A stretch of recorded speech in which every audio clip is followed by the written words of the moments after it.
Banashree madam. Banashree ಹತ್ತಿ madam. ನಮಸ್ತೆ madam, ನಮಸ್ತೆ. ಸ್ಟಾರ್ಟ್ ಮಾಡಿ ಮೇಡಮ್, ರೆಕಾರ್ಡಿಂಗ್ ಸ್ಟಾರ್ಟ್ ಆಗಿದೆ. ಎಲ್ಲರಿಗೂ ಶರಣು ಶರಣಾರ್ಥಿಗಳು. ಕಟ್ಟಬೇಕು ಮನವ, ಮೆಟ್ಟಬೇಕು ಮದವ, ಸುಟ್ಟುರುಹಬೇಕು ಸಪ್ತ ವ್ಯಸನಗಳ. ಆ ತೊಟ್ಟಿಲ ಮುರಿದು ಕಣ್ಣಿಯ ಹರಿದು ಆ ಬಟ್ಟ ಬಯಲಲ್ಲಿ ನಿಂದಿರೆ ಬಸವಪ್ರಿಯ ಕೂಡಲ ಚೆನ್ನ ಬಸವಣ್ಣ ಅನ್ನುವಂತ ಹಡಪದ ಅಪ್ಪಣ್ಣನವರ ವಚನದೊಂದಿಗೆ ಇಂದಿನ ಕಾರ್ಯಕ್ರಮವನ್ನ ಪ್ರಾರಂಭಿಸುತ್ತಿದ್ದೇವೆ. ವಚನ ಅಧ್ಯಯನ ವೇದಿಕೆಯ ಗೂಗಲ್ ಮೀಟ್ ಶರಣಚಿಂತನ ಮಾಲಿಕೆ 337 ಶರಣೆ ಗೌರಮ್ಮ ನಾಶಿ ಮೇಡಮ್ ಅವರು, ಬಾಗಲಕೋಟೆಯವರು. ಅವರು ವಚನ ಪಿತಾಮಹ ಫಗು ಹಳಕಟ್ಟಿ ಅವರ ಸ್ಮರಣಾರ್ಥ ಏರ್ಪಡಿಸಿದ ದತ್ತಿ ಉಪನ್ಯಾಸ ವಚನಗಳ ಬಟ್ಟೆ ನೇಯ್ದ ಡಾಕ್ಟರ್ ಫಗು ಹಳಕಟ್ಟಿಯವರು ಅಂತಕ್ಕಂಥ ಅನುಭವ ಇವತ್ತು ನೆರವೇರಲಿದೆ. ಅಂತಾರಾಷ್ಟ್ರೀಯ ತಿಳುವಳಿಕೆ ಮತ್ತು ಬಸವ ಅಂತಾರಾಷ್ಟ್ರೀಯ ತಿಳುವಳಿಕೆ ಮತ್ತು ಸಂಶೋಧನಾ ಕೇಂದ್ರ, ಪುಣೆಯ ವಚನ ಅಧ್ಯಯನ ವೇದಿಕೆ ಮತ್ತು ಅಕ್ಕನ ಅರಿವು ಬಳಗದ ಸಂಯುಕ್ತ ಆಶ್ರಯದಲ್ಲಿ ಶರಣೆ ಗೌರಮ್ಮ ನಾಶಿ ಬಾಗಲಕೋಟೆ ಮೇಡಮ್ ಅವರು ವಚನ ಪಿತಾಮಹ ಫಗು ಹಳಕಟ್ಟಿ ಅವರ ಸ್ಮರಣಾರ್ಥ ಏರ್ಪಡಿಸಿದ ದತ್ತಿ ಉಪನ್ಯಾಸಕ್ಕೆ ಇವತ್ತಿನ ವೇದಿಕೆ ಸಾಕ್ಷಿಯಾಗ್ತಾ ಇದೆ. ಸಾಮೂಹಿಕ ಚಿಂತನೆ ಹಾಗೂ ಸಂವಾದ ಕಾರ್ಯಕ್ರಮ ಈ ಕಾರ್ಯಕ್ರಮದಲ್ಲಿ ಆಯೋಜನೆಗೊಂಡಿದೆ. ಜೊತೆಗೆ ಇಂತಹ ಈ ಒಂದು ಅಪರೂಪದ ಕಾರ್ಯಕ್ರಮಕ್ಕೆ ಈ ಕಾರ್ಯಕ್ರಮವು ಸುಮಾರು 6 ವರ್ಷಗಳಿಂದ ಆನ್ಲೈನ್ದಲ್ಲಿ ನಡೆಯತಕ್ಕಂಥದ್ದು ನಮ್ಮೆಲ್ಲರ ಭಾಗ್ಯ ಅಂತ ನಾನು ಅಂದ್ಕೊಂಡಿದ್ದೇನೆ. ಕಾರ್ಯಕ್ರಮದ ಪ್ರಾರ್ಥನೆಯೊಂದಿಗೆ ಪ್ರಾರಂಭಿಸುವುದು ಸತ್ಸಂಪ್ರದಾಯ. ಪ್ರಥಮದಲ್ಲಿ ಪ್ರಾರ್ಥನೆ ಡಾಕ್ಟರ್ ಸುಗುಣ ಅವರಿಂದ.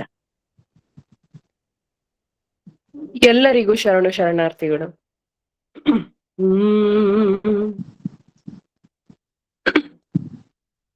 ಹಾಡಿದೊಡೆ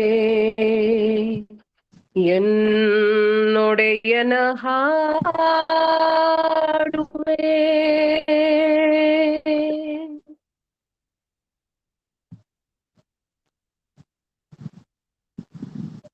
ಬೇಡಿದೊಡೆ ಎನ್ನೊಡೆಯನ ಬೇಡುವೆ. ಹಾಡಿದೊಡೆ ಎನ್ನೊಡೆಯನ ಹಾಡುವೆ, ಬೇಡಿನೊಡೆ ಎನ್ನೊಡೆಯನ ಬೇಡುವೆ. ಹಾಡಿದೊಡೆ ಎನ್ನೊಡೆ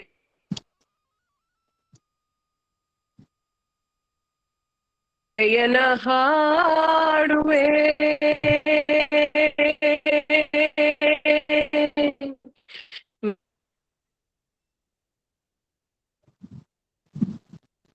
ಬೇಡಿದೊಡೆ ಎನ್ನೊಡೆಯನ ಬೇಡುವೆ.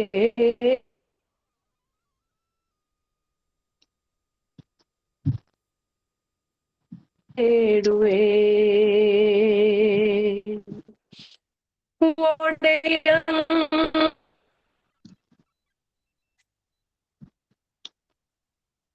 ಗೊಡಲ ತೋರಿ ಒಡೆಯ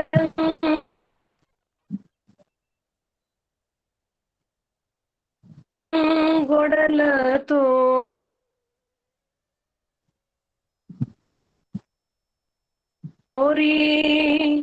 ಎನ್ನ ಬಡತನ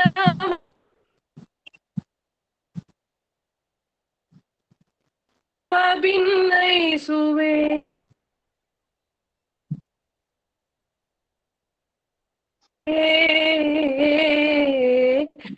ಒಡೆಯ ಗೊಡಲ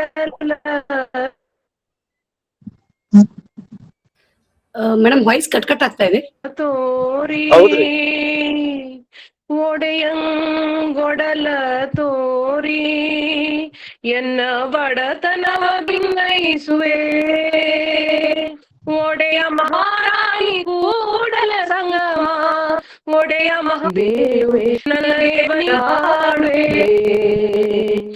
ಒಡೆಯಂಗೆ ಬೇಡುವೆ ಹಾಡಿದೊಡೆ ಎನ್ನೊಡೆಯನ ಹಾಡುವೆ ಬೇಡಿದೊಡೆ ಎನ್ನೊಡೆಯನ ಬೇಡುವೆ ಒಡೆಯಂಗೊಡಲ ತೋರಿ ಎನ್ನ ಬಡತನವ ಬಿನ್ನೈಸುವೆ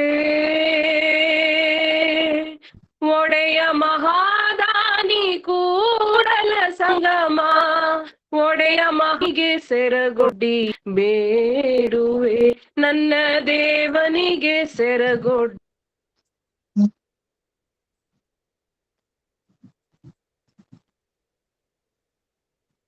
ಬೇಡು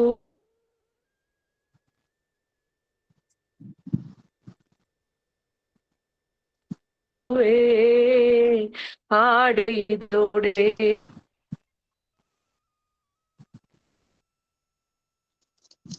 ಎನ್ನೊಡೆಯನ ಹಾಡುವೆ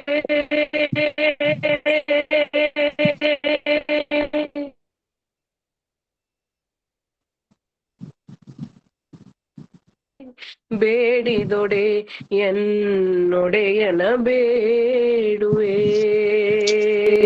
ಬೇಡೊಡೆ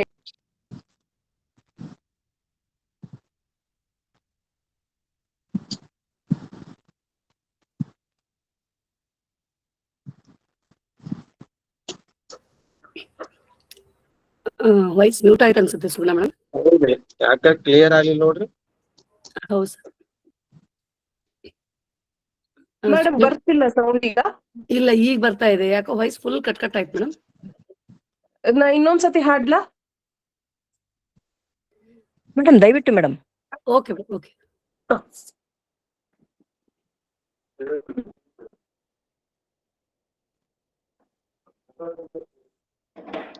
ಸುಗುಣ ಮೇಡಮ್. ಹಾ ಮೇಡಮ್, ಈಗ ಕೇಳಿಸುತ್ತಾ ಮೇಡಮ್? ಕೇಳಿಸುತ್ತೆ ಮೇಡಮ್. ಮೇಡಮ್ ಗಾನ ಸುದ್ದಿ ತಮಗಾಗಿ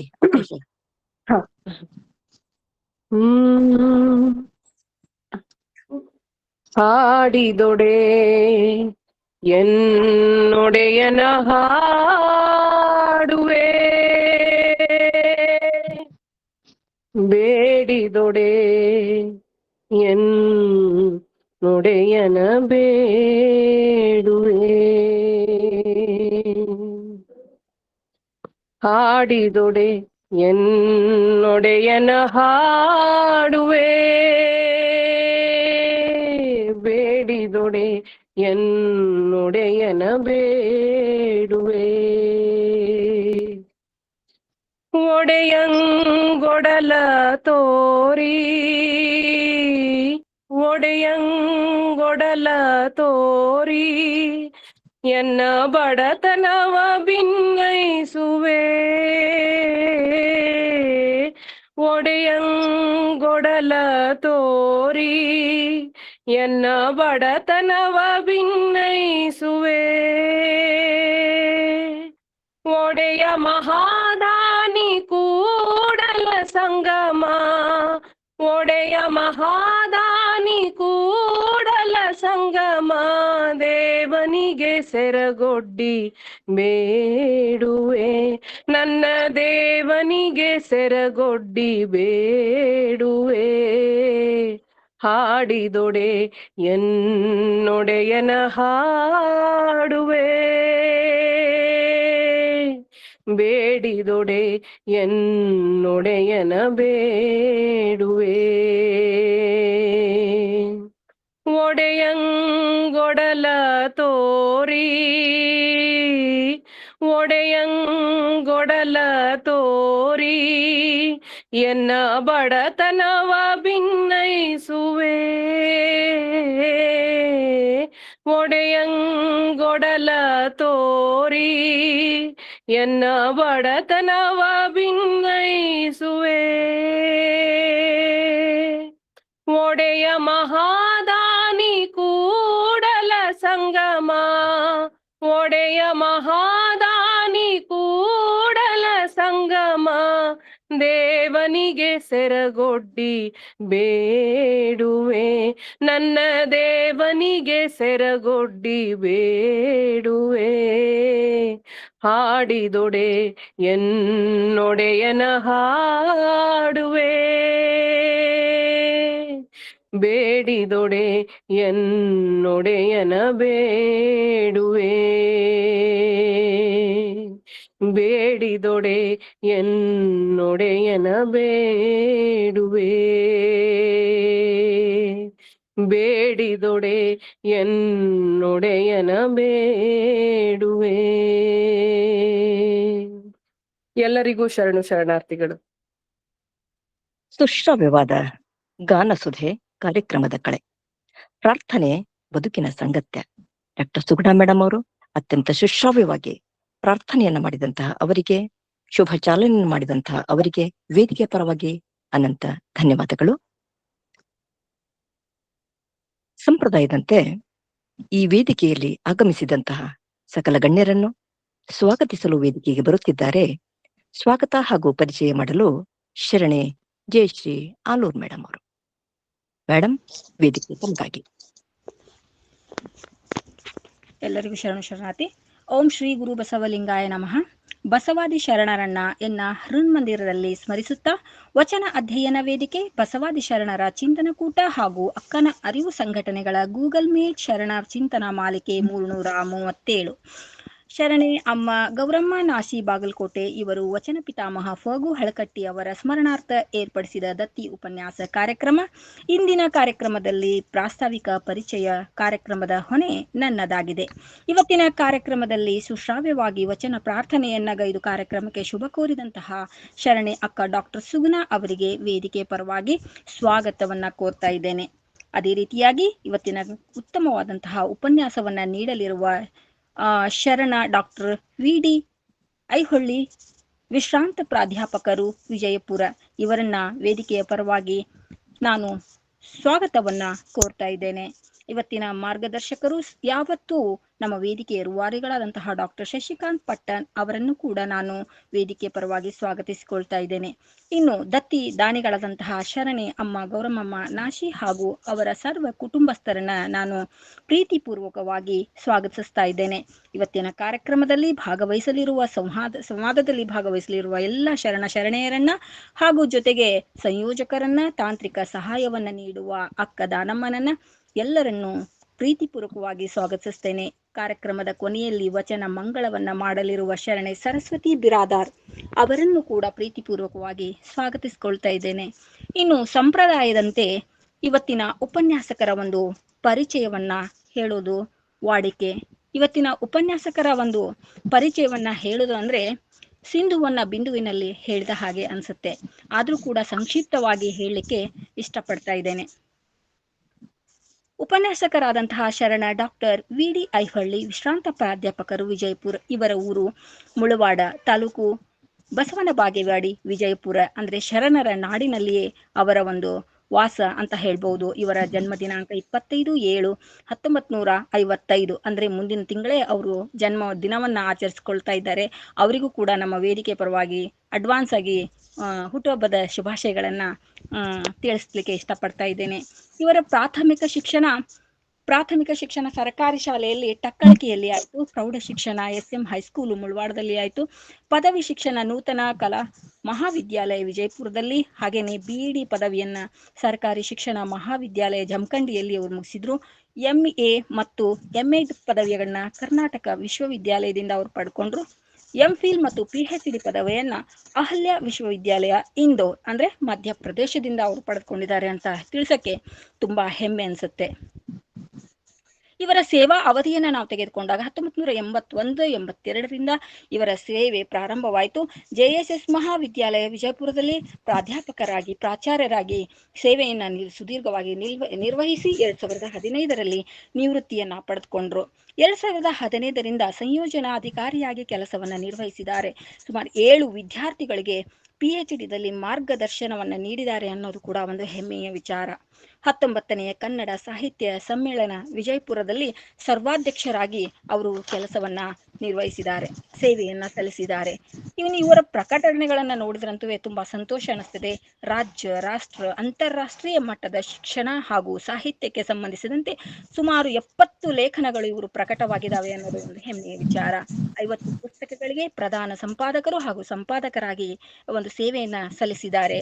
ಶಿಕ್ಷಣ ವಿಕಾಸ ಪುಸ್ತಕ, ಮೃದಂಗ ಕನ್ನಡ ಸಂಕಲನ, ವಚನ ನಿರೂಪಣ, ಶರಣಾಮೃತ ಮತ್ತು ಶಿಕ್ಷಣ ದೀಪ್ತಿ, ಡಾಕ್ಟರ್ ಸೋಗು ಹಳಕಟ್ಟಿ, ಸಾರ್ಥಕ ಸೇವೆ, BLD ಸಂಸ್ಥೆಯ ಒಂದು ಇವರು ಪ್ರಾತಸ್ಮರಣೀಯರು ಅಂತ ಹೇಳ್ಬೋದು. ಇನ್ನು ಬಸವ ಟಿವಿಯಲ್ಲಿಯೂ ಕೂಡ ಮತ್ತು ರೇಡಿಯೋಗಳಲ್ಲಿ ಸಂದರ್ಶನದಲ್ಲಿ ಇವರು ಭಾಗಿಯಾಗಿದ್ದಾರೆ. ವಿದ್ಯಮಾನ ಪತ್ರಿಕೆಯ ಸಹ ಸಂಪಾದಕರಾಗಿಯೂ ಕೂಡ ಕೆಲಸವನ್ನ ನಿರ್ವಹಿಸಿದ್ದಾರೆ. ಇನ್ನೊಂದು ಹೆಮ್ಮೆಯ ವಿಚಾರ ಅಂತಂದ್ರೆ ಡಾಕ್ಟರ್ MM ಕಲಬುರ್ಗಿ ಸಮಗ್ರ ವಚನ ಸಾಹಿತ್ಯ ಸಂಪುಟ 38, 39, 40 ಇದರ ಒಂದು ಸಂಪಾದಕರಾಗಿ ಸೇವೆ ಮಾಡಿರೋದು ಅವರು ಬಹುಶಃ ಅವ್ರು ಮಾಡಿದಂತಹ ಸಾಹಿತ್ಯದ ಒಂದು ಕ್ಷೇತ್ರದ ಸೇವೆಯಲ್ಲಿ ಇದು ಅತ್ಯಮೂಲ್ಯ ಸೇವೆ ಅಂತ ನನಗೆ ಅನಿಸ್ತಾ ಇದೆ. ಇನ್ನು ಸದಸ್ಯತ್ವವನ್ನು ಕೂಡ ಸಾಕಷ್ಟು ಸಂಘ ಸಂಸ್ಥೆಗಳಲ್ಲಿ ಅವರು ಪಡೆದುಕೊಂಡಿದ್ದಾರೆ. ಜಿಲ್ಲಾ ಸಾಹಿತ್ಯ ಪರಿಷತ್ನಲ್ಲಿ ಅವರು ವಿಜಯಪುರದಲ್ಲಿ ಖಜಾಂಚಿಗಳಾಗಿ ಸೇವೆಯನ್ನು ನಿರ್ವಹಿಸಿದ್ದು, ಹಿಪ್ಪರಗಿ ಪ್ರತಿಷ್ಠಾನ ವಿಜಯಪುರದಲ್ಲಿ ಅಧ್ಯಕ್ಷರಾಗಿದ್ದಾರೆ. ಜೊತೆಗೆ ಕನ್ನಡ ಸಾಹಿತ್ಯ ಪರಿಷತ್ತು ಬೆಂಗಳೂರಿನ ಅಜೀವ ಸದಸ್ಯತ್ವವನ್ನು ಪಡೆದುಕೊಂಡಿದ್ದಾರೆ. ಕಸಾಪ ವಿಜಯಪುರದಲ್ಲಿಯೂ ಕೂಡ ಗೌರವ ಸಲಹೆಗಾರರಾಗಿ ಕೆಲಸವನ್ನು ನಿರ್ವಹಿಸಿದ್ದಾರೆ. ಬಸವ ಪಥ ಮಹಾಮನೆಯ ಅಜೀವ ಸದಸ್ಯತ್ವವನ್ನು ಪಡೆದುಕೊಂಡು ಇನ್ನೂ ಅನೇಕ ಸಂಘ ಸಂಸ್ಥೆಗಳಲ್ಲಿ ಅವರು ಸದಸ್ಯತ್ವರ ಆಗಿದ್ದಾರೆ ಅಂತಕ್ಕಂಥದ್ದನ್ನು ಹೆಮ್ಮೆಯ ವಿಚಾರ. ಇನ್ನು ಇವರಿಗೆ ಸಂದ ಪುರಸ್ಕಾರಗಳು: ಮೌಲ್ಯಮಾಪಕರ ಆದರ್ಶ ಚೇರ್ಮನ್ ಪ್ರಶಸ್ತಿ ಕೂಡ, ಜೊತೆಗೆ ಕರ್ನಾಟಕ ವಿಶ್ವವಿದ್ಯಾಲಯ ಧಾರವಾಡ, ರಾಣಿ ಚೆನ್ನಮ್ಮ ವಿಶ್ವವಿದ್ಯಾಲಯ ಬೆಳಗಾವಿ. ಜೋಳಿಗೆ ಇಲ್ಲದ ಜಂಗಮ ಈ ಪುಸ್ತಕಕ್ಕೆ ಜಿಲ್ಲಾ ಗ್ರಂಥಾಲಯ ಪ್ರಾಧಿಕಾರ ಪ್ರಶಸ್ತಿ ಕೂಡ ಲಭ್ಯವಾಗಿದೆ. ಅನೇಕ ಕಡೆ ಸಂಪನ್ಮೂಲ ವ್ಯಕ್ತಿಗಳಾಗಿ ಪ್ರೌಢ, ಪ್ರಾಥಮಿಕ, ಎಲ್ಲ ಕಾಲೇಜು, ಉನ್ನತ ಶಿಕ್ಷಣ ಎಲ್ಲ ಕಡೆಯೂ ಕೂಡ ಇವರು ಆಗಿರೋದು ಒಂದು ಹೆಮ್ಮೆಯ ವಿಚಾರ. ಇನ್ನು ಮನೆಯಲ್ಲಿ ಮಹಾಮನೆ ಅಂತಕ್ಕಂತಹ ಒಂದು ನಮ್ಗೆಲ್ರಿಗೂ ಗೊತ್ತಿರತಕ್ಕಂತಹ ವಿಚಾರ ಸಂಕೀರ್ಣದಲ್ಲಿ ಸುಮಾರು 1000ಕ್ಕೂ ಹೆಚ್ಚು ಬಾರಿ ಇವರು ಭಾಗಿಯಾಗಿರೋದು ಬಹಳಷ್ಟು ಒಂದು ಹೆಮ್ಮೆಯ ವಿಚಾರ. ವಚನ ನಿರೂಪಣಾ ಗ್ರಂಥಕ್ಕೆ 10,000 ನಗದು ಬಹುಮಾನವನ್ನು ಕೂಡ ನೀಡಿದ್ದಾರೆ. ಅಪ್ಪ ಅವ್ವ ಕಲಾ ಸಂಸ್ಥೆಗೆ ಮತ್ತು ಸಾಹಿತ್ಯ ಮತ್ತು ಸಂಸ್ಕೃತಿ ಸಂಸ್ಥೆಯಿಂದ ಮಾಸ್ಟರ್ ಪ್ರಶಸ್ತಿಯನ್ನು 2025ರಲ್ಲಿ ತಮ್ಮ ಮುಡಿಗೇರಿಸಿಕೊಂಡಿದ್ದಾರೆ. ಇಷ್ಟು ಹೇಳಕ್ಕೆ ನನಗೆ ತುಂಬಾ ಹೆಮ್ಮೆ ಅನಿಸುತ್ತೆ. ಅಂಥವರು ಇವತ್ತು ನಮ್ಮ ವೇದಿಕೆಯಲ್ಲಿ ಉತ್ತಮವಾದಂತಹ ಉಪನ್ಯಾಸವನ್ನ ನೀಡಲಿದ್ದಾರೆ. ನಮ್ಮ ವೇದಿಕೆಯ ಪರವಾಗಿ ಮತ್ತೊಮ್ಮೆ ಅವರಿಗೆ ಶರಣಾರ್ಥಿಗಳನ್ನ ಹೇಳ್ತಾ ಪ್ರೀತಿಪೂರ್ವಕವಾಗಿ ಸ್ವಾಗತಿಸಿಕೊಳ್ತಾ ಇದ್ದೇನೆ. ಸರ್, ತಮಗೆ ತಮ್ಮ ಕುಟುಂಬದವರಿಗೂ ಕೂಡ ಸ್ವಾಗತ. ಇನ್ನು ಸಂಕ್ಷಿಪ್ತವಾಗಿ ದತ್ತಿದಾನಿಗಳ ಒಂದು ಪರಿಚಯವನ್ನು ಹೇಳ್ಬೇಕಾದ್ರೆ, ಅಮ್ಮ ಗೌರಮ್ಮಮ್ಮ ನಮ್ಗೆಲ್ಲರಿಗೂ ಕೂಡ ಚಿರಪರಿಚಿತರು. ಯಾಕೆಂದ್ರೆ ಅವ್ರ ಬಗ್ಗೆ ಹೇಳ್ಬೇಕು ಅಂದ್ರೆ ನೆನ್ನೆ ಫೋನ್ ಮಾಡಿದಾಗ ಹೇಳಿದ್ರು, ನನ್ನ ಬಗ್ಗೆ ನೀ 4 ಲೈನ್ಗಿಂತ ಜಾಸ್ತಿ ಹೇಳೋ ಹಂಗಿಲ್ಲ ಜಯ ಅಂತ ಹೇಳ್ಬಿಟ್ಟು.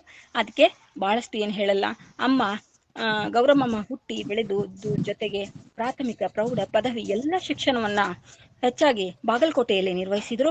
ಆದ್ರೆ ಒಂದು ವಿಶೇಷ ನಾನು ಹೇಳಲೇಬೇಕು, SSLCನಲ್ಲಿ ಇಡೀ ತಮ್ಮ ಶಾಲೆಯಲ್ಲಿ ಪ್ರಥಮ ರ್ಯಾಂಕ್ ಅನ್ನ ಪಡೆದುಕೊಂಡಿರೋದು ನಮಗೆಲ್ಲರಿಗೂ ಒಂದು ಹೆಮ್ಮೆಯ ವಿಚಾರ. ಕ್ರೀಡೆಯಲ್ಲೂ ಕೂಡ ಆಸಕ್ತಿಯನ್ನ ಹೊಂದಿ ಒಂದು ಎಲ್ಲ ಸರ್ವತೋಮುಖ ಬೆಳವಣಿಗೆ ಅವ್ರದ್ದಾಗಿತ್ತು ಅನ್ನೋದಕ್ಕೆ ಸಾಕ್ಷಿ ಏನು ಅಂದ್ರೆ, ಸುಮಾರು 3 ವರ್ಷ ಸತತವಾಗಿ ಚಾಂಪಿಯನ್ ಅನ್ನ ಪಡೆದುಕೊಂಡಿರೋದು ನಮಗೆ ಇನ್ನೊಂದು ವಿಚಾರ ತಿಳಿದು ಬರ್ತದೆ.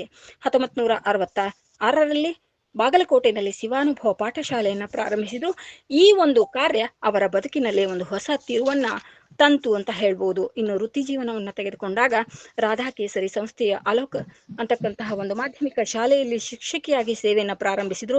ಬಸವೇಶ್ವರ ಶಿಕ್ಷಣ ಸಂಸ್ಥೆಯಲ್ಲಿ ಪ್ರಥಮ ದರ್ಜೆ ಸಹಾಯಕಿಯಾಗಿ ಕೆಲಸವನ್ನ ಮಾಡಿ ತದನಂತರದಲ್ಲಿ ಅರೆಕಾಲಿಕ ಉಪನ್ಯಾಸಕರಾಗಿ 2006ರಲ್ಲಿ ನಿವೃತ್ತಿಯನ್ನು ಪಡೆದುಕೊಂಡ್ರು. ಸದ್ಯ ವಚನ ಅಧ್ಯಯನ ವೇದಿಕೆಯ ಗೌರವ ಸಂಪಾದಕರಾಗಿ ಸಹ ಸಂಪಾದಕರಾಗಿ ಸದಾ ನಮಗೆಲ್ಲರಿಗೂ ಕೂಡ ಮಾರ್ಗದರ್ಶನವನ್ನು ಮಾಡ್ತಾ ನಮ್ಮ ಜೊತೆಗೆ ಸದಾ ಇರ್ತಾರೆ. ಇನ್ನು ಒಂದು ವಿಶೇಷ ಅಂತ ಹೇಳಿದ್ರೆ, 13/24ರಂದು doctor MM Kalaburgi foundation Vijayapura ಅವರು ಕೊಡಮಾಡಲ್ಪಟ್ಟಂತಹ ಡಾಕ್ಟರ್ MM ಕಲಬುರ್ಗಿ ವಚನ ಸಿರಿ ಅಂತಕ್ಕಂತಹ ಪ್ರಶಸ್ತಿಯನ್ನ ತಮ್ಮ ಮುಡಿಗೇರಿಸಿಕೊಂಡಿದ್ದಾರೆ. ಇದು ನಮಗೆ ಬಹಳಷ್ಟು ಒಂದು ಸಂತಸದ ವಿಚಾರ. ಜೊತೆಗೆ ಸದ್ಯ ಸ್ವರಚಿತ ಕವನ ಸಂಕಲನ ಮತ್ತು ವಚನ ಸಂಕಲನ ಒಂದು ಅಚ್ಚಿನ ಹೊಸ್ತಿಲಲ್ಲಿದೆ. ವೇದಿಕೆಯ ಒಂದು ಹೆಮ್ಮೆ ಅಂತಾನೆ ಅಮ್ಮನ ಬಗ್ಗೆ ಹೇಳ್ಬಹುದು. ಇಷ್ಟೇ ಸಂಕ್ಷಿಪ್ತವರ ಪರಿಚಯ. ಇನ್ನು ನಮ್ಮ ವೇದಿಕೆಯ ಉದ್ದೇಶ ಏನು ಅಂತಕ್ಕಂಥದ್ದನ್ನ 2 ಮಾತುಗಳಲ್ಲಿ ನಾನು ಹೇಳಲಿಕ್ಕೆ ಇಷ್ಟಪಡ್ತಾ ಇದ್ದೇನೆ. ವಚನಕಾರರನ್ನ ಪರಿಚಯಿಸುವುದರ ಜೊತೆಗೆ ಜಗತ್ತಿನಾದ್ಯಂತ ಅವರ ವಿಚಾರಗಳನ್ನ ತಿಳಿಸೋದು, ಜೊತೆಗೆ ನಮ್ಮ ಜೀವನದಲ್ಲಿ ನಾವು ಅಳವಡಿಸ್ಕೊಳ್ಳೋದು. ಜೊತೆಗೆ ಇನ್ನೊಂದು ಮಹಾನ್ ಕಾರ್ಯ ಅಂದ್ರೆ ಈ ವಚನಗಳಲ್ಲಿ ಇರ್ತಕ್ಕಂತಹ ತಪ್ಪುಗಳನ್ನ ಪರಿಷ್ಕರಣೆ ಮಾಡಿ ಅದನ್ನು ಕೂಡ ತಿದ್ದುವಂತಹ ಕಾರ್ಯ ನಮ್ಮ ವೇದಿಕೆ ಇದಾಗಿದೆ. ಅದರಲ್ಲಿ ಎಲ್ಲರೂ ಕೂಡ ತುಂಬಾ ಸಕ್ರಿಯವಾಗಿ ಭಾಗವಹಿಸ್ತಾ ಇದ್ದಾರೆ ಅಂತಕ್ಕಂತಹ ಮಾತನ್ನ ಹೇಳ್ತಾ, ಜೊತೆಗೆ ಮತ್ತೊಮ್ಮೆ ಈ ಗೂಗಲ್ ಮೀಟ್ ನಲ್ಲಿ ಭಾಗಿಯಾಗಿರ್ತಕ್ಕಂತಹ ಸರ್ವ ಶರಣ ಬಂಧುಗಳನ್ನ ಪ್ರೀತಿಪೂರ್ವಕವಾಗಿ ಸ್ವಾಗತಿಸಿಕೊಳ್ತಾ, ನನಗೆ ಇವತ್ತು ಅವಕಾಶ ನೀಡಿದಂತಹ ಎಲ್ಲರಿಗೂ ಶರಣಾರ್ಥಿಗಳನ್ನ ಹೇಳ್ತಾ ನನ್ನ ಒಂದು ಸ್ವಾಗತ ಕಾರ್ಯಕ್ರಮವನ್ನು ಮುಗಿಸ್ತಾ ಇದ್ದೇನೆ. ಧನ್ಯವಾದಗಳು. ಶರಣಾರ್ಥಿಗಳು. ಜೆ ಶ್ಯಾಲೂರ್ ಮೇಡಮ್ ಅತ್ಯಂತ ಸುದೀರ್ಘವಾಗಿ ಸುವ್ಯವಸ್ಥಿತವಾಗಿ ಡಾಕ್ಟರ್ ವಿ.ಡಿ. ಐವಳ್ಳಿಯವರ ಪರಿಚಯ ಹಾಗೂ ಅಮ್ಮ ಗೌರಮ್ಮ ನಾಶಿಯವರ ಪರಿಚಯ, ಎಲ್ಲ ಶರಣ ಮನಸ್ಸುಗಳನ್ನು ಹೃತ್ಪೂರ್ವಕವಾಗಿ ಸ್ವಾಗತ ಮಾಡುವುದರ ಜೊತೆಗೆ ಪರಿಚಯವನ್ನ ಮಾಡಿಕೊಟ್ಟಂತಹ ತಮಗೆ ವೇದಿಕೆಯ ಪರವಾಗಿ ಅನಂತ ಧನ್ಯವಾದಗಳು. ನಾವೆಲ್ಲ ಕಾತರರಾಗಿದ್ದೇವೆ. 10 ಗಂಟೆ ಮುಂಚೆನೆ 5 ನಿಮಿಷ ಮುಂಚೆನೆ ನಾನು ಡಾಕ್ಟರ್ ಐವಳ್ಳಿಯವರ ಭಾವಚಿತ್ರವನ್ನ ಗೂಗಲ್ ಮೀಟ್ ಅಲ್ಲಿ ನೋಡಿದೆ. ಸಮಯಕ್ಕೆ ಅತ್ಯಂತ ಮಹತ್ವವನ್ನು ಕೊಡ್ತಕ್ಕಂಥ ಡಾಕ್ಟರ್ ವಿ.ಡಿ. ಐವಳ್ಳಿಯವರನ್ನ ನಾನು ಅತ್ಯಂತ ಹತ್ತಿರದಿಂದ ನೋಡಿದ್ದೇನೆ. ನನ್ನ ಆತ್ಮೀಯ ಪೂಜನೀಯವಾದಂತಹ ಗುರುಗಳ ಸ್ಥಾನದಲ್ಲಿ ಇರುವಂತವರು ಅವರು. ಜೀವನವಿದು ಪರಮ ಕಲೆ, ಅನುರಾಗದ ಮೂಲ ಸೆಲೆ, ಪುಟದ ಹಾಗೆ ನಡೆನುಡಿ, ತನನ ತೋಂ ಬಂದ ಬದುಕೆ ಓಂ ಎಂದಂಥವರು ಡಾಕ್ಟರ್ ವಿ.ಡಿ. ಐವಳ್ಳಿಯವರು. ಅಂಥವರ ಒಂದು ಉಪನ್ಯಾಸಕ್ಕೆ ಈ ವೇದಿಕೆ ಇವತ್ತು ಸಾಕ್ಷಿಯಾಗ್ತಾ ಇದೆ. ಡಾಕ್ಟರ್ ವಿ.ಡಿ. ಐವಳ್ಳಿಯವರು ಇವತ್ತಿನ ವಿಷಯ ತಮಗೆಲ್ಲ ಗೊತ್ತಿರುವ ಹಾಗೆ ವಚನಗಳ ಬಟ್ಟೆ ನೇಯ್ದ ಡಾಕ್ಟರ್ ಫಗು ಹಳ್ಕಟ್ಟಿ ಸರ್, ತಮಗಾಗಿ ಈ ವೇದಿಕೆ. ಇವತ್ತಿನ ಸುಂದರ ಸಮಾರಂಭದಲ್ಲಿ ಮುಂಜಾನೆ ಈ ಹಮ್ಮಿಕೊಂಡಿರುವ ಆನ್ಲೈನ್ ಕಾರ್ಯಕ್ರಮದಲ್ಲಿ ಭಾಗವಹಿಸುತ್ತಿರುವ ಹಿರಿಯರಾದ ನಮ್ಮೆಲ್ಲರಿಗೂ ಮಾರ್ಗದರ್ಶಕರಾಗಿರ್ತಕ್ಕಂಥ ಡಾಕ್ಟರ್ ಶಶಿಕಾಂತ್ ಪಟ್ಟಣ ಅವರೇ, ಜಯಶ್ರೀ ಮೇಡಮ್ ಅವರೇ, ಬನಶ್ರೀ ಮೇಡಮ್ ಅವರೇ, ನಾಶ್ರೀ ಮೇಡಮ್ ಅವರೇ, ಹಾಗೂ ನನ್ನನ್ನ ಆಗಲೇ ಬಯೋಡೇಟಾವನ್ನ ಪರಿಚಯ ಮಾಡಿದ್ದಾರೆ. ಮೂಲಭೂತವಾಗಿ ದಾನಮ್ಮ ಜಳಕಿಯವರು ಕೂಡ ನನ್ನನ್ನ ಸಂಪರ್ಕಿಸಿ ಈ ಒಂದು ವಿಷಯವನ್ನ ನೀವು ಮಾತಾಡ್ಬೇಕಂತ ಹೇಳಿದ್ದಾರೆ. ಅವರನ್ನು ಕೂಡ ಈ ಸಂದರ್ಭದಲ್ಲಿ ನಾವು ವಂದಿಸಿ ಈ ಸಂಬಂಧಿಸಿದಂತ ಈ ಒಂದು ಕಾರ್ಯಕ್ರಮಕ್ಕೆ ಭಾಗವಹಿಸುವ ಎಲ್ಲ ಶರಣರಿಗೆ ಅನಂತ ಧನ್ಯವಾದ ಅರ್ಪಿಸ್ತಾ ಇದ್ದೇನೆ. ಅಷ್ಟೇ ಅಲ್ಲ, ಸ್ವಾಗತವನ್ನು ಕೂಡ ಬಯಸ್ತಾ ಇದ್ದೇನೆ.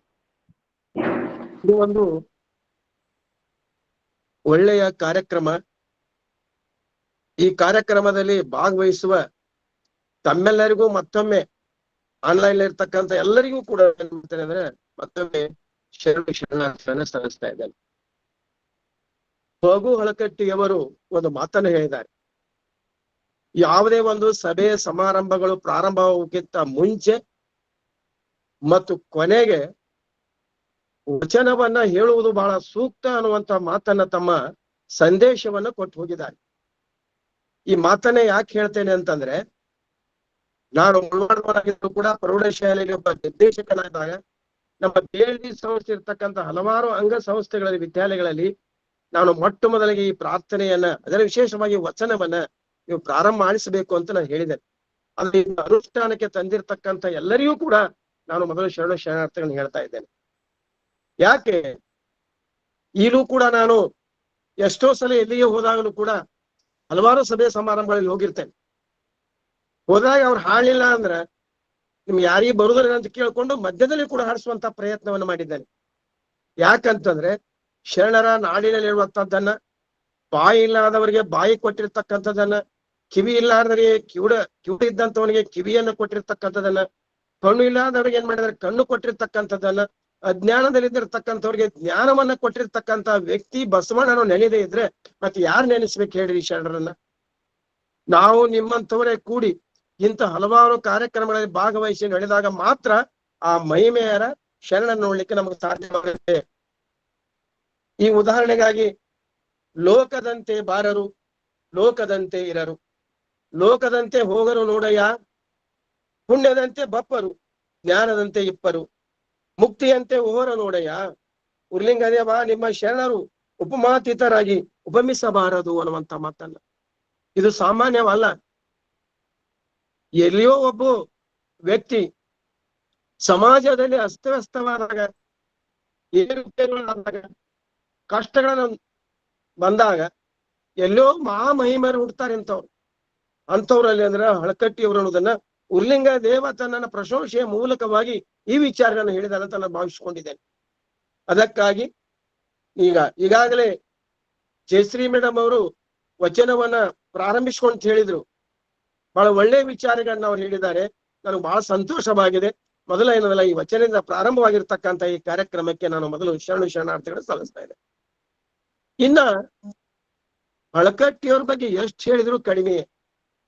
ನಾನು ಪ್ರಾಚಾರ್ಯನಾಗಿ ನಿವೃತ್ತರಾದ ಮೇಲೆ ನಾನು ಈ ಸದ್ಯದ 11ನೇ ವರ್ಷ ಪ್ರಾರಂಭಿದೆ ಇಲ್ಲಿ ಬಂದು ಸಂಶೋಧನಾ ಕೇಂದ್ರದ ಒಬ್ಬ ಕೋಆರ್ಡಿನೇಟರ್ ಆಗಿ ನಾನು ಕಾರ್ಯನಿರ್ವಹಿಸ್ತಾ ಇದ್ದೇನೆ.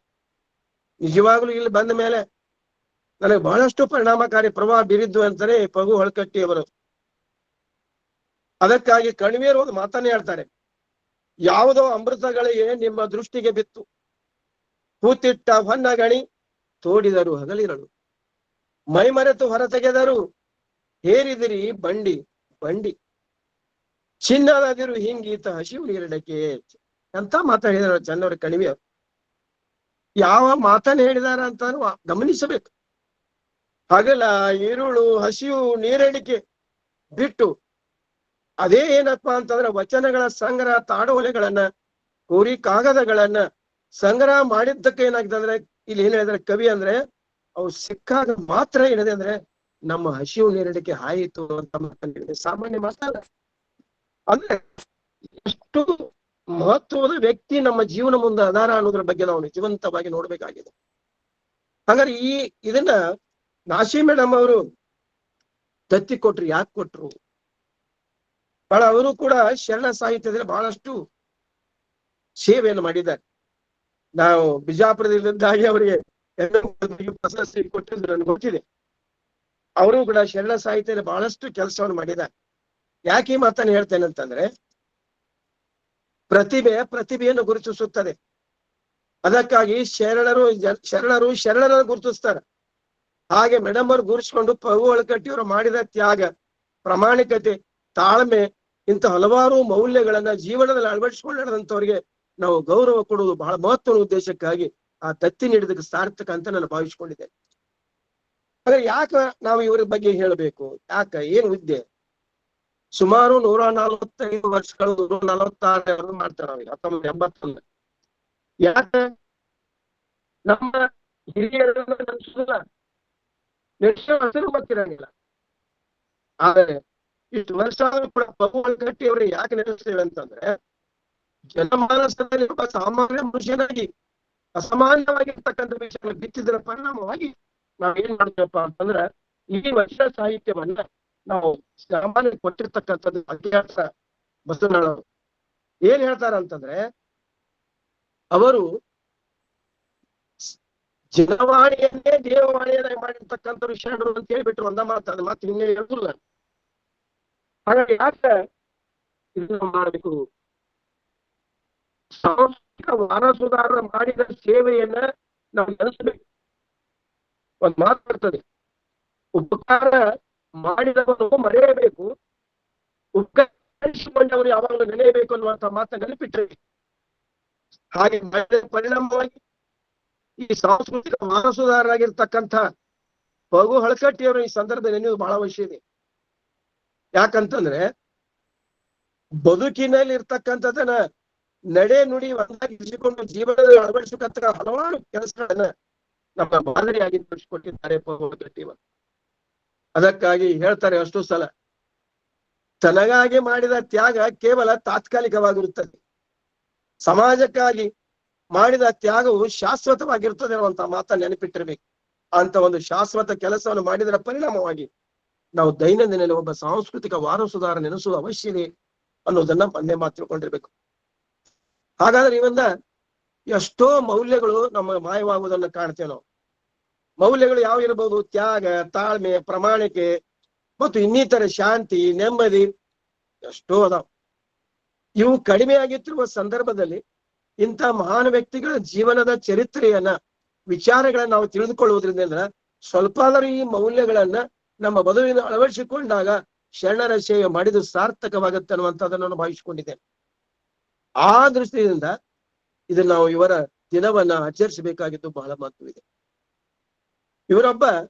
ಒಬ್ಬ ಸಾಂಸ್ಕೃತಿಕ ವಾರಸುದಾರಿ ಹೇಗೆ ಅಂತಂದ್ರೆ, ತಂದೆಯ ಶಿಸ್ತನ್ನು ಅಳವಡಿಸಿಕೊಂಡಿದ್ರು, ತಾಯಿಯ ಉತ್ತಮವಾದ ನಡವಳಿಕೆ ಅವರಲ್ಲಿತ್ತು, ಅಜ್ಜಿಯ ಅಪರೂಪವಾದ ಪ್ರೀತಿ ವಿಶ್ವಾಸ ಅಂತಃಕರಣ ಅವರಲ್ಲಿತ್ತು. ಇವೆಲ್ಲ ಆನುವಂಶಿಕವಾಗಿ ಬಂದಿರ್ತಕ್ಕಂಥ ಗುಣಗಳು ಯಾವುವು ಅಂತಂದ್ರೆ ಇವು ಹೊರಗಟ್ಟಿಯವರಲ್ಲಿ. ಯಾಕೆ ಈ ಮಾತನ್ನು ಹೇಳ್ತೇನೆ ಅಂತಂದ್ರೆ, ಪರಿಸರ ಮತ್ತು ವಾತಾವರಣ ಪರಿಸರ ಮತ್ತು ಆನುವಂಶಿಕಗಳು ಎರಡೂ ಒಂದು ನಾಣ್ಯದ ಬದಿಗಳು ಒಬ್ಬ ವ್ಯಕ್ತಿ ರೂಪುಗೊಳ್ಳಲಿಕ್ಕೆ.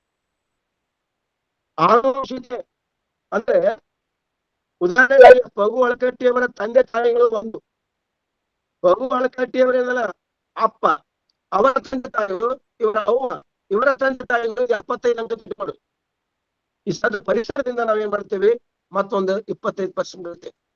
ಈಗ ಆನುವಂಶಿಕ ಪರಿಸರದ ಒಳ್ಳೆ ರೀತಿಯಿಂದ ಬಂದುದರ ಪರಿಣಾಮವಾಗಿ ಪಗು ಅಳಕಟ್ಟಿಯವರು ವಕೀಲ ಮಾಡಿಸ್ಕೊಳ್ಳಿಕ್ಕೆ ಸಾಧ್ಯವಾಯಿತು. ಅವರಿಂದ ತಂದೆಯಿಂದ ಬಳುವಳಿಯಾಗಿ ಬಂದಿರತಕ್ಕಂಥ ಹಲವಾರು ಬೋಧನಾಪ್ರಿಯ ವಿಚಾರಗಳು ಜನಮಾನಸವನ್ನ ಸೂರಿಗೊಳ್ಳುವ ರೀತಿಯಲ್ಲಿ ಈ ಕಾರ್ಯವನ್ನು ಮಾಡಿದ್ದಾರೆ ಪಗು ಅಳಕಟ್ಟಿಯವರು. ಆ ತಂದೆಯವರ ಮಾರ್ಗದರ್ಶನ, ಸಲಹೆ ಮತ್ತು ಅವು ಪ್ರೇರಕ ಶಕ್ತಿಯಾಗಿದ್ದವು. ಯಾಕಂದ್ರೆ ಗುರುಬಾಸಪ್ಪನವರು ಧಾರವಾಡದಲ್ಲಿ ಗಂಡು ಮಕ್ಕಳ ಟ್ರೈನಿಂಗ್ ಕಾಲೇಜಿನ ಬೋಧಕರಾಗಿ ಕೆಲಸ ಮಾಡಿದ್ದಾರೆ. ಆ ಬೋಧಕರಾಗಿ ಕೆಲಸ ಮಾಡಿದ ಹಲವಾರು ಮೌಲ್ಯಗಳು ಮಗನ ಮೇಲೆ ಪರಿಣಾಮಕಾರಿ ಪ್ರಭಾವ ಬೀರಿವೆ. ಆ ಬೀರಿದ್ರೆ ಅಷ್ಟೇ ಅಲ್ಲ, ನಾವು ಎಷ್ಟು nothing to be taught, you must be caught it the values ಅಂತ ಕರಿತೇವೆ. ನಾವು ಮೌಲ್ಯಗಳ ಕುರಿತು ಹೇಳಬೇಕಾಗಿಲ್ಲ, ನಾವು ಇರುವಿಕೆ ಮೇಲಿಂದ ಮೌಲ್ಯಗಳನ್ನ ನಾವೇ ಅಳವಡಿಸಿಕೊಳ್ಬೇಕು. ಇದು ಅಳಕಟ್ಟಿಯವರು ಕೂಡ ಅನ್ವಯಿಸ್ತಾರೆ ತಿಳ್ಕೊಂಡ್ರೆ. ಹಾಗೆ ತಂದೆಯವರ ಪ್ರಭಾವ ಇವರ ಮೇಲೆ ಬಹಳಷ್ಟು ಪರಿಣಾಮಕಾರಿ ಪ್ರಭಾವ ಬೀರಿತು ಅನ್ನೋದನ್ನು ತಿಳ್ಕೊಂಡಿರ್ಬೇಕು. ಹೀಗಾಗಿ ಅವರು ಟ್ರೈನಿಂಗ್ ಕಾಲೇಜಲ್ಲಿ ಅಷ್ಟಲ್ಲ, ಪುಸ್ತಕಗಳನ್ನು ಬರೆದ್ರು. ಅವ್ನು ಹೇಳಿಕ್ ಹೋಗುದಿಲ್ಲ, ಒಂದು 20-25 ಪುಸ್ತಕ ಮತ್ತು ಪಠ್ಯ ಪುಸ್ತಕ ಚೇರ್ಮನ್ರಾಗಿ ಅವರ ತಂದೆ ಕೆಲಸ ಮಾಡಿದ್ದಾರೆ. ಇವೆಲ್ಲವೂ ಕೂಡ ತಂದೆಯಿಂದ ಅನುಸರಣವಾಗಿ ಬಂದಿರತಕ್ಕಂಥ ಹೆಚ್ಚು ನಾವು ತಿಳ್ಕೊಂಡಿದ್ದು. ಇದು ಸರಿಯಾಗಿ ನಾನು ಧ್ವನಿ ಕೇಳ್ತದಂತ ಭಾವಿಸ್ಕೊಂಡಿದ್ದೇನೆ. ಕೇಳ್ತದಲ್ರಿ? Hello sir. ಕ್ಯಾಮ್ರಾ ಆಫ್ ಮಾಡಿದ್ರೆ ಕ್ಲಿಯರ್ ಬರ್ತದೆ. ಕ್ಯಾಮ್ರಾ ಆಫ್ ಮಾಡಿದ್ರೆ ಕ್ಲಿಯರ್ ಬರ್ತದೆ. ಯಾಕಂದ್ರೆ ಬರ್ರಿ ಹೇಳಿ ಇದು ಕ್ಯಾಮ್ರಾ ಆಫ್ ಮಾಡಿದ್ರೆ ಕ್ಲಿಯರ್. ಕಟ್ ಆಗ್ತಾ ಇದೆ ಮಧ್ಯದಲ್ಲಿ. ಸರ್ ಕ್ಯಾಮ್ರಾ ಆಫ್ ಮಾಡಬೇಡಿ ಸರ್. ಈಗ ಬರಬರ ಐತಿಲ್ ಮೇಡಮ್? ಸರ್ ವಿಡಿಯೋ ಆಫ್ ಮಾಡಿ, ಆಡಿಯೋ ಅಷ್ಟೇ ಇಡಿ ಸರ್. ಆಯ್ತಾಯ್ತು, ಈಗ ನಾ ಮಾತಾಡ. ಹೀಗಾಗಿ ಒಂದು ಸಾಂಸ್ಕೃತಿಕ ಪರಂಪರೆ ಅಂದ್ರೆ ಏನು, ಸಂಸ್ಕೃತಿ ಅಂದ್ರೆ ಏನು, ಅದು ಕಲ್ಟ್ ಅಂತ ಪದ ಬಂದಿದೆ. ಕಲ್ಟ್ ಅಂದ್ರೆ ಏನು? ಪೂಜಿಸು, ಗೌರವಿಸು, ಆರಾಧಿಸು, ಪ್ರೀತಿ ಮಾಡು, ಗೌರವವನ್ನ ಹಿರಿಯರಿಗೆ ಕೊಡು. ನೋಡಿ, ಇದು ಕಲ್ಚರ್. ಮಾನವನ ಅಂತರಂಗದಲ್ಲಿ ಅರಳುವ ಪರಿಮಳವೇ ಸಂಸ್ಕೃತಿ ಅಂತ ಕರೆದೇವೆ ನಾವು. ಇದು ಕಲ್ಚರ್ ಆದ್ರೆ ಹೊರಗಿನ ಬಾಹ್ಯ ಕ್ಷೇತ್ರ ಏನಿದೆಯಲ್ಲ, ಅವನ ಉದರ ಪೋಷಣೆಗಾಗಿ ಮಾಡಿರ್ತಕ್ಕಂಥ ಒಕ್ಕಲತನದ ಕಾರ್ಯಗಳನ್ನ ಉಚ್ಚಿ ಬಿತ್ತುವುದೇನಿದೆಯಲ್ಲ, ಅದು ಅಗ್ರಿಕಲ್ಚರ್. ಅಂತರಂಗದಲ್ಲಿರ್ತಕ್ಕಂಥದ್ದು ಕಲ್ಚರ್ ಆದ್ರೆ ಅಗ್ರಿಕಲ್ಚರ್ ಹೊರಗಿಂದು. ಇವೆರಡೂ ಮನುಷ್ಯನಿಗೆ ಬಹಳ ಮಹತ್ವ. ಆ ಒಂದು ಸಾಂಸ್ಕೃತಿಕ ಪರಂಪರೆಯನ್ನ ನಾವು ಹಿರಿಯರಾದಂಥವರು ಇವತ್ತ ತಂದೆ ತಾಯಿಗಳು ಕೂಡ ನನ್ನ ಮಕ್ಕಳಿಗೆ ನಾವು ಕಲಿಸ್ಕೊಳ್ಬೇಕು. ಯಾರು ಬೇಕಾಗಿಲ್ಲ, ನಾವು ನಮಗೆ ಮಾದರಿ ಆಗಬೇಕು ಅನ್ನುವಂಥದ್ದು BD ಜತ್ತಿಯವರು ಹೇಳಿದ್ದಾರೆ. ನನಗೆ ನಾನೇ ಮಾದರಿ ಅಂತ ಒಂದು ಪುಸ್ತಕ ಬರೆದಿದ್ದಾರೆ, ಯಾರು ಬೇಕಾಗಿಲ್ಲ. ಆ ರೀತಿಯಾಗಿ ನಾವು ಜೀವನವನ್ನ ಸಾಗಿಸಿದಾಗ ಮಾತ್ರ ಒಬ್ಬ ಸಾಂಸ್ಕೃತಿಕ ವಾರಸುದಾರರಾಗಿ ನಾವು ಈ ಕೆಲಸವನ್ನ ಮಾಡಬೇಕಾಗಿದೆ. ಅದು ಅವರಿಗೆ ಏನ್ ಮಾಡ್ತದೆ, ಅಳಕಟ್ಟಿಯವರಿಗೆ ಸೇರಬೇಕಾದ ಸೇವೆ. ವಿಡಿಯೋ ಆಫ್ ಮಾಡೋದಾರಲ್ಲಿ ಸರ್ ಪ್ಲೀಸ್ ವಿಡಿಯೋ ಆಫ್ ಮಾಡಿದ್ರೆ ವಾಯ್ಸ್ ಕ್ಲಾರಿಟಿ ಇರುತ್ತೆ ಸರ್. ವಿಡಿಯೋ ಆಫ್ ಮಾಡಿ, ಆಡಿಯೋ ವಿಡಿಯೋ ಆಫ್ ಮಾಡಿ, ಆಡಿಯೋ ಅಷ್ಟೇ ಇರ್ಲಿ ಸರ್. ಸರಿ ಮೇಡಮ್, ವಿಡಿಯೋ ಇಲ್ಲ ಇದೆ ಅಂದ್ರೆ ಈಗ ಆಡಿಯೋ ಆಫ್ ಆಯ್ತು ಸರ್, ವಿಡಿಯೋ ಆಫ್ ಮಾಡಿ. ಅದ್ರ ಪಕ್ಕದೇ ಸರ್. ಈಗ ಇಲ್ಲ, ವಿಡಿಯೋ ಇನ್ನೂ ಇದೆ sir. Yes sir, yes sir, yes sir, ಸರಿ. ಆಯ್ತು, ಈಗ ಮಾತಾಡ್ರಿ. Yes sir, yes sir, yes sir, ಮಾತಾಡಿ. Yes sir. ಇನ್ನ ಇದು ಒಂದು ಮಹತ್ವದ್ದು. ಕೌಟುಂಬಿಕ ಯಜಮಾನರಾಗಿ ಚಿಕ್ಕೋಡಿ ತಮ್ಮಣ್ಣಪ್ಪರವರ ಮಗಳನ್ನ ನಾವು ಆ ಭಾಗೀರಥಿ ಬಾಯಿ ಅಂತ ಕರಿತೇವೆ. ಆ ಭಾಗೀರಥಿಯನ್ನ ಮದುವೆ ಆಗ್ತಾರೆ. ಅದು ಕೂಡ ಚಿಕ್ಕೋಡಿ ತಮ್ಮಣ್ಣಪ್ಪ ಪಂಡಿತ ಚಿಕ್ಕೋಡಿಯವರು ಕೂಡ ನಮ್ಮ BLD ಸಂಸ್ಥೆ, ವಿಶೇಷವಾಗಿ KLE ಸಂಸ್ಥೆಗೆ ಸೇರಿ ಸಲ್ಲಿಸ್ತಕ್ಕದ್ದು ಅಪಾರವಾಗಿದೆ. ನಾ ಅಲ್ಲಿ ವಿಷಯಕ್ಕೆ ಹೋಗುದಿಲ್ಲ. ಅವರ ಕುಟುಂಬದ ಸದಸ್ಯರಾಗಿ ಆಗಿದ್ರು. ಅಲ್ಲಿ ಆ ದಂಪತಿಗಳಿಗೆ ಸುಮಾರು 3 ಜನ ಗಂಡು ಮಕ್ಕಳು, 5 ಜನ ಹೆಣ್ಣು ಮಕ್ಕಳು ಅಂತ ಬರ್ತದೆ. ಇನ್ನೂ ಒಂದಿಬ್ರು ಇದ್ರು ಅಂತಂತದಿದೆ. ಆದ್ರೂ ಕೂಡ ಮುಖ್ಯವಾಗಿರ್ತಕ್ಕಂಥದ್ದು ಏನು ಅಂತಂದ್ರೆ, ನಾವು ಇಲ್ಲಿ ಮಹಾಲಿಂಗ, ಚಂದ್ರಶೇಖರ, ಸರಸ್ವತಿ, ಗುರುಪುತ್ರ, ಪಾರ್ವತಿ, ಸಾವಿತ್ರಿ, ಶಿವಶಂಕರ, ಹೀಗೆ 4 ಗಂಡು ಮಕ್ಕಳು, 3 ಹೆಣ್ಣು ಮಕ್ಕಳು ಅಂತಿದೆ. ಇರ್ಲಿ, ಅದು ಏನೇ ಇದ್ರೂ ಕೂಡ ಆ ಕೌಟುಂಬಿಕ ಸದಸ್ಯನಾಗಿ ಹೇಗಿರ್ತಿದ್ರು ಮಕ್ಕಳೊಂದಿಗೆ ಅನ್ನೋದ್ರ ಬಗ್ಗೆ ಒಂದೆರಡು ಉದಾಹರಣೆಗಳು ಹೇಳ್ತೇನೆ. ಅವರು ಮಕ್ಕಳ ಶಿಕ್ಷಣಕ್ಕೆ ಹೆಚ್ಚು ಗಮನವನ್ನು ಕೊಟ್ಟಿದ್ರು. ಒಬ್ಬ ಕುಟುಂಬದ ಸದಸ್ಯರಾಗಿ ಒಂದು ಕಡೆ ಹೇಳ್ತಾರೆ, ಅವ್ರ ಮಗಳು ತಂದೆಯವರು ಮುಂಜಾನೆ 1 ಕಪ್ ಚಹಾ, ಸಂಜೆ ಮುಂದೆ 5:30 1 ಕಪ್ ಚಹಾ, ಮಧ್ಯಾಹ್ನ 11:30 12 ಗಂಟೆ ಅಥವಾ 1 ಊಟ, ರಾತ್ರಿ 8 8:30 1 ಊಟ. ಅದು ಏನು ಸಮತೋಲನ ಆಹಾರ, ಹೆಚ್ಚು ಅಲ್ಲ. ನಾವು ಹೇಳ್ತೇವೆ ವಿಶೇಷವಾಗ ಏನಂದ್ರೆ, ಯಾವಾಗ್ಲೂ ಊಟ ಮಾಡಿದ್ರ ಪಚನ ಆಗ್ಬೇಕಂತ, ಮಕ್ಕೊಂಡ್ರೆ ನಿದ್ದೆ ಹತ್ತಬೇಕಂತ. ಇದೇ ಶರಣರ ಜೀವನ. ಇದು ನೋಡ್ರಿ, ಉಂಡದ್ದು ಪಚನ ಆಗ್ಬೇಕು, ಆಮೇಲೆ ಮಲ್ಕೊಂಡ್ರೆ ನಿದ್ದೆ ಹತ್ತಬೇಕು. ಅಂಥ ಒಂದು ಕಾರ್ಯವನ್ನ ತಮ್ಮ ಬದುಕಿನಲ್ಲಿ ಅಳವಡಿಸಿಕೊಂಡಿದ್ರು. ಅದು ಮಕ್ಕಳಿಗೆ ಮಾದರಿಯಾಗಿದೆ ಅನ್ನೋದು ಕೂಡ ಒಬ್ಬ ಮಗಳು ಹೇಳ್ಕೊಂಡಿದ್ದಾಳೆ. ಅಷ್ಟೇ ಅಲ್ಲ, ಮಕ್ಕಳು ಕ್ರಿಕೆಟ್ ಮತ್ತು ಟೆನಿಸ್ ಆಡೋದ್ರಲ್ಲಿ ಅವರು ಬಹಳ ನಿಷ್ಣಾತರಿದ್ರು. ಅಷ್ಟೇ ಅಲ್ಲ, ಅವರ ಬಗ್ಗೆ ಹೆಚ್ಚಿನ ಕಾಳಜಿಯನ್ನ ಯಾವ ರೀತಿ ವಹಿಸಿದ್ರು ಅನ್ನೋದ್ರ ಬಗ್ಗೆ, ಆ ಮಕ್ಕಳ ಬಗ್ಗೆ ನಾವು ತಿಳ್ಕೊಳಕ ಸಾಧ್ಯ ಆಗತ್ತೆ. ಇವತ್ತ ಮರಿ ಮೊಮ್ಮಗ ಅದಾರ, ಗುರುಪುತ್ರ ಮೊಮ್ಮಗ, ಅವ್ರ ಮೊಮ್ಮಗ ಮಕ್ಕಳಿದ್ದಾರೆ, ನೋಡ್ತೇವೆ. ಅವರು ಕೂಡ ಒಂದು ಒಳ್ಳೆಯ ಹಂತದಲ್ಲಿ ಕೆಲಸವನ್ನು ಮಾಡ್ತಾರೆ ಅನ್ನೋದು ಬಹಳ ಮಹತ್ವದ್ದು. ಅದರಂತೆ ಒಟ್ಟಿನ ಮೇಲೆ ಮನೆಯಲ್ಲಿ ಸೌಹಾರ್ದಯುತವಾದಂತಹ ವಾತಾವರಣ ನಿರ್ಮಾಣ ಇತ್ತು ಅಂತ ಹೇಳ್ತಾರೆ. ಇರ್ಲಿ, ಈ ರೀತಿಯಾಗಿರ್ತಕ್ಕ ಒಂದು ಕೆಲಸವನ್ನ ದಿನನಿತ್ಯದಲ್ಲಿ ತಮ್ಮ ಬದುಕಿನಲ್ಲಿ ಅವ್ರು ಮಾಡ್ತಿದ್ರು. ಮತ್ತು ಒಂದು ಎಮ್ಮೆ ಇತ್ತು ನೋಡಲಿ. ಎಮ್ಮೆ ಏನ್ ಮಾಡ್ತಿದ್ರು, ಹಾಲವನ್ನ ಅದಕ್ಕ ಕೊಡುವಂತ ವ್ಯವಸ್ಥೆ ಇತ್ತು. ಅದನ್ನ ತಗೊಂಡು ನಾವೆಲ್ಲರೂ ಏನ್ ಮಾಡ್ತಿದ್ದೇವೆ ಅಂದ್ರೆ, ಯಾವುದೇ ರೀತಿಯಿಂದ ನಮ್ಮ ತಂದೆಯವರು ತಾವು ಕಷ್ಟಪಟ್ಟರು ಕೂಡ ತಮ್ಮನ್ನ ತಾವು ಸುಟ್ಟುಕೊಂಡು ನಮಗೆ ಮತ್ತೆ ಬೆಳಕನ್ನು ಕೊಡ್ತಕ್ಕಂಥವ್ರು ಆಗಿದ್ರು ಅನ್ನೋದು ಕೂಡ ಕುಟುಂಬದಲ್ಲಿ ನಾವು ಎದ್ದು ಕಾಣ್ತೇವೆ. ಇದು ತಾಯಿಯಲ್ಲಿ ನಾವು ಕಾಣ್ತೇವೆ. ಇರ್ಲಿ, ಅದೇನೋ ಕಾರಣಾಂತರದಿಂದ ತಾಯಿಯವರು ಬಹಳ ದಿನ ಬದುಕಲಿಲ್ಲ, ಆ ವಿಷಯ ಬೇರೆ. ಹೀಗೆ ಒಬ್ಬ ಸಾಂಸ್ಕೃತಿಕ ವಾರಸುದಾರನಾಗಿ, ಎರಡನೇದು ಒಬ್ಬ ಕೌಟುಂಬಿಕ ಸೌಹಾರ್ದಯುತ ವಾತಾವರಣದಲ್ಲಿ ಒಬ್ಬ ಯಜಮಾನನಾಗಿ ತನ್ನ ಸರ್ವವಸ್ವವನ್ನು ತ್ಯಾಗ ಮಾಡಿರ್ತಕ್ಕಂಥವ್ರು ಅಂತ ಹೇಳ್ತೇವೆ ನಾವು. ಇವರೊಬ್ಬ ಆದರ್ಶ ವಿದ್ಯಾರ್ಥಿಯಾಗಿದ್ರು. ನೋಡ್ರಿ, ಗುರುಗಳು ಹೇಳಿದ್ದನ್ನ ಅವ್ರು ಸರಿಯಾಗಿ ಕೇಳೋದು, ಟಿಪ್ಪಣಿಯನ್ನ ಮಾಡಿಕೊಳ್ಳುತ್ತಿದ್ರು.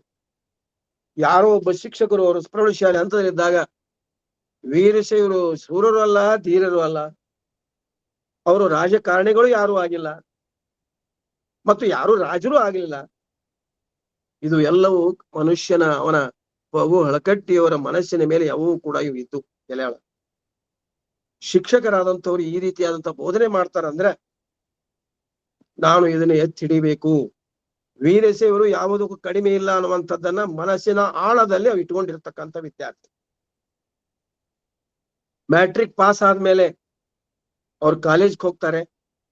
ಕಾಲೇಜಲ್ಲಿ ಹಲವಾರು ಗಣ್ಯರು, ವಿಶೇಷವಾಗಿದ್ದ ಧಾರವಾಡದ ಆಲೂರು ವೆಂಕಟರಾಯವರು ಕೂಡ ಕ್ಲಾಸ್ಮೇಟ್ ಅಂತ ಹೇಳ್ತಾರೆ. ಹೀಗೆ ಮುಂಬೈಲಿ ಸೇಂಟ್ ಜೇವಿಯರ್ ಕಾಲೇಜ್ನಲ್ಲಿ ಅವರು ಮಾಡ್ತಾರೆ ಕೆಲಸವನ್ನ, ಪದವಿಯನ್ನು ಮಾಡ್ತಾರೆ ಮತ್ತು ಲಾನು ಮುಗಿಸ್ತಾರೆ. ಆ ಸಂದರ್ಭದಲ್ಲಿ ಇಷ್ಟು ಪರಿಣಾಮಕಾರಿ ಪ್ರಭಾವ ಆಗ್ತದಲ್ಲ ಅವರಿಗೆ. ಅದರಲ್ಲಿ ವಿಶೇಷವಾಗಿ ಗುಜರಾತ್ ವಿದ್ಯಾರ್ಥಿಗಳು ಗುಜರಾತ್ ಭಾಷೆಯನ್ನ, ಮರಾಠಿ ವಿದ್ಯಾರ್ಥಿಗಳು ಮರಾಠಿ ಭಾಷೆಯನ್ನ, ಇನ್ನಿತರ ಬೇರೆ ಬೇರೆ ಭಾಷೆಯವರು ಕೂಡ ತಮ್ಮದೇ ಆಗಿರ್ತಕ್ಕಂಥ ಭಾಷೆಯ ಪ್ರತಿಷ್ಠೆನ ಬೆಳೆಸ್ಕೊಳ್ತಿದ್ರು. ಇದನ್ನು ಪೂರಾ ಗಮನಿಸಿದ್ರು. ಆಲೂರು ವೆಂಕಟರಾಯರು ಮತ್ತು ಇವರು ಕೂಡಿ ನಾವು ಕನ್ನಡವನ್ನೇ ಏಕೆ ಬೆಳೆಸಬಾರದು ಅನ್ನುವಂಥದ್ದನ್ನ ಮನಸ್ಸು ಮಾಡಿ ಮುಂದೆ ಏನ್ ಮಾಡಿದ್ರು ಅಂತಂದ್ರೆ, ಈ ಕನ್ನಡವನ್ನ ಬೆಳೆಸ್ಬೇಕಂತೇಳಿ ಧಾರವಾಡಕ್ಕೆ ಬಂದು ತಮ್ಮದೇ ಆಗಿರ್ತಕ್ಕ ಒಂದು ಸಂಘವನ್ನ ಕಟ್ಟಿಕೊಂಡು ಕನ್ನಡ ಬೆಳೆಸುವಂತ ಕಾರ್ಯವನ್ನು ಅವ್ರು ಮಾಡಿದ್ದಾರೆ. ಇದು ಸಾಮಾನ್ಯ ಮಾತಲ್ಲ. ಈ ರೀತಿಯಾಗಿ ಅವರು ಯಾವುದೇ ಟಿಪ್ಪಣಿಯನ್ನು ಕೂಡ ನೋಡ್ಕೊಂಡು ಬರಿತಿದ್ದಿಲ್ಲ. ತಮ್ಮದೇ ಆದಂತ ಟಿಪ್ಪಣಿ, ತಾವೇ ಪರೀಕ್ಷೆ ಸಮಯದಲ್ಲಿ ಓದೋದು. ಹೀಗಾಗಿ ಏನದಲ್ಲ, ಈ ಒಂದು ಪದವಿಯನ್ನ, ವಿಶೇಷವಾಗಿ ಲಾ ಪದವಿಯನ್ನ ಫಸ್ಟ್ ಕ್ಲಾಸ್ ನಲ್ಲಿ ಪಾಸ್ ಆಗ್ತಾರ ಅವ್ರು. ಹೀಗೆ ವಿದ್ವಾಂಸರ ಸಭೆ ಸಮಾರಂಭಗಳು ಇದ್ರು ಕೂಡ ಹೋಗ್ತಾರ. ಹೋಗಿ ಅಲ್ಲಿ ಇತ್ತಂದ್ರೆ ಏನ್ ಮಾಡ್ತಾರ ಅಂತಂದ್ರೆ ಟಿಪ್ಪಣಿಯನ್ನು ಮಾಡ್ಕೊಂಡು ಬರ್ತಾರ. ಹೀಗೆ ತಮ್ಮ ಕಾಲೇಜಿನ ಜೀವನವನ್ನ ಆದರ್ಶ ವ್ಯಕ್ತಿಯಾಗಿ ಇವತ್ತಿನ ಆಧುನಿಕ ಜಗತ್ತಿನಲ್ಲಿ ಒಬ್ಬ ವ್ಯಕ್ತಿ ಹೇಗಿದ್ದ ಅನ್ನೋದು ನಮಗೆ ಮಾದರಿಯಾದ ರೀತಿಯಲ್ಲಿ ವಿದ್ಯಾರ್ಥಿಗಳಿಗೆ ಹೇಳಿಕೊಡೋದನ್ನ ನಾವು ಗಮನಿಸಿರಬೇಕು. ಇನ್ನ ವೃತ್ತಿ ಬಾಂಧವರಾಗಿ ಹೇಗೆ ಮಾಡ್ತಾರ ನಾವು.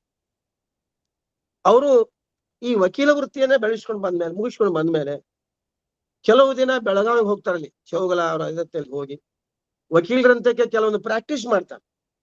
ಮತ್ತೆ ಇಷ್ಟು ಒಳ್ಳೆ ಪ್ರಾಕ್ಟೀಸ್ ಇರ್ತತಲ್ಲ, ಪ್ರತಿಯೊಬ್ಬ ಸಾಮಾನ್ಯ ವಿರೋಧ ಪಕ್ಷದವ್ರು ಯಾರೇ ಇರ್ಲಿ ಅವ್ರ ಸತಿ ಇವ್ರಿಗೆ ಹೇಳ್ತಿದ್ರಂತೆ, ಈ ಹಂಗಾರ ಮಾಡಿ ಬಗೆಹರಿಸ್ರಿ ಅಂತ ಹೇಳಿ.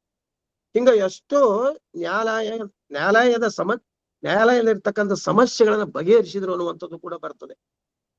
ಹಳ್ಳಿ ಹೋಗಿ ಸ್ವತಃ ಇಂಥವು ಏನಾದ್ರೂ ಇದ್ರೆ ಅದನ್ನ ಬಗೆಹರಿಸುವುದು ಅಷ್ಟೇ ಅಲ್ಲ, ಅಲ್ಲಿ ಇರ್ತಕ್ಕಂಥ ಯಾರ ಮನೆಯಲ್ಲಿ, ಮತ ಮಂದಿರಗಳಲ್ಲಿ, ಗುಹೆಗಳಲ್ಲಿ ಏನಾದರೂ ಅಕಸ್ಮಾತ್ ತಾಡವೋಲೆಗಳು ಇದ್ರೆ ಅವನ ಸಂಗ್ರಹಿಸುವ ಕೆಲಸವನ್ನು ಅವರು ಮಾಡಿದ್ದಾರೆ. ಇದು ಬಹಳ ಮಹತ್ವದ್ದು. ಆವಾಗ ಅವ್ರಿಗೆ ಏನಾಗತ್ತೆ ಅಂತಂದ್ರೆ ಒಂದು ರೀತಿಯಿಂದ ಈ ವೃತ್ತಿಯನ್ನ ಏನು ಮಾಡೋದಪ್ಪ, ಇದು ಎಷ್ಟು ಚೆನ್ನಾಗಿದೆಯಲ್ಲ ಅನ್ನುವಂಥದ್ದನ್ನ ವಚನ ಸಾಹಿತ್ಯದ ಬಗ್ಗೆ ವಿಚಾರ ಮಾಡ್ತಾರ.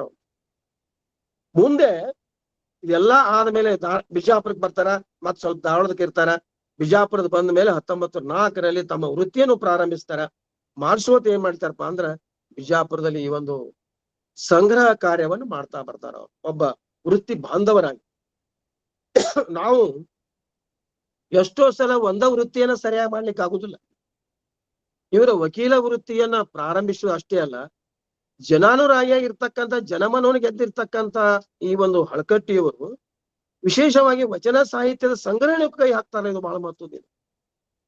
ಅದಕ್ಕಾಗಿ ಅವರ ಮಾವನವರು ಚಿಕ್ಕೋಡಿ ತಮ್ಮಣ್ಣಪ್ಪನಿಗೆ ಒಂದು ಪತ್ರ ಬರೀತಾರೆ. ಅವರು, ನಾನು ಇಂಥ ಒಂದು ಕಾರ್ಯ ಮಾಡಬೇಕಾಗಿದೆ, ದಯವಿಟ್ಟು ತಮ್ಮ ವಿಷಯವನ್ನ, ತಮ್ಮ ಅನುಮತಿಯನ್ನ ಏನು ಎಂಬುದರ ಬಗ್ಗೆ ತಿಳಿಸು ಅಂತ ಹೇಳ್ತಾರೆ. ಪಬ್ಲಿಕ್ ಪ್ರಾಸಿಕ್ಯೂಟರ್ ಆಗ್ತಾರೆ, ಲೀಡರ್ ಆಗಿರ್ತಾರೆ. ಇವೆಲ್ಲವನ್ನು ಬಿಟ್ಟು ಶರಣ ಸಾಹಿತ್ಯವನ್ನ ನಾವು ಊರ್ಜಿತಾವಸ್ಥೆಗೆ ತರಬೇಕು, ಅದನ್ನ ಬೆಳೆಸಬೇಕು ಅನ್ನುವಂತ ಒಂದೇ ಒಂದು ಮನೋಧೋರಣೆ ಅವರಲ್ಲಿ ಇರ್ತದೆ. ಅವ್ರು ಹೇಳ್ತಾರ, ನೀನು ಒಳ್ಳೆಯ, ತಮ್ಮಣ್ಣಪ್ಪರು ಹೇಳ್ತಾರ, ನೀವು ಒಳ್ಳೆಯ ಸಾಮಾಜಿಕವಾಗಿ ಧಾರ್ಮಿಕ ಚಟುವಟಿಕೆಗಳನ್ನ ಮಾಡಿದ್ರೆ ಏನ್ ತೊಂದರೆ ಇಲ್ಲ, ಮಾಡಬಹುದು ಅಂತ. ಆದ್ರೆ ನಾವು ನೋಡ್ರಿ, ಕೈ ತುಂಬಾ ಸಂಬಳ ಇದೆ, ಎಲ್ಲಾನು ನೋಡ್ತೇವೆ, ತಿಳ್ಕೊಳ್ತೇವೆ, ಆದ್ರೆ ಮತ್ತೊಂದು ಯಾವ್ದೇ ಕೆಲಸ ಮಾಡ್ಕೊಂಡ್ಬಿಡ್ತೀವಿ. ಎಷ್ಟೋ ಜನ ಅನ್ನೋರು ಈಗ ನೋಡ್ತೇವೆ ನಾವು, ನೌಕರಿ ಐತಿ ಮತ್ತಾಕ್ ಬಿಟ್ಟು ಹೋಗ್ತೀರಿ ಅಂತ. ಅವ್ರು ಯಾವ್ದಕ್ಕೂ ವಿಚಾರ ಮಾಡ್ಲಿಲ್ಲ. ಹಳಕಟ್ಟಿ ಅವ್ರು ನೌಕರಿಯನ್ನ ಬಿಟ್ಟು ಏನ್ ಮಾಡ ಪೂರ್ತಿಯಾಗಿ ಏನದಲ್ಲ, ತಮ್ಮ ಜೀವನವನ್ನೇ ಶರಣ ಸಾಹಿತ್ಯಕ್ಕೆ ಮುಡಿಪಾಗಿಟ್ರು. ಮುಂದೆ ಅವಾಗ ಏನ್ ಮಾಡಿದ್ರು ಅಂತಂದ್ರೆ, ನಿಮ್ಗೆಲ್ಲರಿಗೂ ಗೊತ್ತಿದೆ, 1000 ತಾಣ ಓಲೆಗಳನ್ನ ಸಂಗ್ರಹಿಸಿ ಏನ್ ಮಾಡ್ಬೇಕು ಅಂತ ವಿಚಾರ ಮಾಡಿದ್ರು. ಅದನ್ನ ಪತ್ರಿಕೆಯಲ್ಲಿ ನಾವು ಮಾಡಬೇಕು ಅಂತೇಳಿ ಈಗ ನಿಮ್ಗೆ ಗೊತ್ತಿರತಕ್ಕಂಥ 1926ರಲ್ಲಿ ಶಿವಾನುವ ಪತ್ರಿಕೆಯನ್ನ ಪ್ರಾರಂಭ ಮಾಡ್ತಾರೆ, ಪತ್ರಿಕೋದ್ಯಮಿಯಾಗಿ. ಹಾಗ ಮಾಡುವಂತಿರಬೇಕು, ಮಾಡದಂತಿರಬೇಕು, ಮಾಡುವ ಮಾಟದೊಳಗೆ ತಾನಿಲ್ಲಂತಿರಬೇಕು, ನೋಡುವಂತಿರಬೇಕು, ನೋಡದಂತಿರಬೇಕು, ನೋಡುವ ನೋಟದೊಳಗೆ ತಾನಿಲ್ಲದಂತಿರಬೇಕು, ಕೂಡಲ ಸಂಗಮ ದೇವನ ನೆನೆಯುತ್ತ ನಾವು ನೆನೆಯದಂತಿರಬೇಕು. ನೋಡಿ ಹೇಗಿದೆ. ಒಂದ್ ದಿವ್ಸ ನಾ ಮಾಡೀನಿ ಇದನ್ನೆಲ್ಲ ಅನ್ಲಿಲ್ಲ ಅವರು. ಬಹಳ ಜನ ಕೋಪರೇಷನ್ ಮಾಡಿಲ್ಲ, ತಮ್ಮ ಹೇಳಿದಾರ ಅವರು. ಶಿವಾನಂದ ಪತ್ರಿಕೆ ಅದನ್ನ ಮಾತು ಹೇಳಿಕ್ ಹೋಗುದಿಲ್ಲ.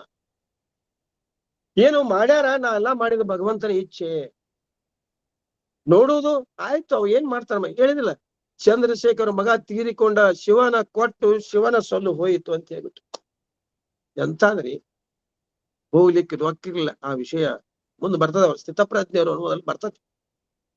ಹೀಗೆ 1/2/26ರಲ್ಲಿ 6/10/27ರಲ್ಲಿ ನವಕರ್ನಾಟಕ ಪತ್ರಿಕೆಯನ್ನ ಪ್ರಾರಂಭಿಸ್ತಾರೆ. 35 ವರ್ಷಗಳ ಕಾಲ ಶಿವಾನು ಪತ್ರಿಕೆಯನ್ನ ಪ್ರಾರಂಭಿಸ್ತಾರೆ. ಸುಮಾರು 25 ವರ್ಷ ಕರ್ನಾಟಕ ಏಕೀಕರಣದ ಕುರಿತು ಆ ಒಂದು ನವಕರ್ನಾಟಕ ಪತ್ರಿಕೆಯನ್ನು ಪ್ರಾರಂಭಿಸ್ತಾರೆ. ಅವ್ರ ಮನಸ್ಸಿನಲ್ಲಿ ಇತ್ತಲ್ಲ, ವೀರಶೈವ ಧರ್ಮ ಲಿಂಗಾಯತ ಧರ್ಮ ಇನ್ನು ಉನ್ನತಾವಸ್ಥೆಗೆ ಹೋಗಿ ಬರ್ಬೇಕಾದ್ರೆ ಎಲ್ಲ ಕೆಲಸ ಮಾಡ್ಬೇಕಂದ್ರ ಶಿವಾನವ ಪತ್ರಿಕೆ ಮುಖ್ಯ ಉದ್ದೇಶ ಏನಂತಂದ್ರೆ ರಾಜಕೀಯ, ಸಾಮಾಜಿಕ, ಔದ್ಯೋಗಿಕ, ಶೈಕ್ಷಣಿಕ, ಆರ್ಥಿಕ ಮತ್ತು ಸಾಹಿತ್ಯಿಕ ಆಲೋಚನೆಗಳನ್ನ ಬಿತ್ತರಿಸುವುದೇ ನನ್ನ ಉದ್ದೇಶವಾಗಿದೆ.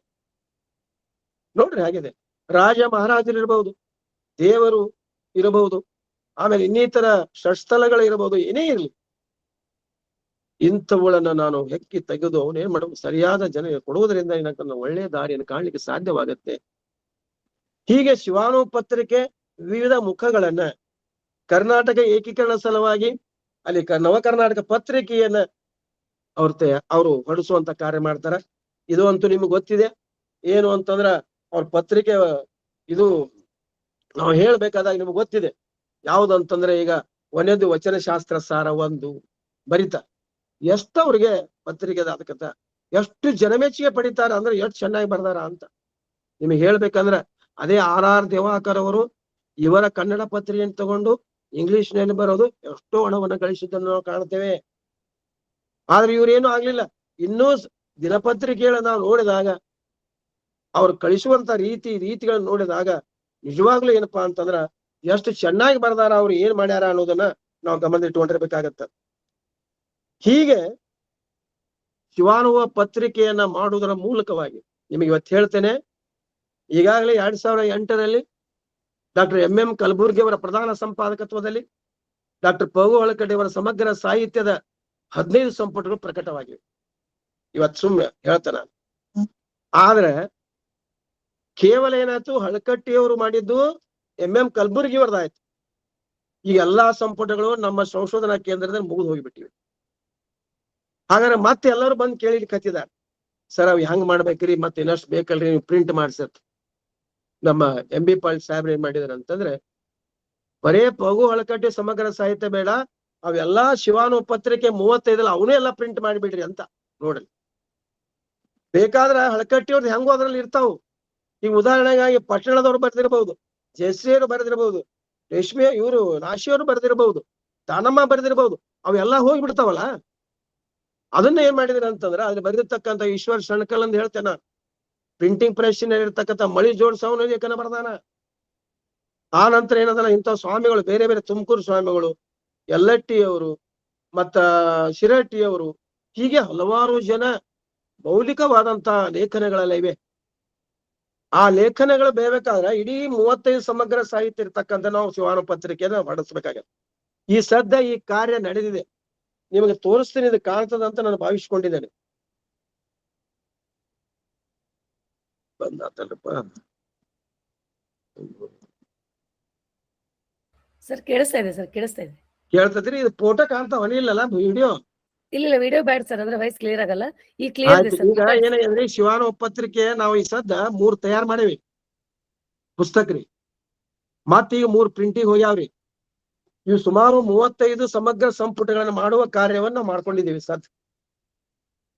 ಇಂಥದ್ದನ್ನೇನದಲ್ಲ, ನಾವಿಲ್ಲಿ ಶಿವಾನುವ ಪತ್ರಿಕೆಯ ಮರುಮುದ್ರಣ ಕಾರ್ಯವು ಕೂಡ ಈ ಸದ್ ನಡೆದಿದೆ ಸೆಂಟರ್ದಾಗ. ಸುಮಾರು 200ರಿಂದ 300 ಸಂಪುಟಗಳು ಟೋಟಲ್ ಆಗ್ಯಾವ ನಮ್ದು. ಅದ್ರ ಬಗ್ಗೆ ನಾ ಮತ್ತೆ ಹೆಚ್ಚಿಗೆ ಹೇಳುದಿಲ್ಲ. ನಿಮ್ಗೊಂದು ಉದಾಹರಣೆ ಹೇಳ್ತೇನೆ. ಶಿವಾನುವ ಪತ್ರಿಕೆ ಭೀಮರಾವ್ ಕುಲಕರ್ಣಿ ಅಂತ ಹೇಳಿ, ಅವರು ಸುಮಾರು 22 ವರ್ಷಗಳವರೆಗೆ ಅವರು ಪ್ರಿಂಟಿಂಗ್ ಪ್ರೆಸ್ ಅಲ್ಲಿ ಕೆಲಸ ಮಾಡಿದ್ದಾರೆ. ಅವರು ಮಗ ಒಬ್ಬ ಸುಕಾಂತ ಕುಲಕರ್ಣಿ ಅಂತ ಹೇಳಿ, ಇನ್ನೊಬ್ರು ಅವ್ರ ಗೆಳೆಯರು ಗೋಡ್ಸೆ ಅಂತ ಹೇಳಿ ಬಂದಿದ್ರು ನಮ್ಮ ಮನೆಗೆ.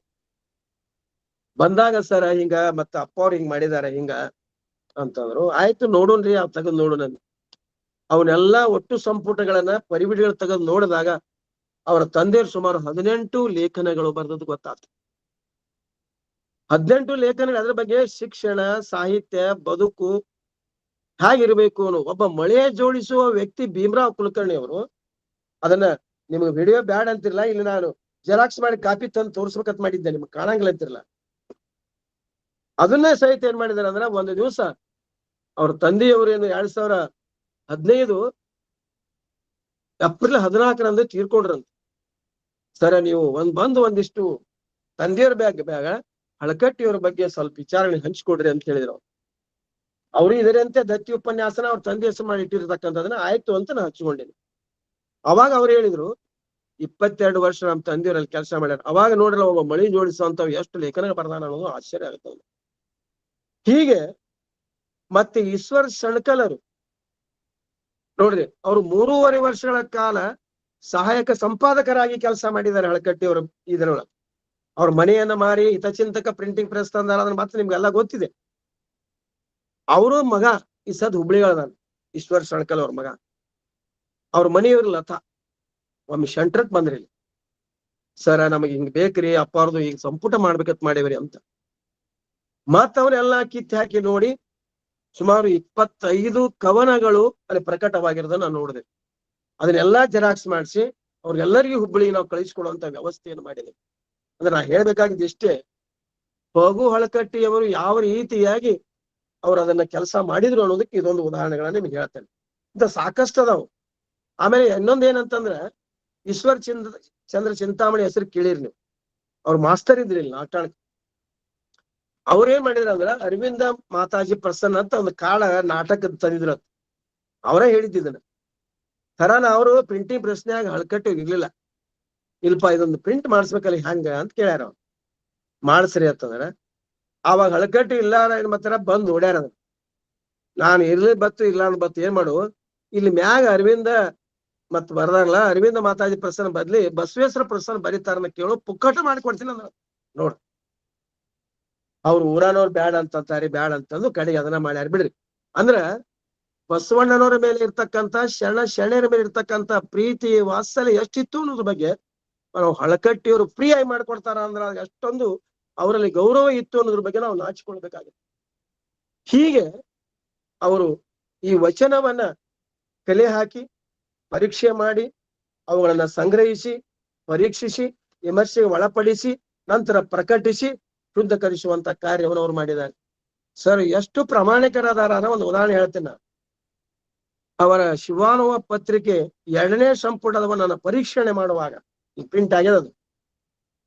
ಅಲ್ಲೊಬ್ರು ಏನ್ ಹೇಳ್ತಾರ, ನೀವು ಬರ್ದದ್ದು ನಮಗ್ ಸರಿಯಾಗಿ ಅರ್ಥ ಆಗುದಿಲ್ಲ, ಇನ್ನಷ್ಟು ಚಂದಾಗ ಬಿಡಿಸಿ ಅರ್ಥ ಹೇಳ್ಬೇಕು, ಸ್ಫುಟ ವಿಷಯಗಳು ಅಂತ ಬರ್ತೈತೆ ಅದ್ರೊಳಗೆ ಪರಿಡಿ ಒಳಗೆ. ಅವಾಗ ಅದನ್ನ ಏನೇನು ಬರ್ದಾರ ಹೇಳಿ ಅವಾಗ ಹೊಳ್ಳಿ ಉತ್ತರ ಬರೀತಾರ ಮುಂದಿನ ಸಂಪುಟಕ್ಕೆ. ಏನು ಅಂತಂದ್ರೆ, ನಮಗೆ ಈ ರೀತಿ ಕೆಲಸ ಮಾಡಬೇಕಾದ್ರೆ ವಿದ್ವಾಂಸರು ಬೇಕಾಗುತ್ತದೆ ಮತ್ತು ಅವರಿಗೆ ಹೆಚ್ಚಿನ ವೇತನವನ್ನು ನೀಡಬೇಕಾಗುತ್ತದೆ. ಅವೆಲ್ಲವೂ ಸಹಕರಿಸಬೇಕಾದ್ರೆ ಕಷ್ಟದ ಕೆಲಸವಿದೆ. ತಮ್ಮಿಂದ ಏನಾದರೂ ಸಹಾಯ ಸಹಕಾರ ಸಿಕ್ಕರೆ ಮುಂದಿನ ಪತ್ರಿಕೆಯಲ್ಲಿ ನಾನು ತಿದ್ದಿಕೊಳ್ಳುತ್ತೇನೆ ಅನ್ನುವಂತ ಮಾತನ್ನು ಹೇಳಿದ್ದಾರೆ. ಯಾರು ಪತ್ರ ತಿಳಿಯದೆ ಮಾಡಿದ ತಪ್ಪು ಕ್ಷಮೆಗೆ ಅರ್ಹವಾದ ಅನ್ನುವಂತ ಮಾತನ್ನು ಹೇಳ್ತಾರೆ. ಆದ್ರೆ ಆ ವ್ಯಕ್ತಿ ಯಾವಾಗ ಆ ರೀತಿ ಹೇಳ್ತಾನಂದ್ಮೇಲೆ ಅಷ್ಟು ದೊಡ್ಡವನಾಗ್ಲಿಕ್ಕೆ ಸಾಧ್ಯವಾಗತ್ತೆ ಅನ್ನೋದು ತಿಳ್ಕೊಂಡಿರ್ಬೇಕು. ಇಷ್ಟೇ ಅಲ್ಲ, ಈ ವಚನ ಸಂಗ್ರಹ ಮಾಡೋದನ್ನ ನಾವು ನೋಡಿದಾಗ ಎಲ್ಲೆಲ್ಲಿ ಹೋಗ್ಯಾರ, ಏನೇನ್ ಸುದ್ದಿ ಅವರು. ಸುಮಾರು 40 ಹಸ್ತಪ್ರತಿಗಳನ್ನ ಶ್ರೀಶೈಲು, ಮುದುಗೋಲು, ಮುದನೂರು, ಮಂಗಳವೇಳೆ ಇವರೆಲ್ಲ, ಆಮೇಲೆ ಸಂಗಪ್ಪ ಮಿರ್ಜಿ ಅವರು ಇಲ್ಲೇ ಬಬಲೇಶ್ವರದವರು, ಅವರು ಕೂಡ ಪ್ರಿಂಟಿಂಗ್ ಪ್ರೆಸ್ ಅಲ್ಲಿ ಕೆಲಸ ಮಾಡ್ತಿದ್ರು. ಚಂದ್ರಶೇಖರಯ್ಯ ಅನ್ನುವಂಥವ್ರು, ಶಿವರುದ್ರಯ್ಯ ಅಂತವ್ರು, ಚೊಳಸುಗುಡದವ್ರು, ಇವರು ಕೂಡ ಒಂದೊಂದು ವಚನವನ್ನ ಏನ್ ಮಾಡ್ತಿದ್ರು ಅಂದ್ರ, ಒಂದು ವಚನ ಬರೀದು ಆ ವಚನದ ಬಗ್ಗೆ ಇರ್ತಕ್ಕಂಥದ್ದು ಏನಾರ ಬಿಡಿಸಿ ಹೇಳುದು, ಅದು ಒಂದ ಪುಟದಾಗ ಆಗ್ಬೇಕು, ಹೆಚ್ಚಿಗೆ ಬೇಡ. ಆ ರೀತಿಯಾಗಿ ಒಂದು ಕಾರ್ಯವನ್ನು ಅವ್ರು ನಿರ್ವಹಿಸಿದ್ದನ್ನು ನೋಡ್ತೇವೆ. ಇಷ್ಟೆಲ್ಲಾ ಮಾಡಿದ್ರು ಸಹಿತ ಯಾರು ಇವರಿಗೆ ಕೆಲಸ ಚಲೋ ಮಾಡ್ಯಾರಪ್ಪ ಏನಪ್ಪ ಯಾರು ಅಷ್ಟೊಂದು ಸಹಾನುಭೂತಿಯನ್ನ ಅವರು ತೋರಿಸಿಲ್ಲ. ವ್ಯಾಪಾರಸ್ಥರೇ ಮುಳುಗ್ಯಾರ, ಯಾರು ಕೆಲಸಗಾರರು ತಮ್ಮ ಕೆಲಸವೇ ಮುಳುಗ್ಯಾರ. ಎಷ್ಟೋ ಸಲ ಚೆನ್ನಾಗಿರ್ತಕ್ಕಂಥ ವಕೀಲ್ ಬಿಟ್ಟು ಇದಕ್ಕೆ ಯಾಕೆ ಬಂದಾರ ಅನ್ನುವಂಥವ್ರು ಅಂದಾರ. ಇದು ಸಾಮಾನ್ಯ ಕೆಲಸ ಅಲ್ಲ. ನಿಮ್ಗೆ ಗೊತ್ತಿದೆ, ಇಲ್ಲಿ ಬಬಲೇಶ್ವರದ ಶಾಂತವೀರ ಮಹಾಸ್ವಾಮಿಗಳು ಅವರಿಗೆ ಜೋಳವನ್ನ, ಗೋಧಿಯನ್ನ ಮತ್ತು ಒಂದಿಷ್ಟು ತಮ್ಮಲ್ಲಿರ್ತಕ್ಕಂಥ ಟ್ರಂಕ್ನ ರೂಪಾಯಿಯನ್ನು ಕೂಡ ಕೊಟ್ಟದ್ದನ್ನು ನಾವು ಕಾಣ್ತೇವೆ. ಇನ್ನೊಂದು ಅವ್ರು ಏನಾಯ್ತು ಅಂತಂದ್ರೆ, ಪ್ರದರ್ಶನವನ್ನು ಏರ್ಪಡಿಸ್ಯಾರ 1936. ಅವಾಗ JB ಮದನ್ ಅನ್ನುವಂಥ ಒಬ್ಬ ಕಲೆಕ್ಟರ್ ಇದ್ದ. ಮಂದಿ ಎಷ್ಟು ಬರ್ಬೇಕಾಗಿದ್ದು ಅಷ್ಟು ಬರ್ಲಿಲ್ಲ. ಅವ್ರು ಬಹಳ ಹಳಾಳೆ ಆಯ್ತು, ಹತಾಶನ ಆಯ್ತು. ಅವಾಗ ಏನ್ ಮಾಡಿದ್ರು ಅಂದ್ರೆ, ಅವರು ಪೂರ್ತಿಯಾಗಿ ಒಬ್ಬ PV ಪಾಟೀಲ್ ಅಂತ ಮಾಸ್ತರ್ ಹುಡುಕ್ಯಾಡಿದ್ರು. ಅವ ಸಂಗೀತ ಮಾಸ್ತರ್. ಅವ್ರನ್ನ ಬಾಂಬೆ ಕಳಿಸ್ಕೊಟ್ರು. ಅಲ್ಲೇನೋದು ರೇಡಿಯೋನಲ್ಲಿ ನಿಮ್ಮ ಧ್ವನಿಯನ್ನ ಪರೀಕ್ಷೆ ಮಾಡ್ತಾರ, ಹೋಗ್ರಿ ಅಂತ ತಿಳ್ಕೊರಿ ನೀವು. ಕಳಿಸ್ಕೊಟ್ಟ ಮೇಲೆ ಅಲ್ಲಿ ಧ್ವನಿ ಒಂದ್ ಏನಾಯ್ತು ಸಿಲೆಕ್ಟ್ ಆಗ್ತು ಪಾಳೆ ಬೇಕಾರೆ. ಸಿಲೆಕ್ಟ್ ಆದ್ಮೇಲೆ ಮುಂದೇನಾಯ್ತು ಅಂತಂದ್ರೆ ಅವರು ಅಲ್ಲಿ ರೇಡಿಯೋದಲ್ಲಿ ವಚನಗಳನ್ನ ಹಾಡಿದ್ರು. ಆ ಹಾಡಿದ ವಚನಗಳೇನ್ ಮಾಡಿದ್ರಪ್ಪ ಅಂತಂದ್ರೆ ಇಲ್ಲಿ ಬಂದು ಒಂದಿನ ಏನ್ ಮಾಡಿಬಿಟ್ರು ಅಂತಂದ್ರ ಇಲ್ಲಿ ಕ್ಯಾಂಪಸ್ನಾಗ ಬಂದ್ ಏನ್ ಮಾಡಿದ್ರು ಆ ರೇಡಿಯೋವನ್ನ ಇಲ್ಲಿ ಆನ್ ಮಾಡಿ ಹಾಡ್ಸಿದ್ರು. ಅವಾಗ ಜನ ರೇಡಿಯೋದಾಗ ಹಿಂಗ್ ಹಾಡಾಕ್ ಕೇಳಿ ಏನ್ ಮಾಡಿದ್ರು ಅಂದ್ರೆ ಎಷ್ಟು ಚೆನ್ನಾಗಿ ವಚನ ಅದ ಅಂದ್ರೆ ತಿಳ್ಕೊರಿ ನೀವು. ಅಂದ್ರ ಒಬ್ಬ ಮನುಷ್ಯನಿಗೆ ವಚನಗಳು ಸ್ಪಂದಿಸಬೇಕಾಗಿದ್ದರೆ ಏನೇನು ಕೆಲಸ ಮಾಡ್ಯಾರ ಅನ್ನೋದು ತಿಳ್ಕೊಬೇಕು ನಾವು. ಅಷ್ಟೇ ಅಲ್ಲ, ಸ್ಕೂಲ್ ಬಿಟ್ಟ ಮೇಲೆ ಮತ್ತೆ ಸಾಯಂಕಾಲ 7:30 8:30 9 ತನ ಹಾಡದ ಕಾರ್ಯಕ್ರಮವನ್ನು ಕೂಡ ವಿದ್ಯಾರ್ಥಿ ಹಂಚಿಕೊಟ್ಟಿರೋದು ಬರ್ತದೆ. ಅಂದ್ರೆ ವಚನಗಳನ್ನ ಅಲ್ಲಿ ನಾವು ಗಾಯನದ ರೂಪಕ್ಕೆ, ಗೀತೆಯ ರೂಪಕ್ಕೆ ಇಳಿಸಿಕೊಳ್ಳತಕ್ಕಂಥದ್ದು ಯಾರು ಅಂತಂದ್ರೆ ಒಳಕಟ್ಟಿ ಅವರು. ಹೀಗಾಗಿ ಏನಪ್ಪ ಅಂದ್ರ ಬಹಳ ಚೆನ್ನಾಗಿ ಎಲ್ಲ ನೀವು ಹಾಡ್ತೀರಿ. ಇದು ಒಂದು.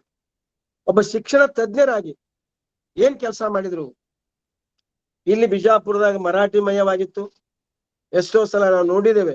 ಇಲ್ಲಿ ಅವು ಕನ್ನಡ ಶಾಲೆಗಳೇ ಇರಲಿಲ್ಲ, ಅದರಲ್ಲಿ ವಿಶೇಷವಾಗಿ ಹೆಣ್ಣು ಮಕ್ಕಳ ಶಾಲೆಗಳೇ ಇರಲಿಲ್ಲ. ಒಬ್ಬ ಪ್ರಾಥಮಿಕ ಶಾಲೆಯನ್ನ ತೆರೆಯುವಂತ ವ್ಯವಸ್ಥೆಯನ್ನು ಮಾಡಿದ್ರು. ಪಠ್ಯ ಪುಸ್ತಕವನ್ನ ರಾಜ ಮಹಾರಾಜ ಚರಿತ್ರೆ ಇರಬೇಕು ಅನ್ನುವಂಥ ಇತಿಹಾಸ ಭೂಗೋಳದಲ್ಲಿ ಕೂಡ ಅವ್ರು ತಾವು ಹೇಳಿದ್ರು ಸಜೆಷನ್ಸ್. ಇದು ಸಿದ್ದೇಶ್ವರ ಹೈಸ್ಕೂಲ್ ನೆಲಮಾಳಿಗೆಯಲ್ಲಿ ಕೂಡ ಏನ್ ಮಾಡ್ತಂದ್ರೆ 1 ರಿಂದ 4 ವರ್ಗಗಳನ್ನು ಸ್ವತಃ ಪ್ರಾರಂಭ ಮಾಡ್ಯಾರ ಅವರು. ಸಾಮಾನ್ಯ ಅಲ್ಲ. ಅವರಿಗೆ ಕನ್ನಡವನ್ನ ಕಲಿಸಲೇಬೇಕು, ಕನ್ನಡ ಶಾಲೆಗಳನ್ನು ತೆಗಿಲೇಬೇಕು ಅನ್ನುವಂಥದ್ದನ್ನ ನಿರ್ಧಾರ ಮಾಡಿಕೊಂಡು ಅವಾಗ ನಿಮ್ಗೆ ಗೊತ್ತಿದೆ ನಗರಸಭೆಯ ಒಬ್ಬ ಅಧ್ಯಕ್ಷರಾಗಿ ಕೂಡ ಈ ಕಾರ್ಯವನ್ನು ಮಾಡಿದ್ದಾರೆ. ಹೀಗೆ ಅವರು ಹಲವಾರು ಪ್ರಾಥಮಿಕ ಶಾಲೆಗಳನ್ನ ತೆಗೆಯಲು, ವಿಶೇಷವಾಗಿ ಬಾಗಲಕೋಟೆಯಲ್ಲಿ, ಬಿಜಾಪುರದಲ್ಲಿ ಈಗೂ ಕೂಡ ಗಾಂಧಿ ಚೌಕ್ ಇದೆ. ವಿಕ್ಟೋರಿಯಾ ಮಹಾರಾಣಿ ಒಂದು ಹಣ್ಣು ಶಾಲೆ ಅಂತಿದೆ, ಅದು ಮರಾಠಿ ಮಯ, ಅದನ್ನ ಪೂರ್ತಿ ಕನ್ವರ್ಟ್ ಮಾಡಿದ್ರು ಕನ್ನಡಕ್ಕೆ. ಈಗೂ ಕೂಡ ಅದಿದೆ. ಹೀಗೆ ಮಾಧ್ಯಮಿಕ ಶಾಲೆಗಳಂತೂ ಕೂಡ 1 ಅಥವಾ 2 ಇದ್ವು ಅಷ್ಟ, ತಾಲೂಕಿಗೆ ಇರಲಿಲ್ಲ. ಅವನ್ನೂ ಸಹಿತ ಏನ್ ಮಾಡಿದ್ರೆ ತಾಲೂಕಿಗೊಂದು ಇರಬೇಕು ಅನ್ನುವಂಥದ್ದನ್ನು ಕೂಡ ಅವ್ರು ಒತ್ತಿ ಹೇಳಿದ್ರು. ಹೀಗಾಗಿ ನಮ್ಮಲ್ಲಿ ನ್ಯೂ ಇಂಗ್ಲಿಷ್ ಸ್ಕೂಲ್ ಇತ್ತಿದೆ, SS ಹೈಸ್ಕೂಲ್. 1ನೇ ಮಹಾಯುದ್ಧ ಸಂದರ್ಭದಲ್ಲಿ ಜರ್ಮನಿಯವರನ್ನು ಬಿಟ್ಟು ಹೋಗ್ಬಿಟ್ರು. ಅವಾಗ ಇದನ್ನ ಏನ್ ಮಾಡಿದ್ರೆ SS ಹೈಸ್ಕೂಲ್ ಅಂತ ಮಾಡಿದ್ರು. ಅಲ್ಲಿ ಎಷ್ಟೋ ಸಲ ಮೇಲ್ವಿಚಾರಕರು ಬಂದು ಇದು ಲಿಂಗಾಯತ ಸಮುದಾಯದ ಇದ್ರೂ ಕೂಡ ಜಾತ್ಯತೀತವಾಗಿ ನೋಟ್ ಬರೆದು ಹೋಗ್ಬಿಟ್ರು. ಇಷ್ಟು ಚೆನ್ನಾಗಿ ಕಾರ್ಯಕ್ರಮ ನಡೆಸ್ತಾರ ಅಂತ ಹೇಳಿ. ಅದಕ್ಕಾಗಿ ವೈಯಕ್ತಿಕವಾದ ಕಾಳಜಿ ಇದೆ, ಸಂಗೀತ ಕಾರ್ಯಕ್ರಮವಿದೆ ಅನ್ನುವಂಥದ್ದನ್ನು ಕೂಡ ನೋಟ್ ಬರೆದು ನಮ್ಮಿನ್ನೂ ಇದೆ. ಹೀಗೆ ಪ್ರಾಥಮಿಕ, ಮಾಧ್ಯಮಿಕ, ಆಮೇಲೆ ಕಾಲೇಜಿಗೊಂದು ಅವಶ್ಯ ಅನ್ನೋದು ತಿಳ್ಕೊಂಡ್ರು. ನೋಡ್ರಿ, 1944ರಲ್ಲಿ ಕಾಲೇಜ್ ಎಲ್ಲಿ ಪ್ರಾರಂಭ ಆಯ್ತು ಅಂತಂದ್ರೆ ಬಾಗಲಕೋಟೆ ಶುರು ಆಯ್ತು. ತಾಲೂಕಾ ಪ್ಲೇಸಿಗೆ ಕಾಲೇಜ್ ಆದ್ರೆ ಬಿಜಾಪುರಕ್ಕೆ ಯಾಕೆ ಕೊಡಬಾರ್ದಂತಂದ್ರೆ ಅಲ್ಲಿ ಹೋಗಿ ಬಾಂಬೆಗೆ ಹೋಗಿ ಗುದ್ದಾಡಿದ್ರು. ಅದರ ಬಂತಾಳ ಸ್ವಾಮಿಗಳು ಕೂಡ ಇದ್ರು ನಂದು. ಹೋಗಿ ಅಲ್ಲಿ ಮಾಡಿದ ಮೇಲೆ ನೀವು 6 ತಿಂಗಳೊಳಗಾಗಿ ಒಂದು ಕಾಲೇಜ್ ಬಿಲ್ಡಿಂಗ್ ಇಂಡಿಪೆಂಡೆಂಟ್ ಆಗಿ ಕಟ್ಟಿದ್ರೆ ಮಾತ್ರ ನಾವು ಕೊಡ್ತೇವೆ ಅಂತಂದ್ರು. ಆಯ್ತಂತ ಮಾಡಿದ್ರು. SS ಹೈಸ್ಕೂಲ್ ಬಿ ಇದೆಯಲ್ಲ, ಸ್ಕೂಲ್ ಮಾಡ್ಯಾರ, ಆ ವಿಷಯ ಬೇರೆ. ಹೀಗೆ ಇವರು ನಿರಂತರವಾಗಿ ಪ್ರಯತ್ನ ಮಾಡಿದ ಪರಿಣಾಮವಾಗಿ ಕಾಲೇಜ್ ಅನ್ನು ಕೂಡ ಅವ್ರು ತರಲಿಕ್ಕೆ ಪ್ರಯತ್ನ ಮಾಡ್ತಾರೆ 45ರಲ್ಲಿ. ಹೀಗೆ ಮುಂದೆ ಬಂತನಾಳ ಸ್ವಾಮಿಗಳು ಬಂದ್ರು, ಅದು ವಿಷಯ ಶಿಕ್ಷಣಕ್ಕೆ ಬಂದ್ರು. ಇನ್ನ ವಿಶ್ವವಿದ್ಯಾಲಯ ಬೇಕಂದ್ರೆ ಅವರು ಸ್ವತಂತ್ರ ವಿಶ್ವವಿದ್ಯಾಲಯ ಪ್ರತಿಯೊಂದು ಜಿಲ್ಲೆಗೆ ಬೇಕಂತಂದ್ರು. ಅವಾಗ ಧಾರವಾಡ ವಿಶ್ವವಿದ್ಯಾಲಯದಲ್ಲಿ ಏನ್ ಮಾಡಿದ್ರು ಅಂತಂದ್ರೆ ಅದನ್ನ 1950ರಲ್ಲಿ ಪರ್ಮಿಷನ್ ತಗೊಂಡು ಧಾರವಾಡ ವಿಶ್ವವಿದ್ಯಾಲಯ ಪ್ರಾರಂಭಿಸಿದ್ರು. ಅದೇ ವಿಶ್ವವಿದ್ಯಾಲಯ 1956ರಲ್ಲಿ ಅವರು ಡಾಕ್ಟರ್ ಆಫ್ ಲಿಟ್ರೇಚರ್ ಎಂಬ ಪದವಿಯನ್ನು ಪಡೆದಾರಲ್ಲ, ಇದು ಬಹಳ ಮಹತ್ವ. ಯಾವ ವಿಶ್ವವಿದ್ಯಾಲಯ ಸ್ಥಾಪನೆ ಮಾಡಿದ್ರು ಅಲ್ಲೇ ಏನ್ ಮಾಡಿದಾರೆ ಅಂದ್ರೆ ಇವರು ತೊಡಗೊಂಡು. ಮತ್ತು ಸ್ತ್ರೀ ಶಿಕ್ಷಣಕ್ಕೂ ಕೂಡ ಅಷ್ಟೇ ಮಹತ್ವವನ್ನು ಕೊಟ್ಟಿದ್ದಾರೆ. ಬಾಲ್ಯ ವಿವಾಹವನ್ನು ತಡೆದಾರ. ಸುಖ ಜೀವನ ಆಗಬೇಕಾಗಿದೆ, ಔದ್ಯೋಗಿಕ ಶಿಕ್ಷಣ ಅವಶ್ಯ. ನೋಡ್ರಿ, ಅಂದ್ರೆ ಉದ್ಯೋಗಪರವಾದ ಶಿಕ್ಷಣ, ಹೆಣ್ಣು ಮಕ್ಕಳಿಗೆ ಸ್ವತಂತ್ರವಾಗಿ ಉದ್ಯೋಗ ಮಾಡುವ ಅವಕಾಶವನ್ನು ಕಲ್ಪಿಸಿಕೊಡ್ರಿ ಅಂತ ಹೇಳಿದರು. ಇದು ಕೂಡ ಬಹಳ ಮಹತ್ವದ್ದು. ಅಂದ್ರೆ ಆಧ್ಯಾತ್ಮಿಕ ಶಿಕ್ಷಣವನ್ನು ಕೊಡಬೇಕು. ವಚನಗಳನ್ನ ಕಂಠಪಾಠ ಮಾಡಿಸ್ರಿ, ಅವುಗಳ ತಾತ್ಪರ್ಯವನ್ನ ಹೇಳ್ರಿ, ಅವನ ಗಾಯನಕ್ಕೆ ಒಳಪಡಿಸ್ರಿ, ಅವುಗಳ ವಿಶ್ಲೇಷಣೆ ಮಾಡಿ, ಅವು ಆಧ್ಯಾತ್ಮಿಕ ಶಿಕ್ಷಣಕ್ಕೆ ತಳಹದಿಯಾಗಿವೆ ಅನ್ನುವಂತ ಮಾತನ್ನ ಹೇಳಿದ್ದಾರೆ. ನೋಡಿ, ಯಾವ್ದು ಬೇಡ ನಿಮಗೆ, ಪ್ರತಿಯೊಂದು ನೋಡ್ರಿ. ನೀವು ಯಾವ್ದೇ ತಗೊಳ್ಳಿ, ಒಂದು ಉದಾಹರಣೆಗಾಗಿ ಏನು, ನೆಲವಂದೇ ಬಲೆಗೇರಿ ಶಿವಾಲಯಕ್ಕೆ, ಜಲವಂದೇ ಶೌಚ ಆಚಮನಕ್ಕೆ, ಕುಲವಂದೇ ತನ್ನತ ಅರಿದವಂಗೆ, ಫಲವಂದೇ ಷಡ್ದರ್ಶನ ಮುಕ್ತಿಗೆ ಎನ್ನುವಂತ ಮಾತನ್ನ ಎಷ್ಟು ಚೆನ್ನಾಗಿ ಹೇಳಿದ್ದಾರೆ. ಹಾಗೆ ನಾವೆಲ್ಲ ಹೇಳ್ತೇವೆ ಶೌಚ ಆಚಮನಕ್ಕೆ. ಶೌಚ ಅಂದ್ರೆ ಶೌಚಾಲಯ ಬೇಕಾಗಿರ್ತಕ್ಕಂಥ ನೀರು, ಆಚೆ ಅಂದ್ರೆ ತೀರ್ಥ ನೀರು ಅಂತ ಅರ್ಥ. ಎಷ್ಟೋ ಮಂದಿ ಗೊತ್ತಿಲ್ಲ. ಇವನ್ ಏನ್ ಮಾಡಿದಾರ ಅಂತಂದ್ರೆ, ನಾವು ಬಿಡಿಸಿ ತಿಳಿಸಿ ಹೇಳುವುದರಿಂದ ಮತ್ತೆ ನಾವು ಜಾತ್ಯತೀತ ಮನೋಭಾವನೆನ ನಾವು ಉಂಟು ಮಾಡೋದಕ್ಕೆ ಸಾಧ್ಯ ಆಗುದಿಲ್ಲ. ಅದಕ್ಕೆ ನಾವೆಲ್ಲರೂ ಒಂದು ಅನ್ನುವಂತ ಮನೋಭಾವನೆ ತಳಕ್ಕೆ ಸಾಧ್ಯವಾಗುತ್ತೆ ಅನ್ನೋದನ್ನು ಕೂಡ ಹೇಳಿದ್ದಾರೆ. ಆದ್ರಂತ ಕೈಗಾರಿಕಾ ಕ್ಷೇತ್ರಗಳಲ್ಲಿ ಗಣನೀಯವಾದಂತ ಸೇವೆಯನ್ನು ಮಾಡ್ರಿ, ನಿಮ್ಗೆ ಚಲೋ ಆಗ್ತದ ಅಂತ ಹೇಳಿದ್ರು. ಇಷ್ಟು ಹೇಳಿದ ಮೇಲೆ 1856ರಲ್ಲಿ ಈ ಡೆಪ್ಯೂಟಿ ಚನ್ನಬಸಪ್ಪ ಪ್ರತಿಷ್ಠಾನದಂತ ಕಾಲೇಜ್ ಇದೆಯಲ್ಲ, ಟ್ರೈನಿಂಗ್ ಕಾಲೇಜ್, ಅವನೇನು ಅವ್ರ ತಂದೆಯವ್ರು ದುಡಿದಿರಲಿಲ್ಲ, ಅದು 1956ಕ್ಕೆ ಒಂದು ವರ್ಷ ಆಗುತ್ತೆ. ಆ ಶತಮಾನೋತ್ಸವ ಆಚರಿಸಬೇಕು ಅನ್ನೋ ಉದ್ದೇಶದಿಂದ ಏನ್ ಮಾಡ್ತಾರಂದ್ರ, ಹಳಕಟ್ಟಿಯವರು ಅಲ್ಲಿಗೆ ಹೋಗ್ತಾರೆ. ಹೋಗಿ ಪ್ರತಿಯೊಬ್ಬರಿಗೂ ಶಿಕ್ಷಣವೇ ಜೀವನದ ಅಡಿಪಾಯ, ಅಧ್ಯಾಪಕರ ಆಯ್ಕೆ ಹಿಂಗಾಗ್ಬೇಕು, ತನ್ನ ಸ್ವಜ್ವಾಲೆಯಿಂದ ಉರಿಯದ ದೀಪ ಇನ್ನೊಂದು ದೀಪವನ್ನು ಹೊತ್ತಿಸಲಾರದನ್ನುವಂತ ಮಾತನ್ನ ಅರವಿಂದ ಟ್ಯಾಗೋರ್ ಹೇಳಿದ್ದಾರೆ. ಇವರು ಹೇಳ್ತಾರೆ. ಎಲ್ಲಿಯವರೆಗೆ JP ನಾಯಕನು ಕೂಡ ಹೇಳಿದ್ದಾರೆ, ಎಲ್ಲಿಯವರೆಗೆ ಸ್ತ್ರೀಯರಿಗೆ ಶಿಕ್ಷಣವನ್ನು ನೀಡುವುದಿಲ್ಲವೋ ಅಲ್ಲಿಯವರೆಗೆ ಸಾಮಾಜಿಕ, ಆರ್ಥಿಕ ಮತ್ತು ಸಾಂಸ್ಕೃತಿಕ, ಆಧ್ಯಾತ್ಮಿಕ ವಿಕಾಸವಾಗಲು ಸಾಧ್ಯವಿಲ್ಲ ಅನ್ನುವಂತ ಮಾತನ್ನು ಕೂಡ ಅವರು ಹೇಳಿದ್ದಾರೆ. ಅದಕ್ಕಾಗಿ ಶಿಕ್ಷಣವೇ ಶಕ್ತಿ, ಶಿಕ್ಷಣವೇ ಜೀವನದ ಅಡಿಪಾಯ ಎಂಬುದನ್ನು ಕೂಡ ಹೇಳಿದರೆ, ಅಧ್ಯಾಪಕರನ್ನ ಆಯ್ಕೆ ಮಾಡ್ಕೊಳ್ಬೇಕು ವಿಚಾರವನ್ನು ಕೂಡ ಅವತ್ತ ಶತಮಾನೋತ್ಸವ ಸಂದರ್ಭದಲ್ಲಿ ಬಹಳಷ್ಟು ವಿಚಾರಗಳನ್ನು ಅವ್ರು ಹೇಳಿದ್ದಾರೆ.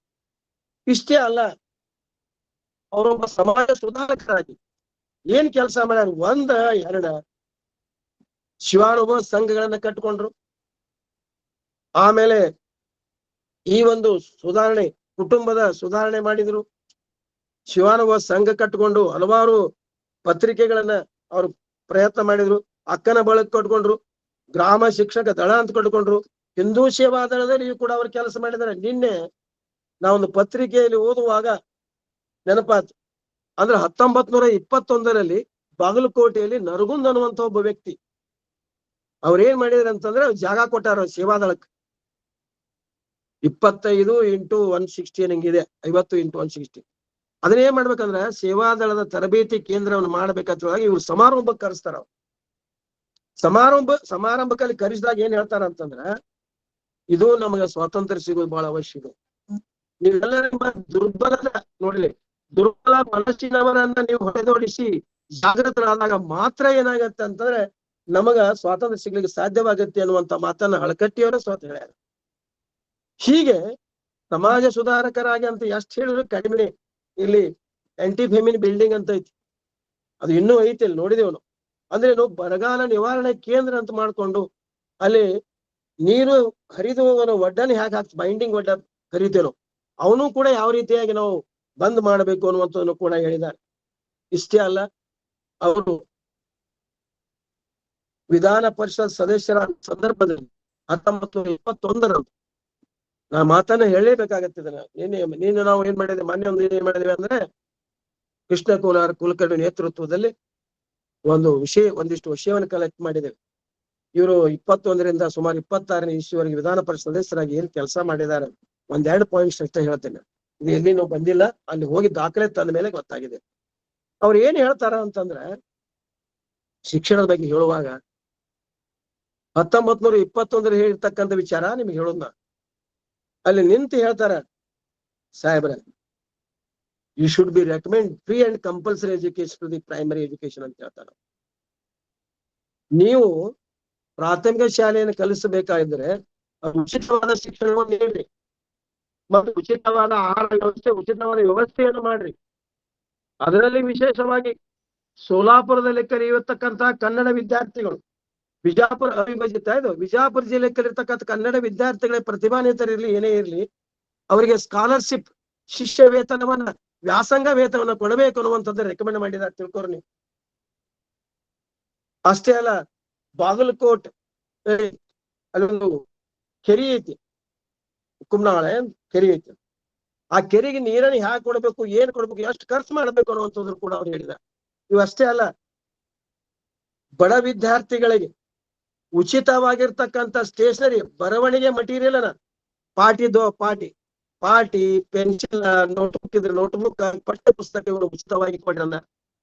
ಯಾಕೆ ಈ ಮಾತನ್ನ ಹೇಳ್ತೇನೆ ಅಂದ್ರೆ, ನಾನು ಒಬ್ಬ ಶಿಕ್ಷಕನಾಗಿ BEd ಕಾಲೇಜ್ ಪ್ರಿನ್ಸಿಪಾಲ್ ರಿಟೈರ್ ಆದ್ಮೇಲೆ 1950ರ ಸಂವಿಧಾನದಲ್ಲಿ ಕೂಡ ಆರ್ಟಿಕಲ್ 45 ಏನೈತೆ ಅಂದ್ರ a state shall endeavour to provide within a period of 14 years from the commencement of the Constitution for the 14 years of each group of in 1960 ಅಂತ ಹೇಳಿದೆ. ನೋಡ್ರಿ, ಸಂವಿಧಾನ ಜಾರಿ ಮಾಡಿದ್ರಿಂದ ರಾಜ್ಯ ಸರ್ಕಾರವು ತನ್ನದೇ ಆಗಿರ್ತಕ್ಕಂಥ ಉಚಿತ ಹಾಗೂ ಕಡ್ಡಾಯ ಶಿಕ್ಷಣವನ್ನ 6 ರಿಂದ 14 ವರ್ಷದ ಮಕ್ಕಳಿಗೆ 1960 ಪೂರೈಸಬೇಕಂತ ಹೇಳಿ.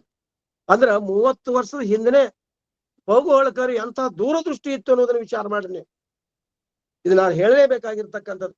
ಇಂಥ ಹಲವಾರು ರೆಕಮೆಂಡೇಶನ್ ಮಾಡಿದ್ದಾರೆ ಅಲ್ಲಿ ಏನು ವಿಧಾನ ಪರಿಷತ್ನಲ್ಲಿ ಇರ್ತಕ್ಕಂಥದ್ದು. ಸುಮ್ಮನೆ ಅಲ್ಲ, ಅವರು ವಿತ್ ಇದು ಎವಿಡೆನ್ಸ್ ಹೇಳಿದ್ದಾರೆ. ಅವ್ರು ಒಳ್ಳೆ ಹೇಳ್ಯಾರ. ಅವಾಗ ಏನಾಗಿತ್ತು ಅಂದ್ರೆ 11 ತಾಲೂಕು ಇದ್ದು, ಇವು 2 ತಾಲೂಕು ಅಷ್ಟೇ ಏನಾಗಿದ್ದು ಅಂತಂದ್ರ ರಾಜಮನೆತನ, ಮುಧೋಳ ಮತ್ತು ಜಮಖಂಡಿ. ಅವೆರಡು ಬಿಟ್ಟು ಉಳ್ಕಿದೆಲ್ಲ ಏನಾಗಿದ್ದು ಅಂತಂದ್ರ ಇವನ್ನೆಲ್ಲ ಪ್ರಾಂತ್ಯ ಇದ್ವಲ್ಲ, ಪ್ರಾಂತಿಗೆ ಅನುಗುಣವಾಗಿ ನಾವು ಕೊಡ್ಬೇಕಂತ ಮಾಡಿದ್ರು. ಅವ್ರು ಅಲ್ಲಿ ಕೊಟ್ರೆ ಬೇಡ ಅನ್ನಂಗಿಲ್ಲ, ರಾಜರಿಗೂ ಕೂಡ ಹೇಳಿದ್ದಾರೆ ಇವತ್ತು.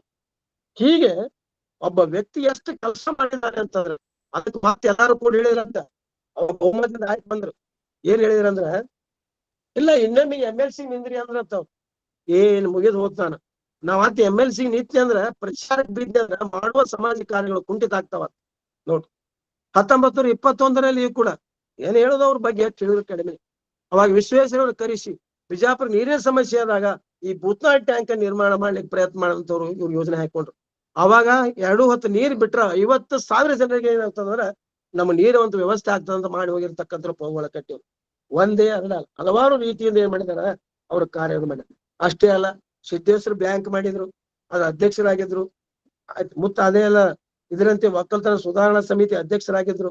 ಅಖಿಲ ಭಾರತ ವೀರಶೈವ ಮಹಾಸಭೆ ಅಧ್ಯಕ್ಷರಾಗಿಯೂ ಕಾರ್ಯನಿರ್ವಹಿಸ್ತಾರೆ. ಅದ್ರ ಬಗ್ಗೆ ಏನ್ ಹೇಳ್ಯಾರ ನಾ ಹೇಳಿಕ್ ಹೋಗುದಿಲ್ಲ. ಅಲ್ಲಿಂದ ಹೇಳಿದ್ದೀನಿ ಈಗಾಗಲೇ. ಕರ್ನಾಟಕ ಏಕೀಕರಣದ ಅಧ್ಯಕ್ಷರು, ಬಳ್ಳಾರಿ ಕನ್ನಡ ಸಾಹಿತ್ಯ ಸಮ್ಮೇಳನ ಅಧ್ಯಕ್ಷರಾಗಿ, ಹೀಗೆ 1, 2 ಈ ರೀತಿಯಾಗಿ ಅಧ್ಯಕ್ಷವನ್ನ ಕಾರ್ಯದರ್ಶಿಗಳಾಗಿ ಹಲವಾರು ಸೇವೆಯನ್ನು ಮಾಡಿದರೆ ತಮ್ಮನ್ನು ತಾವಿಸ್ಕೊಂಡಿದ್ದಾರೆ. ಒಟ್ಟಿನಲ್ಲಿ ಒಬ್ಬ ಸ್ಥಿತಪ್ರಜ್ಞರಾಗಿದ್ರು. ಅವರು ಕರಳು ಬೇನೆಯಿಂದ ಬಳಲ್ತಿದ್ರು ಸಹಿತ, 1920 ಮೂತ್ರಕೋಶದಿಂದ ಬಳಲ್ತಿದ್ರು ಸಹಿತ ಅವರು ಎಂದೂ ತಾಡ ಓಲೆಗಳನ್ನ ಹಿಡ್ಕೊಂಡು ಕೆಲಸ ಮಾಡಿದಂಥವರು. ಅಷ್ಟೇ ಅಲ್ಲ, ಒಂದು ತಂದೆ ಮಗ ಚಂದ್ರಶೇಖರ್ ತೀರ್ಕೊಂಡಾದಾಗ್ಲೂ ಕೂಡ ಪರಿಸ್ಥಿತಿ ಕೆಟ್ಟಾಗಿದೆ. ಆಮೇಲೆ ಕರ್ನಾಟಕ ಅಧ್ಯಕ್ಷರಾಗಿರ್ತಕ್ಕಂಥ ಬ್ಯಾಂಕಿನಲ್ಲಿ ಹೋಗಿ ರೊಕ್ಕ ತಗೊಂಡ್ ಬರ್ಬೇಕಾಗಿದ್ರೆ ಅವ್ರ ಮನೆಗೆ ಹೋಗಿ ನಾನು ಪ್ರಿಂಟಿಂಗ್ ಪೈಸೆ ರೊಕ್ಕ ಬೇಕಾಗ್ಯದಪ್ಪ ನಾ ಕೊಡತ್ತಿದ್ರು. ಅಲ್ಲಿ ಮಾರಾಯ ನೀವ ತಯಾರು ಮಾಡಿರಿ, ನೀವ ಮಾಡಿದ ಮೇಲೆ ಮತ್ತ್ಯಾಕ್ ಬರ್ಬೇಕು, ಸುಮ್ಮ ಅಲ್ಲೇ ಹೇಳ್ಬಿಡ್ಬೇಕಿಲ್ಲ.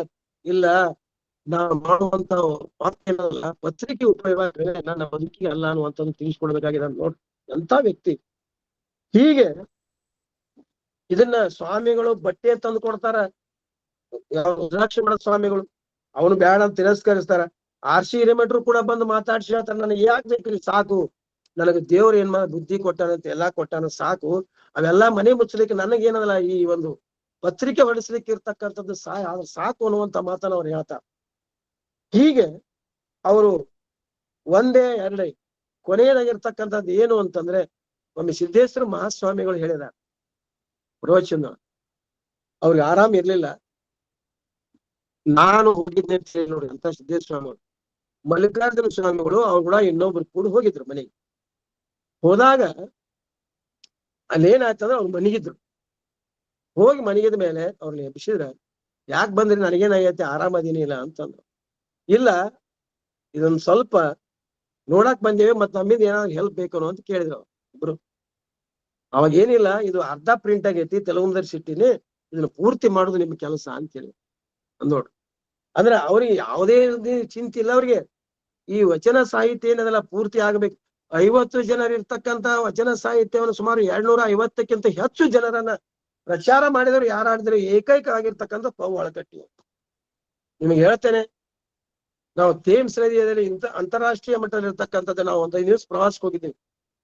ಹೋದಾಗ ಬಸವಣ್ಣವ್ರ ಬಗ್ಗೆ ಅಲ್ಲಿ ನಾನು ಹೇಳ್ಬೇಕಂದ್ರೆ ವಿಡಿಯೋದು ಆಯ್ತು, ಟೈಮ್ ಆಗಿದೆ. ಅಲ್ಲಿ ಹೋದ್ರೆ ಥೇಮ್ಸ್ ನದಿ ದಂಡೆಯ ಮೇಲೆ ನಾವು ಕರ್ನಾಟಕದ 8 ಮಂದಿ ಇದ್ದೇವೆ. ಬಸವಣ್ಣವ್ರ ಬಗ್ಗೆ ಇಷ್ಟು ಹಾಡು ಹೊಗಳಿದ್ರಲ್ಲ ಅಲ್ಲಿ ಇರೋ, ಏನ್ ಮಾಡಿದಾರ ಏನಿಲ್ಲ ಅನ್ನೋದ್ರ ಬಗ್ಗೆ. ಆ ಬಸವಣ್ಣವ್ರು ಇಷ್ಟು ಹಾಡು ಹೊಗಳ ಮುಖ್ಯ ಕಾರಣ ಏನಂದ್ರೆ, ಈ ತಾಡೆ ಓಲೆಗಳನ್ನ ಪರೀಕ್ಷಣೆ ಮಾಡಿ ಜನಸಾಮಾನ್ಯರ ಮಟ್ಟದಲ್ಲಿ ದೇಶ ವಿದೇಶದಲ್ಲಿ ಪ್ರಚಾರ ಮಾಡಿರ್ತಕ್ಕಂಥ ಕ್ರೆಡಿಟ್ ಯಾರ್ದು ಅಂತಂದ್ರೆ ಪೌವಾಳಕಟ್ಟಿ ಅವರು. ಈ ರೀತಿಯ ಸ್ಥಿತಪ್ರಜ್ಞೆನಾಗಿದ್ಕೊಂಡು ಬಾಗಲಕೋಟೆಯಿಂದ ಬರುವಾಗ ರೈಲ್ವೇದಲ್ಲಿ ಬಿದ್ದು ಕಾಲ ಮುರ್ಕೊಂಡ್ರು ಸಹಿತ ಏನ್ ಮಾಡ್ತಾರಪ್ಪ ಅಂದ್ರೆ ಅವ್ರ ಸೇವೆಯನ್ನು ಮಾಡ್ತಾರೆ. ಅವರ ಬಹುಶಃ ಅವ್ರ ಪ್ರಧಾನ SP ಹಳಕಟ್ಟಿ ಸಬ್ಜೆಕ್ಟ್ ಇನ್ಸ್ಪೆಕ್ಟರ್ ಅವ್ರು ನನಗೆ ಗೊತ್ತಿದ್ದು. ನಾ ಟಕ್ಳಕಿಯಲ್ಲಿ ಇದ್ದಾಗ ಅವ್ರ ನಮ್ಮ ಮನೆಗೆ ಬರ್ತಿದ್ರು. ಅವರು ಹೋಗಿ ಮನೆ ಮಾತಾಡ್ಸಕ್ ಹೋಗ್ತಾರ. ಅವ್ರಿಗೆ ಯಾಕಪ್ಪ ಸುಮ್ಮ ಮಕ್ಕೋಬೇಕು ಯಾಕಪ್ಪ ಅಪ್ಪ ಅಂತ ಕೇಳ್ತಾರ. ನೋಡು ನನಗ ಈ ದೇಹಕ್ಕೆ ಪೆಟ್ಟಾಗ್ಯದ ಹೇಳ, ನನ್ನ ಮನಸ್ಸಿಗೆ ಎಂದೂ ಪೆಟ್ಟಾಗಿಲ್ಲ, ಮನಸ್ಸು ಚಲೋ ಐತಲ್ಲ ನಾ ಮಾಡ್ತೀನಿ ಅಂತ. ಇದನ್ನ ಹೇಳಿದಾಗ ಏನಾಗ್ಬಿಡ್ತಂದ್ರ ಅವ್ರಿಗೆ ಇರ್ಲಿ ಅಂತ ತಿಳ್ಕೊಂಡು ಈ ವಿಚಾರವನ್ನ ಅವ್ರಿಗೆ ಹೇಳ್ತಾರೆ. ಹೀಗೆ ಒಂದ ಎರಡೇ ಅವರು ಅಂತಿಮ ಸಂದೇಶ ಏನು ಅವ್ರು ಕೊನೆಯದು ನಾನು ಆಗ್ಲೇ ಹೇಳಿದ ಹಾಗೆ ನಿಮಗೂ ಕೂಡ ಇದು ಗೊತ್ತಿರ್ಲಿ. ಪ್ರಾರಂಭ ಮತ್ತು ಕೊನೆಗೆ ವಚನ ಗಾಯನ ಇರಬೇಕು. ಭಿಕ್ಷೆ ಬೇಡಬಾರದು, ಕಾಯಕವೇ ಕೈಲಾಸವೆಂದು ಪೂಜೆ ಮಾಡಿರಿ. ವಚನ ದಿನಂಪ್ರತಿ ವೃತ್ತಪತ್ರಿಕೆಗಳಲ್ಲಿ ಒಂದಾದರೂ ಹೊಸ ಬೆಳಕು ಕಾಣಬೇಕು. ನನ್ನನ್ನು ಹೊಗಳುವುದಕ್ಕಿಂತ ಶಿವಶರಣರ ಕಾರ್ಯ ನೆರವಾದರೆ ಸಾಕು. ನೋಡಿ ಕೊನೆದು, ನನ್ನನ್ನೇ ಏನು ಹೊಗಳಿಕೆ ಹೋಗ್ಬೇಡ್ರಿ, ಮುಗೀತು. ಆದ್ರೆ ನೀವು ಶಿವಶರಣರ ಕಾರ್ಯಕ್ಕೆ ನೀವು ಅಲ್ಲಿ ಹೋಗ್ಬೇಕು ಅನ್ನುವಂಥ ಉದ್ದೇಶಕ್ಕಾಗಿ ಹೇಳ್ಕೊಂಡು ಕೊನೆಯದಾಗಿ ತಂಬಾಕಿಯವರು ಇದ್ರಿ ಇಲ್ಲಿ, ಇದು ಲಾಸ್ಟ್. ಅವ್ರು ನನ್ನ ಕರೆದ್ರು ತಂಬಾಕಿಯವ್ರು. ಯಾವಾಗ್ಲೂ ಏನ್ ಮಾಡ್ತಿದ್ದೆ ಅಂದ್ರೆ ನಾ ಜಾಯಿನ್ ಆದಾಗ ಬಂದು ಅವ್ರಿಗೆ ನಮಸ್ಕಾರ ಮಾಡಿದೆ. ಬಾಯ್ಲಿ ಅಂದ್ರು ಶಿವಗಿ ಅವರು, ಬಾಯ್ಲಿ ನಾನು ನಮಸ್ಕಾರ ಮಾಡ್ಬೇಡ, ಮೊದಲ ಅಲ್ಲಿ ಹಳಕಟ್ಟಿ ಅವ್ರು ಫೋನ್ ಐತಲ್ಲ ಅವ್ರು ಹೋಗಿ ನಮಸ್ಕಾರ ಮಾಡಂದ್ರು. ನೋಡ್ರಿ ಅವ್ರಿಗೆ ನಮಸ್ಕಾರ ಇನ್ನೂ ಬಿಟ್ಟಿಲ್ಲ. ಆಮೇಲೆ ಶಿವಗಿ ತಂಬಾಕಿ ಅವರು ದವಾಖಾನೆಯಾಗ ಅಡ್ಮಿಟ್ ಆಗಿದ್ರು. ಅಡ್ಮಿಟ್ ಆದಾಗ ನಾನು ಕೃಷ್ಣ ಕುಲಕರ್ಣಿ ಮತ್ತು ಮದುವೆ ಅವ್ರು ಕೂಡ ಹೋದೇವ ಅಲ್ಲಿ ಮಾತಾಡ್ಸಕ್, ಇಲ್ಲೇ BL. ನಾ ಸ್ವಲ್ಪ ಹಿಂದ್ ನಿಂತಿದ್ದೆ. ನನ್ನ ಕಡೆ ಕೈ ಮಾಡಿದ್ರಿ, ಕೈ ಮಾಡಿ ಏನ್ ಮಾಡಿದ್ರ ಅಂದ್ರ ಬಾಯ್ ನಾನು ಇಲ್ಲೋ ಮತ್ತ ಅದು ನಿನ್ನೆಲ್ಲ ಮಾನ್ಯ ಇದು ಅಮಾಶಿತ್ತು ಮತ್ತೆ ಪೂಜೆ ಮಾಡಿದೆ ಇಲ್ಲ ಅದ ದೇವ್ರಿಗೆ ಅದು ಹಳಕಟ್ಟಿ ಅವ್ರಿಗೆ ಅಂದ್ರು. ಸರಿ ನಾಳೆ ಐತ್ರಿ ಅಂದೆ. ನೋಡ್ರಿ ನೋಡ ನೀವ್ ಒಟ್ಟ ತಪ್ಪಿಸ್ಬೇಡ, ನೀ ಇರುತನ ಅಮಾವಾಸ್ಯೆಗೊಮ್ಮೆ ಅದನ್ನ ಪೂಜೆ ಮಾಡಿ ಬೇಡ್ಕೊಂಡು ನಿನ್ಗೆ ಒಳ್ಳೇದಾಗ್ತದೆ ಅನ್ನುವಂತ ಮಾತನ್ನ ಹೇಳ್ಯಾರ. ಅದು ದಯವಿಟ್ಟು ನನಗೆ ಒಳ್ಳೇದಾಗಿದೆ. ನಾನು ಒಳ್ಳೆ ಸುಖಿ ಕುಟುಂಬ ಇದ್ದೇನೆ. ನಮ್ಮ ಮಿಸ್ಸಸ್ ಹೆಡ್ ಮಿಸ್ಟ್ರೆಸ್ ಆಗಿ ನಿನ್ನೆ ದಿವಸನೇ ಮುಕ್ತಾಯಕ ಅಜಗಣನ ಬಗ್ಗೆ ಮರುಭೇಟಿ ಕಾರ್ಯಕ್ರಮ ಮಾಡ್ತೇವೆ ಪ್ರತಿ ಶನಿವಾರ, ತಿಂಗಳ ಕೊನೆ ಶನಿವಾರ. ನಿನ್ನೆ ದಿನ ಚೆನ್ನಾಗಿ ಮಾತನಾಡಿದ್ರು. ಸುಮಾರು ಒಂದು 35-40 ಜನ ಭಾಗವಹಿಸಿದ್ರು. ನಮ್ಮ ಮಗ ಡಾಕ್ಟರ್ ಅದಾನ, ಒಬ್ಬ ಇಂಜಿನಿಯರ್ ಅದಾನ. ಅವ್ರಿಗೆ ಇಂಜಿನಿಯರ್ ಡಾಕ್ಟರ್ ಮಾಡ್ಕೊಟ್ಟೆವು. ಬಹಳ ನೆಮ್ಮದಿ. ಯಾವ ಕಾರಣ ಅಂದ್ರೆ ಹಳಕಟ್ಟಿ ಅವರ ಜೀವನದ ತತ್ವಾದರ್ಶಗಳನ್ನು ಎಷ್ಟಾದ್ರೂ ನಮ್ಮ ಮನೆಯಲ್ಲಿ ಅಳಿಸ್ಕೊಳ್ಬೇಕು, ತಂಬಾಕಿಯವ್ರು ನನಗೆ ಮಾಡಿ ತೋರ್ತಿಸಿ ಹೇಳಿದಾರೆ ಎಲ್ಲ. ಅದಕ್ಕ ಯಾಕೆ ನೆನೆಸ್ತೇನೆ ಅಂತಂದ್ರೆ ಅವರ ತಂಬಾಕಿಯವರಂದ ಇನ್ನೂ ಕೂಡ ನಾ ಏನಾದ್ರು ಅಮಾವಾಸ್ಯೆ ದಿವಸ ನಾ ಎಲ್ಲರೂ ಹೋದ್ರು ಕೂಡ ಹಿಂದೆ ನಾವು ಹೇಳಿ ಹೋಗಿರ್ತೇನೆ ಪೂಜೆ ಮಾಡೋದು. ಇದು ನನಗೆ ಬದುಕಿಗೆ ಏನ್ ಮಾಡಿದೆ ಅಂದ್ರೆ ಒಳ್ಳೆಯ ಚೈತನ್ಯವನ್ನ ಅನುಭವದಿಂದ ಹೇಳಕತ್ತೀನಿ. ಇದು ಅನುಭವದಿಂದ ಹೇಳಿದ ಮೇಲೆ ಅನುಭವದ ವಿಚಾರ ಬರ್ಲಿಕ್ಕೆ ಬರ್ತಾವ, ಇಲ್ಲಿ ಸಾಧ್ಯ ಆಗೋದಿಲ್ಲ. ಯಾವ ಫಲಾಪೇಕ್ಷೆ ಇರ್ಲಾರ್ದಂಥದ್ದು ಏನು ಮಾಡ್ತೇವಲ್ಲ ಅದು ಅನುಭವ. ಫಲಾಪೇಕ್ಷೆ ಎಲ್ಲ ಅನುಭವನೇ. ಅದಕ್ಕಾಗಿ ಇವತ್ತು ಇಷ್ಟು ವಿಚಾರಗಳನ್ನ ನಾನು ದಿನಾರು ದಿವಸದಲ್ಲಿ ಅಳವಡಿಸ್ಕೊಳ್ಳಿಕ್ಕೆ ಪ್ರಯತ್ನ ಮಾಡ್ತಾ ಇದ್ದೇನೆ. ನನ್ನನ್ನ ಕರೆಯಿಸಿ ಇಂಥ ಹಲವಾರು ನಾಳೆ ದಿವಸ 2ನೇ ತಾರೀಕಿನ ದಿವಸ ಇಲ್ಲಿ DC ಆಫೀಸ್ನೊಳಗಿದೆ, ಓಪನ್ ಇದೆ. ಅವಾಗ ನಾನು ಮತ್ತೆ ಹೆಚ್ಚಿಗೆ ಮಾತಾಡ್ಲಿಕ್ಕೆ ಸಾಧ್ಯ ಆಗತ್ತೆ. ನಾನು ಏನಾದ್ರೂ ಕೆಲವೊಂದು ಮುಖ್ಯಾಂಶಗಳು ಬಿಟ್ಟಿದ್ರೆ ಗೊತ್ತಿದ್ರೆ ಸರಿ ಆಯ್ತು, ಗೊತ್ತಿರ್ಲಾರ್ದಂತಹದ್ದು ನಿಮ್ಗೆ ಎಷ್ಟೋ ಸಲ ಏನಾಗ್ತದೆ ಅಂದ್ರೆ ಇದೊಂದು ಸೋಜಿಗ ಪರಂಪರೆ. ಜ್ಞಾನ ಕಲಬುರ್ಗಿ ಸರ್ ಹೇಳ್ಯಾರ ನನಗೆ, ಜ್ಞಾನ ಎಂಬುದು ಸೋಜಿಗ ಪರ, ಇದು ನಿಂತ ನೀರಲ್ಲ, ಬೇಕಾದ ಕಡೆ ಹೋಗ್ಬಹುದು ಹೇಳಿದಾರೆ. ಮತ್ತೆ ಅಷ್ಟೇ ಅಲ್ಲ, ಫಸ್ಟ್ ಸ್ಟೇಜ್ಗೆ ಕುಂದಿರ್ತಾಗ 77ರಿಂದ 79 ನಾನು MA. ನಮ್ಮ ಕ್ಲಾಸ್ಮೇಟ್ ಶಿವರಾತ್ರ ದೇಶಿ ಕೇಂದ್ರ ಸ್ವಾಮಿಗಳು ಕೂಡ ಅವ್ರು ನಮ್ಗೆ ಏನ್ ಹೇಳಿದ್ರು, ಮುಂದ್ ಕೂತಾಗ ಇವಾಗ ಚಾಲು ಮಾಡ್ರಿ ಅಭ್ಯಾಸ, ಒಂದೊಂದು ನಿಮಿಷದ ಉದಾಸೀನ 1 ವರ್ಷ ಕೆಡಿಸಿತು ಅನ್ನುವಂತ ಮಾತನ್ನ ಹೇಳಿದ್ದಾರೆ. MM ಕಲಬುರ್ಗಿಯವರು ಕೂಡ ಈ ಹಳಕಟ್ಟಿ ಸಂಶೋಧನಾ ಕೇಂದ್ರವನ್ನ ಸ್ಥಾಪಿಸುವಲ್ಲಿ MB ಪಾಟೀಲ್ ಕೃತಜ್ಞತೆಯ ಪೂರಕವಾಗಿ ಒಪ್ಪಿಕೊಂಡು ಸಿದ್ದೇಶ್ವರ ಸ್ವಾಮಿ ಒಪ್ಕೊಂಡು ಈ ಸಂಶೋಧನಾ ಕೇಂದ್ರ ಮಾಡ್ಯಾರ. ನನಗೇನು ಗೊತ್ತಿಲ್ಲ, ನೀನ್ ಬರ್ಬೇಕಪ್ಪ ಅಂತ ಇಷ್ಟೇ ಹೇಳಿದ್ರು. ಬಂದು ಸೇವೆ ಮಾಡಕತ್ತೀನಿ. ಆ ಒಂದು ಸೇವೆ ಮನೋಧೋರಣೆ ನನ್ನ ಜೀವನದಲ್ಲಿ ಅಳವಡಿಸಿಕೊಂಡಿದ್ದೀನಿ ಅನ್ನುವಂತ ಈ ಸಂದರ್ಭದಲ್ಲಿ ಹೇಳಿ ನನ್ನನ್ನ ಕೆಲವೊಂದು ವಿಚಾರಗಳು ಹಂಚಿಕೊಳ್ಳಿಕ್ಕೆ ಅವಕಾಶ ಮಾಡಿಕೊಟ್ಟಿರ್ತೀವಿ. ಇನ್ನೂ ಸಾಕಷ್ಟು ನಿಮ್ಗೆ ಹೇಳ್ಬೇಕಂದ್ರೆ ಇವನ ಅವ್ರ ದವಾರ ಎಷ್ಟು ಮಂದಿ ಉಳಿತಿದ್ರು, ಅವ್ರ ಮನ್ಯಾಗ ಉಪವಾಸ ಯಾರಿದ್ರು, ಉಪವಾಸ ಹೆಂಗಿರ್ತಿದ್ರು, ನೀರ್ ಹೆಂಗ್ ಕುಡಿದು ಮಕ್ಕೋತಿದ್ರು, ಅವೆಲ್ಲಾ ಗೊತ್ತಿದೆ. ಅವ್ರ ಅಂಗಿ ಹರಿದಿದ್ದು ಇವೆಲ್ಲಾ ನಿಮಗ್ ಗೊತ್ತಿದೆ.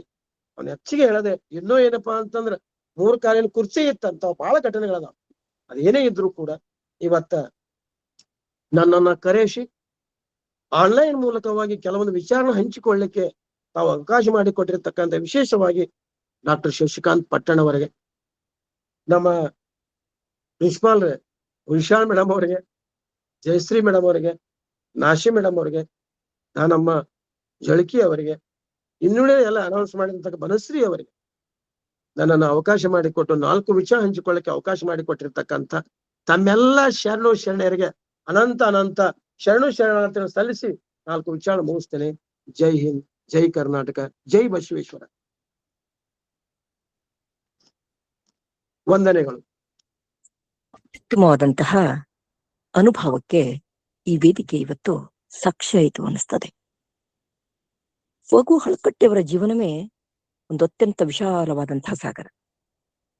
ಅವರ ಕೌಟುಂಬಿಕ ಜೀವನ, ಅವರ ಸಮಾಜದ ದುಡಿಮೆ, ಪತ್ರಿಕಾ ಕಾರ್ಯ, ವಚನ ಸಾಹಿತ್ಯದ ಸಂಪಾದನೆ, ಹೆಜ್ಜೆಗೂ ವಚನಗಳ ಸಂಗ್ರಹಕ್ಕಾಗಿ ಪಟ್ಟ ಶ್ರಮ, ಹಸ್ತಪ್ರತಿಗಳು ಒಂದೇ ಎರಡೇ.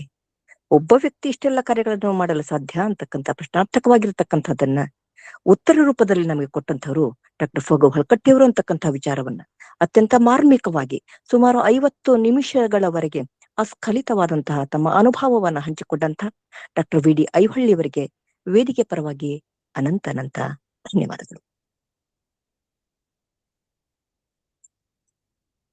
ಈ ಕಾರ್ಯಕ್ರಮದ ರೂವಾರಿಗಳಾಗಿರ್ತಕ್ಕಂಥ ಡಾಕ್ಟರ್ ಶಶಿಕಾಂತ್ ಪಟ್ಟಣ್ ಸರ್ ಅವರಿಂದ ಮಾರ್ಗದರ್ಶನದ ನುಡಿಗಳು. ಓಂ ಶ್ರೀ ಗುರು ಬಸವಲಿಂಗಯ್ಯನ. ಹೆಸರು ಫಕೀರನಾದ್ರು ಯಾರಿಗೆ ಭಿಕ್ಷೆ ಬೇಡಲಿಲ್ಲ. ವಿಜಯಪುರದಲ್ಲಿ ಗೋಳ ಗುಮ್ಮಟಗಿಂತ ಇನ್ನೂ ಒಂದು ಎತ್ತರದ ಗುಮ್ಮಟವನ್ನ, ವಚನ ಗುಮ್ಮಟವನ್ನ ಸ್ಥಾಪಿಸಿದ, ಬಸವ ಪ್ರಜ್ಞೆಯನ್ನ ನಾಡಿನ ತುಂಬೆಲ್ಲ ಪಸರಿಸಿದ, ತಾನು ಬಡವನಾಗಿ ಸಮಾಜವನ್ನು ಸಿರಿವಂತಗೊಳಿಸಿದಂತ ವಚನಗಳನ್ನು ಹೊರತರಿದ ದಿಟ್ಟ ನೇಕಾರ ಡಾಕ್ಟರ್ ಫಗು ಹಳಕಟ್ಟಿಯವರು. ಫಗು ಹಳಕಟ್ಟಿಯವರ ಜೀವನ ಒಂದು ದರ್ಶನ. ಅವ್ರ ಬಗ್ಗೆ ಮಾತಾಡೋದು, ಅವ್ರ ಬಗ್ಗೆ ಕೇಳೋದು ಅಂದ್ರೆ ಪುಣ್ಯ. ಅದು ವಿಶೇಷವಾಗಿ ಪ್ರೊಫೆಸರ್ ವಿ.ಡಿ.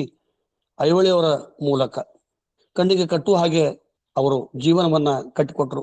1904 ಅವರು LLB ಮಾಡಿದಾಗ ಅವರಿಗೆ ಸುಪ್ರೀಂ ಕೋರ್ಟ್ ಜಡ್ಜ್ ಆಗ್ತಕ್ಕಂಥ ಸಂದರ್ಭಗಳು ಕೂಡ ಬಂದಾಗ ಆ P.B. ಗಜೇಂದ್ರ ಗಿಳ್ಕರ್ ಹೇಳ್ತಾರ, ಏನಾದ್ರೂ ವಕೀಲ ವೃತ್ತಿಯೊಳಗ ಹಳಕಟ್ಟಿಯವರು ಮುಂದುವರೆದಿದ್ರ ಅವರು ನಮಗಿಂತ ಮುಂಚೆ ಸುಪ್ರೀಂ ಕೋರ್ಟ್ ಜಡ್ಜ್ ಹಾಕಿದ್ರು ಅಂತಕ್ಕಂಥದ್ದು. ಇಂಥ ಒಂದು ಅಂದ್ರ ಬಡತನವನ್ನ ಬೇಡಿ ಅದನ್ನ ಪಡ್ಕೊಂಡು ವಚನಗಳನ್ನ ಅಂದ್ರೆ ಸಮಾಜವನ್ನ ಶ್ರೀಮಂತಗೊಳಿಸಿದ್ರು ಅಂತಕ್ಕಂಥದ್ದು ಬಹಳ ಕಷ್ಟಮಯವಾದಂತ ಜೀವನ. ಒಂದು 2-3 ಉದಾಹರಣೆಗಳನ್ನ ಹೇಳ್ತೀವಿ. ನಮ್ಮ ಗುರುಗಳು ಡಾಕ್ಟರ್ ವಿ.ಡಿ. ಐಹೊಳಿ ಸರ್ ಬಹಳ ಚೆನ್ನಾಗಿ ಹೇಳಿದ್ರು. ಅವರ ಮನೆಯವರು ಕೂಡ ಅಷ್ಟೇ ಬಸವ ತತ್ವದ ಬಗ್ಗೆ. ನಾವು ಇತ್ತೀಚೆಗೆ ಬಸವ ಜಯಂತಿಗೆ ಹೋದಾಗ ಸುಮಾರು 15,000 ರೂಪಾಯಿದು ಶಾಲು, ಮಾಲೆ ಎಲ್ಲ ಇಡೀ ಕಾರ್ಯಕ್ರಮ ಮಾಡಿ, ಸರ್ ಬರ್ರಿ ನಿಮ್ ಸತ್ಕಾರ ಮಾಡ್ತೀವಿ ಅಂದ್ರೆ ನಾನಾ ಕೊಡಿಸಿ ಮತ್ತೆ ನಾ ಹೆಂಗ್ ಸತ್ಕಾರ ಮಾಡ್ಲಿ ಅಂತ ತಿಳ್ಕೊಂಡು ತಪ್ಪಿಸ್ಕೊಂಡು ಹೋದ್ರು. ಅಂತ ಒಬ್ಬ ಒಳ್ಳೆಯ ಗುಣ. ಹಳಕಟ್ಟಿ ಅವ್ರನ್ನ ಅವಾಗ ಊಟ ದೋತರ ಹರಿದಿತ್ತು, ರುಂಬಾಲು ಮಾಸಿತ್ತು, ಎಲ್ಲಾ ಕಡೆ ಅವರು ಕಾಣ್ತಕ್ಕಂಥ ಚಿತ್ರಣ. ಅವರನ್ನ ಶಿವಬಸ ಸ್ವಾಮಿಗಳು, ಬೆಳಗಾವಿ ನಾಗನೂರು ಶಿವಬಸ ಸ್ವಾಮಿಗಳು ಅವ್ರಿಗೆ ಒಂದು 500 ರೂಪಾಯಿ ಖರ್ಚು ಮಾಡಿ ಒಂದು ಜೋಡ ಅಂಗಿ, ಒಂದು ಜೋಡು ದೋತರ, ರುಮಾಲು ತಗೊಂಬಂದು ಕೊಡ್ತಾರ. ಅವಾಗ ಅವ್ರ ಅಂತಾರ, ಇವ್ನ್ಯಾಕೆ ತರಾಕ್ ಹೋಗಿದ್ರಪ್ಪ, 500 ರೂಪಾಯಿ ಕೊಟ್ಟಿದ್ರೆ ನಮ್ಗೆ ಇನ್ನೂ ಒಂದು 10-20 ವಚನಗಳನ್ನು ನಾನು ಪ್ರಿಂಟ್ ಮಾಡ್ತೀನಲ್ಲ ಅಂತಕ್ಕಂಥದ್ದು. ಅದೇ ರೀತಿಯಾಗಿ ಶಾಂತವೀರ ಪಟ್ಟಾಧ್ಯಕ್ಷರು ಬಹುಶಃ ಹಳಕಟ್ಟಿಯವ್ರ ಜೊತೆಗೆ ಅವರ ನೆರಳಾಗಿ ಅವರಿಗೆ ಪ್ರೋತ್ಸಾಹ ಮಾಡಿದಂತ ಒಬ್ಬ ದಿಟ್ಟ ಸ್ವಾಮಿಗಳು ಅಂತಂದ್ರೆ ಬಬಲೇಶ್ವರದ ಶಾಂತಲಿಂಗ ಪಟ್ಟಾಧ್ಯಕ್ಷರು, ಭಕ್ತವರ್ಗದಿಂದ ಬಂದವರು. ಅವರು ಎಷ್ಟಂತಂದ್ರೆ ಅವ್ರ ಮನೆ ಕಾಳು ಕಡಿ, ಮಕ್ಕಳು ಬಾಳ, ಬಡತನ ಬಾಳ. ಅವ್ರ ನೋವಿನ ಸಂಗತಿ ಅಂದ್ರೆ 6 ಮಕ್ಕಳು ಹಳಕಟ್ಟಿಯವ್ರ ಕಣ್ಮುಂದೆ ಸಾಯ್ತಾರ. ಹೆಂಡತಿ 1 ತಿಂಗಳು ಮುಂಚೆ ಸಾಯ್ತಾಳ. ಉಣ್ಣಾಕ ಅವ್ರು ಹೇಳಿದ್ರಲ್ಲಿ ನೀರ್ ಕುಡಿದು ಮಕ್ಕೊಂತಾರಂದ್ರ, ಇವತ್ತ ಏನ್ ಕೊಟ್ಟಾನ ಉಪ್ಪು ಹಿಟ್ಟು ಹಾಕಿ ಕಲಿಸಿ ಗಂಜಿ ಮಾಡಿ ಕುಡಿದು ಮಲ್ಕೊಂಡ್ಬಿಡುದು. ಇಂಥ ಒಂದು ಕೆಟ್ಟ ಬಡತನ. ಬಹುಶಃ ನಾವು ಸಮಾಜದೊಳಗ ಬಿಜಾಪುರದೊಳಗ ನಗರಸಭೆಯವರು ಅವರ ಹೆಸರನ್ನ ಒಂದ್ ಯಾವ್ದಾದ್ರು ವೇದಿಕೆಗೆ ಇಡುನು ಅಂತ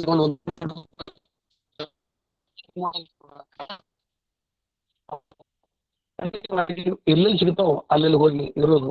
ಇದ್ದ ಬರೀ ಪ್ರಿಂಟಿಂಗ್ ಪ್ರೆಸ್ ಮಾರಿ ಅಥವಾ ಚಿಂತಕ ಮುದ್ರಣಾಲಯ ಹಾಕ್ತಾರ, ಮಗ ಸಾಯ್ತಾರ, ಸೂಟಿ ಕೊಡಂಗಿಲ್ಲ. ಅಂದ್ರೆ ಇಂಥ ಒಬ್ಬ ದೊಡ್ಡ ಇವರು ಒಮ್ಮೆ ಅವ್ರ ಮನೆಗೆ ಶಾಂತಲಿಂಗ ಪಟ್ಟಾಧ್ಯಕ್ಷರು ಬಂದು 8 ದಿನ ಮುಂಚೆ, ಅವ್ರು ಸಾಯೋಕ್ಕಿಂತ 8 ದಿನ ಮುಂಚೆ ಎಲ್ಲಾ ಕಿರಾಣಿ ಸಾಮಾನು ತಂದಿಟ್ಟು, ರಾವ್ ಸಾಹೇಬ್ ಮತ್ತೇನು ಬೇಕಾದ್ರೆ ಹೇಳ್ರಪ್ಪ ಅಂತಂದಾಗ ಅವ್ರು, ನಾ ಹೆಂಗ್ ಕೇಳ್ರಿ ನಿಮಗ, ಅವ್ರು ರಾವ್ ಸಾಹೇಬ್ರಿಗೆ ಪೇಡೆ ಅಥವಾ ಏನಾರ ಸ್ವೀಟ್ ತಂದು ಕೊಟ್ರ ಖುಷಿ ಆಕಾರ ಅಂತ ತಿಳ್ಕೊಂಡು ಕೇಳ್ತಾರ. ಇವ್ರೇನೋ ಕೇಳ್ತಾರಂತ ನಾ ನಿಮ್ಗೆ ಹೆಂಗ್ ಕೇಳ್ರಿ, ಇನ್ನೂ ಒಂದು 10 ವಚನ ಪ್ರಿಂಟ್ ಆಗಿಲ್ಲ, ಅವ್ ತೆಲುಗು ಬಿಡಕ ತೆಗೆದು ಇವರಷ್ಟು ಪ್ರಿಂಟ್ ಆದ್ರೆ ನನಗ ಖುಷಿ ಆಕತಿ. ಅಂದ್ರ ಸಾಯುವ ಸಂದರ್ಭ ತಾನು ಇನ್ನೂ ಒಂದ್ 8 ದಿನದಾಗ ಸಾಯ್ತಾನ ಅಂತ ಸಂದರ್ಭದಾಗ ಸ್ವಾಮಿಗಳಿಗೆ ಬೇಕಾದ ಕೇಳ್ಬೋದಾಗಿತ್ತು, ಕೊಡ್ಬೋದಾಗಿತ್ತು. ಅವ್ರು ಕೇಳಿದ್ದು 10 ವಚನಗಳನ್ನ ಪ್ರಿಂಟ್ ಮಾಡ್ರಿ ಅಂತಕ್ಕಂಥದ್ದು. ತಮ್ಮ ಬದುಕಿನದ್ದಕ್ಕೆ ಬಹುಶಃ 64 ವರ್ಷಗಳವರೆಗೆ 40-50 ವರ್ಷಗಳವರೆಗೆ ಸುದೀರ್ಘವಾಗಿ ಮಾಡಿದ್ರು. ನಾಲ್ವಡಿ ಕೃಷ್ಣರಾಜ ಒಡೆಯರ್ ಕೇಳ್ತಾರ, ಹಳಕಟ್ಟಿಯವರ ನಿಮ್ಗೆ ಏನ್ ಬೇಕು ಹೇಳ್ರಿ, ನನ್ಗೇನ್ ಬೇಡ್ರಿ, ನಮ್ ಪ್ರಿಂಟಿಂಗ್ ಪ್ರೆಸ್ಸಿನ ಮಳಿ ಎಲ್ಲ ಸೌದ್ ಹೋಗ್ಯಾವ, ನಮ್ಗ ಮಳಿ ಕೊಡಿಸ್ಕೊಟ್ರೆ ಪ್ರಿಂಟ್ ಮಾಡಕ್ ಅಂತ ಕೇಳ್ತಾರ. ಮೈಸೂರು ಮಹಾರಾಜ ಮನದ್ ಮಾಡಿದ್ರೆ ಒಂದು 100 ಎಕರೆ ಕೊಡ್ಬೋದಾಗಿತ್ತು. ನಾ ಯಾಕೆ ಹೇಳ್ತೀನಿ, ಬೇಡಿಕೆ ಒಳಗೂ ಕೂಡ ಅದಕ್ಕೆ ಸಮಾಜಮುಖಿಯಾಗಿ ಸಾಹಿತ್ಯಕ್ಕೆ ಇದನ್ನ ಕೊಡಬೇಕು ಅಂತಕ್ಕಂಥ ಚಿಂತನೆಯನ್ನ ಮಾಡಿದ್ರು. ನಾವು ಬಹುಶಃ ಲಿಂಗಾಯತರು ನಾವು ಅಭಿಮಾನಿ ಶೂನ್ಯರು. ವಚನ ಬಸವಣ್ಣ ಕೊಟ್ಟ, ಬಸವಣ್ಣನ ಮತ್ತೆ ಮರುಪರಿಚಯಿಸಿ ಅವ್ರು ಹೇಳ್ದಂಗೆ 256 ವಚನಕಾರನ ಯಾರು ಮಾಡಿಲ್ಲ, ಯಾರ್ಯಾರು ಮಾಡಿಲ್ಲ. ರಾಘವಂತ ಮಾಡಿ ಇಷ್ಟೊಂದು ವಚನಕಾರನ ಪರಿಚಯ ಮಾಡ್ತಕ್ಕಂಥ ಕೆಲಸ ಯಾರು ಮಾಡಿಲ್ಲ. ಅವರು ಹಾಕಿದಂತ ಒಂದು ಭದ್ರ ಬುನಾದಿಯ ಮೇಲೆ ಬಸವನಾಡರು ಒಂದು ಗುಡಿಯನ್ನು ಕಟ್ಟಿದ್ರು. ಮುಂದೆ ಬೇರೆ ಬೇರೆ ಎಲ್ಲರೂ ಕೂಡ್ಕೊಂಡು ಅದನ್ನ ವಚನ ಮಂಟಪ, ಅನುಭವ ಮಂಟಪವನ್ನು ದೊಡ್ಡದು ಮಾಡಿದ್ರು. ನಮ್ಮ ಡಾಕ್ಟರ್ ಎಂ ಬಿ ಪಾಟೀಲ್ರು ಅವ್ರ ಹೆಸರಿನ ಡಾಕ್ಟರ್ ತೋಗು ಅಳಕಟ್ಟಿ ರಿಸರ್ಚ್ ಸೆಂಟರ್ ಬಹುಶಃ ಇಷ್ಟು ದೊಡ್ಡದೈತಿ. ಎಲ್ಲರೂ ಬಿಜಾಪುರದವ್ರು ಹೋಗಿ ಬರ್ಬೇಕಲ್ಲಿ. ಮತ್ ನನಗೆ ಬೇಕಾಗ್ತಕ್ಕಂಥ 35, 36, 37 ಏನು ಸಂಪುಟವನ್ನು ನಮ್ಮ ಡಾಕ್ಟರ್ ವಿ ಡಿ ಐಹೊಳಿ ಅವರು, ಯಾಕಂದ್ರೆ ನಾವೀಗ ಒಬ್ಬ ಪ್ರಾಧ್ಯಾಪಕನ ಮೇಲೆ ಕೋರ್ಟ್ ಹಾಕಿ ಕೋರ್ಟ್ ಹೊಂಟಿವಿ. ದೇವರ ದಾಸಿಮಯ ಜೇಡ ದಾಸಿಮಯ, ಅದು ಕಲಬುರಗಿಯವರ ದೇವೂರು ದಾಸಿಮಯ ಅಂತಕ್ಕಂಥ ಒಂದು ವಿಚಾರಕ್ಕೆ ಸಂಬಂಧಪಟ್ಟಂತ ಕೃತಿಯನ್ನ ನಮ್ಮ ಬಿಜಾಪುರ ಬಂದು ತಗೋಬೇಕಾಗತ್ತೆ. ಅಂದ್ರೆ ನಾವು ಯಾಕೆ ಈ ಮಾತನ್ನು ಹೇಳ್ತೀವಿ ಅಂದ್ರೆ, ಬಹುಶಃ ಸಮಾಜಕ್ಕೆ ಇಷ್ಟೆಲ್ಲ ದುಡಿದ್ರು ಅಳಕಟ್ಟಿಯವ್ರಿಗೆ ಕೊನೆಯ ಬದುಕು ಬಹಳ ಬಹಳ ಬಹಳ ನೋವಿತ್ತು. ನೋವಂದ್ರೆ ಅವ್ರಿಗೆ ಅವ್ರು ಬಾಳ ಮಂದಿ ಸೈಕಲ್ ಯಾಕೆ ಹೋಗ್ತಾರ, ಹಿಡ್ಕೊಂಡು ಹೋಗ್ತಾರ ಅಂತಂದ್ರೆ ಜೋಲ್ ಹಾದ್ಗೀತಂತ ಎಂದೂ ಸೈಕಲ್ ಹಿಡಿಲಿಲ್ಲ.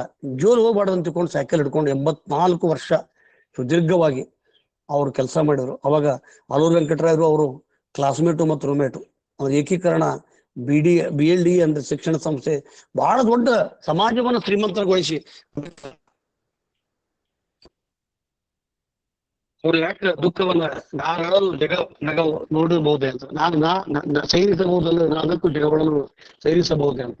ನನಗೆ ಬಹಳ ಪಡವಿ ಐಸಿರಿ ಪಡೆದು ಬಡತನವೂ ನನಗಿರಲಿ, ಬಡತನವನ್ನು ಬೇಡ್ಕೊಳ್ತಕ್ಕಂಥ ಒಬ್ಬನೇ ಒಬ್ಬ ಲಿಂಗಾಯತ, ಒಬ್ಬನೇ ಒಬ್ಬ ನೇಕಾರ, ಒಬ್ಬನೇ ಒಬ್ಬ ಸಮಾಜ ಮುಖಿ ಕೆಲಸ ಮಾಡಿದವರು ಅಂತಂದ್ರೆ ಅದು ಡಾಕ್ಟರ್ ತೋಗು ಅಳಕಟ್ಟಿ ಅವರು. ನಾನು ಡಾಕ್ಟರ್ ವಿ ಡಿ ಐಹೊಳಿ ಅವರಿಗೆ ಮತ್ತು ಅಕ್ಕವರಿಗೆ, ಅದೇ ರೀತಿಯಾಗಿ ಗೌರಮ್ಮಕ್ಕ, ನನ್ನ ಒಡ ಹುಟ್ಟಿದ ಅಕ್ಕ, ಅವರು ವಿಚಿತ್ರ ಅಂದ್ರ ತಮ್ಮ ತಂದೆ ತಾಯಿ, ಅಣ್ಣ, ತಮ್ಮ, ತಂಗಿ, ಗಂಡ, ಮಕ್ಕಳ ಹೆಸರಲ್ಲಿ ಇಟ್ಟಿಲ್ಲ. ಅವ್ರು ಇಟ್ಟಂತ 5 ದತ್ತಿಗಳು ಹರ್ಡೇಕರ್ ಮಂಜಪ್ಪನವರಾಗ್ಲಿ ಅಥವಾ ಹಳಕಟ್ಟಿಯವರಾಗ್ಲಿ, ಕಲಬುರಗಿಯವರ ಬಗ್ಗೆ ಆಗ್ಲಿ, ಬಸವನಾಡರ ಬಗ್ಗೆ ಆಗ್ಲಿ, ಇಂಥ ಸಮಾಜಕ್ಕೆ ದುಡಿದಂತವ್ರ ಬಗ್ಗೆ ಇಡ್ತಾರೆ. ಬಹಳ ವಿಶೇಷ ಇದು. ಕೆಲವು ಮಂದಿ ತಮ್ಮ ಹೆಸರಲ್ಲಿ ಇಡ್ತಾರ, ಇವರು ಹಂಗಲ್ಲ. ಅವರಿಗೆ, ಅವ್ರ ಕುಟುಂಬದವರಿಗೆ ಬಹಳಷ್ಟು ಓದ್ಕೊಂಡವ್ರು. ಅವ್ರು SSLC ಮಾಡಿದಾಗ ನಾವು ಹುಟ್ಟಿರ್ಲಿಲ್ಲ. ಹಿಂಗಾಗಿ ಅವರಿಗೂ ಕೂಡ ನಾನು ಧನ್ಯವಾದವನ್ನು ಹೇಳ್ತೀನಿ. ನಮ್ಮ ತಂಡ ಪರಿಷ್ಕರಣೆಗೆ ಬಹುಶಃ ಕರ್ನಾಟಕ ರಾಜ್ಯದೊಳಗ ವಚನ ಪರಿಷ್ಕರಣೆ, ಶುದ್ಧೀಕರಣಕ್ಕೆ ನಾವು ಬಹಳಷ್ಟು ಕೆಲಸ ಮಾಡ್ತಾ ಇದ್ದೀವಿ. ನಾನು ಇತ್ತೀಚೆಗೆ ಕೊಡಗು ಹೋದಾಗ ಅಲ್ಲಿ ಸುಮಾರು ಜನ ಈ ವಚನ ಪರಿಷ್ಕರಣೆ ಬಗ್ಗೆ, ಈ ವಚನ ಸಾಹಿತ್ಯವನ್ನು ಬಸವಣ್ಣ ಹಿಂಗಿದ್ದ ಅಂತಕ್ಕಂಥದ್ದು ಬಹಳ ಜನ, ಇವತ್ತು ಬಾಲಕೃಷ್ಣ ಚಂದ್ರಕ್ಕೆ ಬಹಳ ಜನ ಜಾಯ್ನ್ ಆಗಿದ್ದಾರೆ ಇವತ್ತು ಕೊಡಗಿನವರು. ಅವ್ರಿಗೊಂದು ಟ್ರೆಜರ್. ಬಹುಶಃ ಕೊಡಗು ಅಂದ್ರೆ ಬೇರೆ ರಾಜ್ಯನ ಆದಂಗಿತ್ತು. ವಚನ ಸಾಹಿತ್ಯವನ್ನು ಪರಿಚಯ ಮಾಡ್ಲಿಕ್ಕೆ ನಾವು ಯಾರೂ ಹೋಗಿಲ್ಲ. ಅದಕ್ಕೆ ನಾವು ಎಲ್ಲರೂ ಕೂಡ್ಕೊಂಡು ಮಧುಮಾವಿ ಸರ್, ಪಡಶೆಟ್ಟಿ ಸರು, ನಮ್ಮ ಐಹೊಳಿ ಸರು, ಇಂಥ ಹಿರಿಯರನ್ನ ಇಟ್ಕೊಂಡು ನಾವು ಕೆಲಸ ಮಾಡೋಣ. ಅವರ ಸಹಾಯ ಸಹಕಾರ ನಮ್ಗೆ ಇರಲಿ ಅಂತ ಹೇಳ್ತಾ ನನ್ನ ಮಾತಿಗೆ ವಿರಾಮ ಹೇಳ್ತೇನೆ. ಎಲ್ಲರಿಗೂ ಶರಣಾರ್ಥಿಗಳು. ಶರಣಾರ್ಥಿಗಳು ಸರ್. ಮಾರ್ಗದರ್ಶಕರು ಅಷ್ಟೇ ಅಲ್ಲದೆ ಶರಣರು ಅಂದ್ಮೇಲೆ, ಶರಣ ಸಾಹಿತ್ಯ ಅಂದ್ಮೇಲೆ ಹಗಲಿರುಳು ದುಡಿಯತಕ್ಕಂಥ ಈ ಕಲಿಗಾಲದಲ್ಲಿ ಏನಾದ್ರೂ ಒಂದು ಜೀವ ಅಂತಕ್ಕಂಥದ್ದಿದ್ರೆ ಅದು ಡಾಕ್ಟರ್ ಶಶಿಕಾಂತ್ ಪಟ್ಟಣ್ ಸರ್ ಅಂತ ನನಗನ್ನಿಸ್ತದೆ. ಯಾವುದೇ ಒಂದು ವಿಷಯವನ್ನ ಅತ್ಯಂತ ಅರ್ಥಗರ್ಭಿತವಾಗಿ ಓದಿಕೊಂಡು ಅರ್ಥೈಸಿಕೊಂಡು ಪ್ರತಿ ವೇದಿಕೆಯಲ್ಲಿ ಮಾರ್ಗದರ್ಶಕರಾಗಿ ಮಾರ್ಗದರ್ಶನದ ನುಡಿಗಳನ್ನ ಹೇಳ್ತಕ್ಕಂಥದ್ದು ನಿಮ್ಮೆಲ್ಲರ ಹೆಮ್ಮೆ. ಸರಿ ಸರ್, ತಮಗೆ ವೇದಿಕೆ ಪರವಾಗಿ ಅನಂತ ಧನ್ಯವಾದಗಳು. ದತ್ತಿದಾನಿಗಳಾಗಿರ್ತಕ್ಕಂಥ ಶರಣೆ ಗೌರಮ್ಮ ನಾಶಿ ಅವರಿಂದ ನುಡಿಗಳು.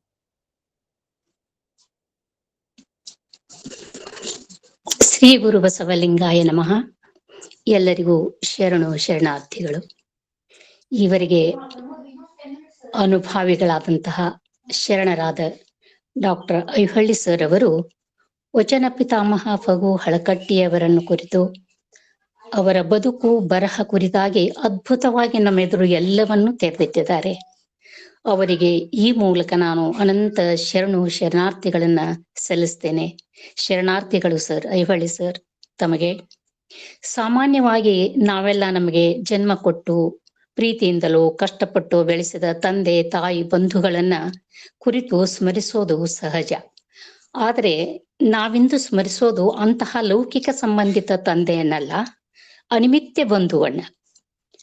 ಕಾಲಗರ್ಭದಲ್ಲಿ ಅಡಗಿ ಹೋದ ಬಸವಾದಿ ಶರಣರ ವಚನಗಳನ್ನ ತಮ್ಮ ರಕ್ತದ ಹನಿ ಹನಿಯನ್ನು ಬಸಿದು ವಚನಗಳಿಗೆ ಪುನರ್ಜನ್ಮ ನೀಡಿದ ಪಿತಾಮಹ ಫಗು ಹಳಕಟ್ಟಿಯವರು. ಇವರ ಸ್ಮರಣೆ ಸಾರ್ವತ್ರಿಕವಾದುದು, ವಿಶ್ವಮಾನ್ಯವಾದುದು. ಏಕೆಂದರೆ ಬಸವಣ್ಣನವರು ವಿಶ್ವಗುರು, ಮಹಾಮಾನವರಾದ ಕಾರಣ ಕೂಡಲ ಸಂಗನ ಶರಣರ ಪಾದಕ್ಕೆ ತೊಡುಗೆ ಮಾಡಿಕೊಂಡ ಈ ಮಹಾನುಭಾವರ ವಚನಗಳಿಗೆ ಪುನರ್ಜನ್ಮವನ್ನು ನೀಡಿದಂತಹ ಅತ್ಯಂತ ಸಾರ್ಥಕ ಜೀವನ ನಮ್ಮ ಫಗು ಹಳಕಟ್ಟಿಯವರದು. ಅವರನ್ನ ಪುಣ್ಯ ದಿನವಾಗಲಿ ಜನ್ಮದಿನವಾಗಲಿ ಅಷ್ಟೇ ಸ್ಮರಿಸುವುದಲ್ಲ, ಅವರನ್ನ ನಾವು ನಿತ್ಯ ಸ್ಮರಿಸಬೇಕು. ನಿತ್ಯ ಸ್ಮರಣೋತ್ಸವ ಅವರದು. ಅವರ ಕೊನೆಯ ಸಂದೇಶ ಅಥವಾ ಆಶಯಗಳಾದಂತಹ ಮುಂದಿನ ಪೀಳಿಗೆಯವರೆಲ್ಲ ವಚನಗಳನ್ನ ರಕ್ಷಿಸುವುದು, ಸಂಗ್ರಹಿಸುವುದು, ಅಧ್ಯಯನ ಮಾಡುವುದು, ವಚನ ಪಠನ ಮಾಡುವುದು, ಶರಣರ ಭಾವಚಿತ್ರಗಳಿಂದ ಮನೆಗಳನ್ನು ಅಲಂಕರಿಸುವುದು, ಶಿವಶರಣೆಯರಂತೆ ಇಂದಿನ ಮಹಿಳೆಯರೂ ಕೂಡ ಮುನ್ನಡೆಯಬೇಕು ಎನ್ನುವಂತಹ ಅವರ ಅಲ್ಲದೆ ವಚನ ಗ್ರಂಥಗಳ ಪ್ರಕಟಣೆಗಾಗಿ ಎಲ್ಲರೂ ಪ್ರೋತ್ಸಾಹಿಸಬೇಕು ಎನ್ನುವ ಅವರ ಕೊನೆಯ ಕಳಕಳಿಯ ಆಶಯಗಳನ್ನ ನಾವು ಅನುಸರಿಸುವುದೇ ಆದರೆ ಅದೇ ನಿಜವಾಗಿಯೂ ಅವರಿಗೆ ನಾವು ಸ್ಮರಿಸಿದ್ದು ಸಾರ್ಥಕ ಅಂತ ನಾನು ಹೇಳ್ತಾ ಇದ್ದೇನೆ. ಇಂದು ನನಗೆ ಈ ವೇದಿಕೆಯಲ್ಲಿ ದತ್ತಿಗೆ ಅವಕಾಶ ಮಾಡಿಕೊಟ್ಟಂತಹ ಶರಣರಾದ ಡಾಕ್ಟರ್ ಶಶಿಕಾಂತ್ ಪಟ್ಟಣ್ ಸರ್ ಅವರಿಗೂ, ಎಲ್ಲ ಪದಾಧಿಕಾರಿಗಳಿಗೂ, ಕಾರ್ಯಕರ್ತರಿಗೂ, ಉಪಸ್ಥಿತರಿರುವ ಎಲ್ಲ ಶರಣ ಬಂಧುಗಳಿಗೂ ನನ್ನ ಅನಂತ ಶರಣು ಶರಣಾರ್ಥಿಗಳನ್ನ ಸಲ್ಲಿಸುವೆ. ಧನ್ಯವಾದಗಳು.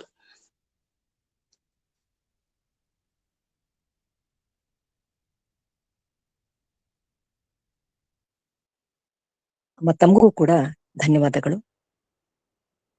ಕುಟುಂಬದ ಸದಸ್ಯನಿಟ್ಕೊಂಡು ದತ್ತಿ ದಾನವನ್ನ ಮಾಡೋದು ಕೇಳಿದ್ದೇವೆ.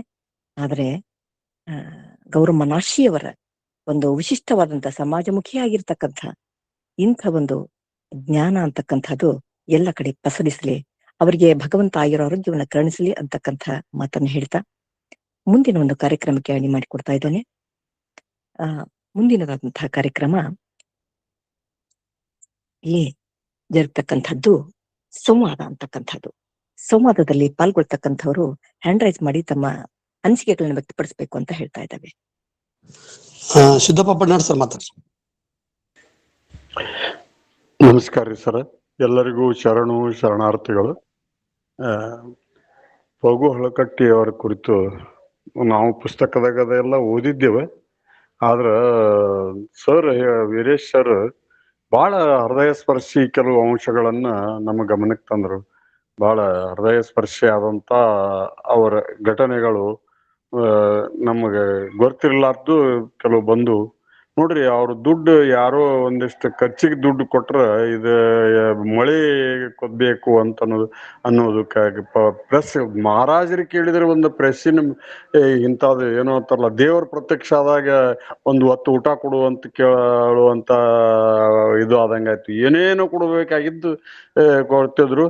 ಆದ್ರೆ ಇವ್ರು ಆ ಜ್ಞಾನ ಯಾವತ್ತೂ ಆ ವಚನ ತಾಡೋಲೆಗಳನ್ನ ಪ್ರಿಂಟ್ ಆಗಿ ಹೊರಗೆ ಬರಬೇಕು, ಸಮಾಜಕ್ಕೆ ಸಿಗಬೇಕು ಅಂತಂದು.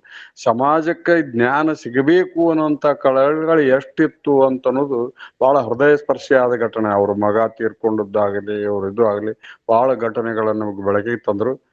ಒಂದು ಹೆಜ್ಜೆ ನಮ್ಮ ಪಟ್ಟಣ ಸರು ಅವ್ರ ವಕೀಲಿ ವೃತ್ತಿಯನ್ನ ಬಿಟ್ಟು ಕೇಸಿಂದ ಅವ್ರು ಸುಪ್ರೀಂ ಕೋರ್ಟ್ ಅವಾಗಿನ ಕಾಲಕ್ಕೆ ಅವ್ರ ವಕೀಲ ವೃತ್ತಿ ಶಿಕ್ಷಣ ಮುಗಿಸಿದ್ರು ಅಂದ್ರೆ ಅವ್ರಿಗೆ ಸುಪ್ರೀಂ ಕೋರ್ಟ್ ಜಡ್ಜ್ ಹಾಕಿದ್ರು. ಈಗ ಇವರು ನಮ್ಮ ಪಟ್ಟಣ ಸರು ಆ ವಿಜ್ಞಾನದೊಳಗೆ ಔಷಧಿ ವಿಜ್ಞಾನವನ್ನ ಓದಿ ಈ ವಚನ ಸಾಹಿತ್ಯಕ್ಕೆ ಬಂದಾರಲ್ಲ ಇವರು. ಇದೇ ಅದು ಹಳಕಟ್ಟಿಯವರ ದಾರಿ ಒಳಗೂ ಇವರು ಬಂದಾರ. ಇದು ಸಮಾಜಮುಖಿ, ಸಮಾಜಕ್ಕ ಏನ್ ಅವಶ್ಯದ ಜ್ಞಾನ ಬೇಕು ನಮ್ಮ ಸಮಾಜಕ್ಕೆ ಅಂತ ಅನ್ನೋದನ್ನ ಎಷ್ಟು ಕಳಕಳಿ ಅದ ಅನ್ನೋದು ಗೊತ್ತಾಗ್ತದೆ. ಇಂಥ ಉಪನ್ಯಾಸಗಳು ಮೂಡಿ ಬರ್ಲಿ, ಈ ಪಟ್ಟಣ ಸರ್ಗೆ ನಾವು ಕೈ ಜೋಡಿಸ್ತೇವೆ ಅಂತನ್ನುವಂತ ವಿಚಾರವನ್ನ ಹೇಳಿಕ್ತಾ ನನಗೆ ಅವಕಾಶ ಕೊಟ್ಟಕ್ಕಿಂತ ಧನ್ಯವಾದಗಳು. ಶರಣಾರ್ಥಿಗಳು. ವಡ್ನಾಳ್ ಸರ್, ತಮ್ಗೆ ಅನಂತ ಧನ್ಯವಾದಗಳು. ಮುಂದೆ ಮತ್ತೆ ಸಂವಾದದಲ್ಲಿ RS Biradar sir hand raise ಮಾಡ್ತಾರೆ madam. RS Biradar sir, professor. Yes sir madam, yes sir. ಹೇಳಿ ಸರ್, ಹೇಳಿ ಸರ್, ಮಾತಾಡಿ ಸರ್. ಶ್ರೀ ಗುರು ಬಸವ ಲಿಂಗಾಯ ನಮಃ.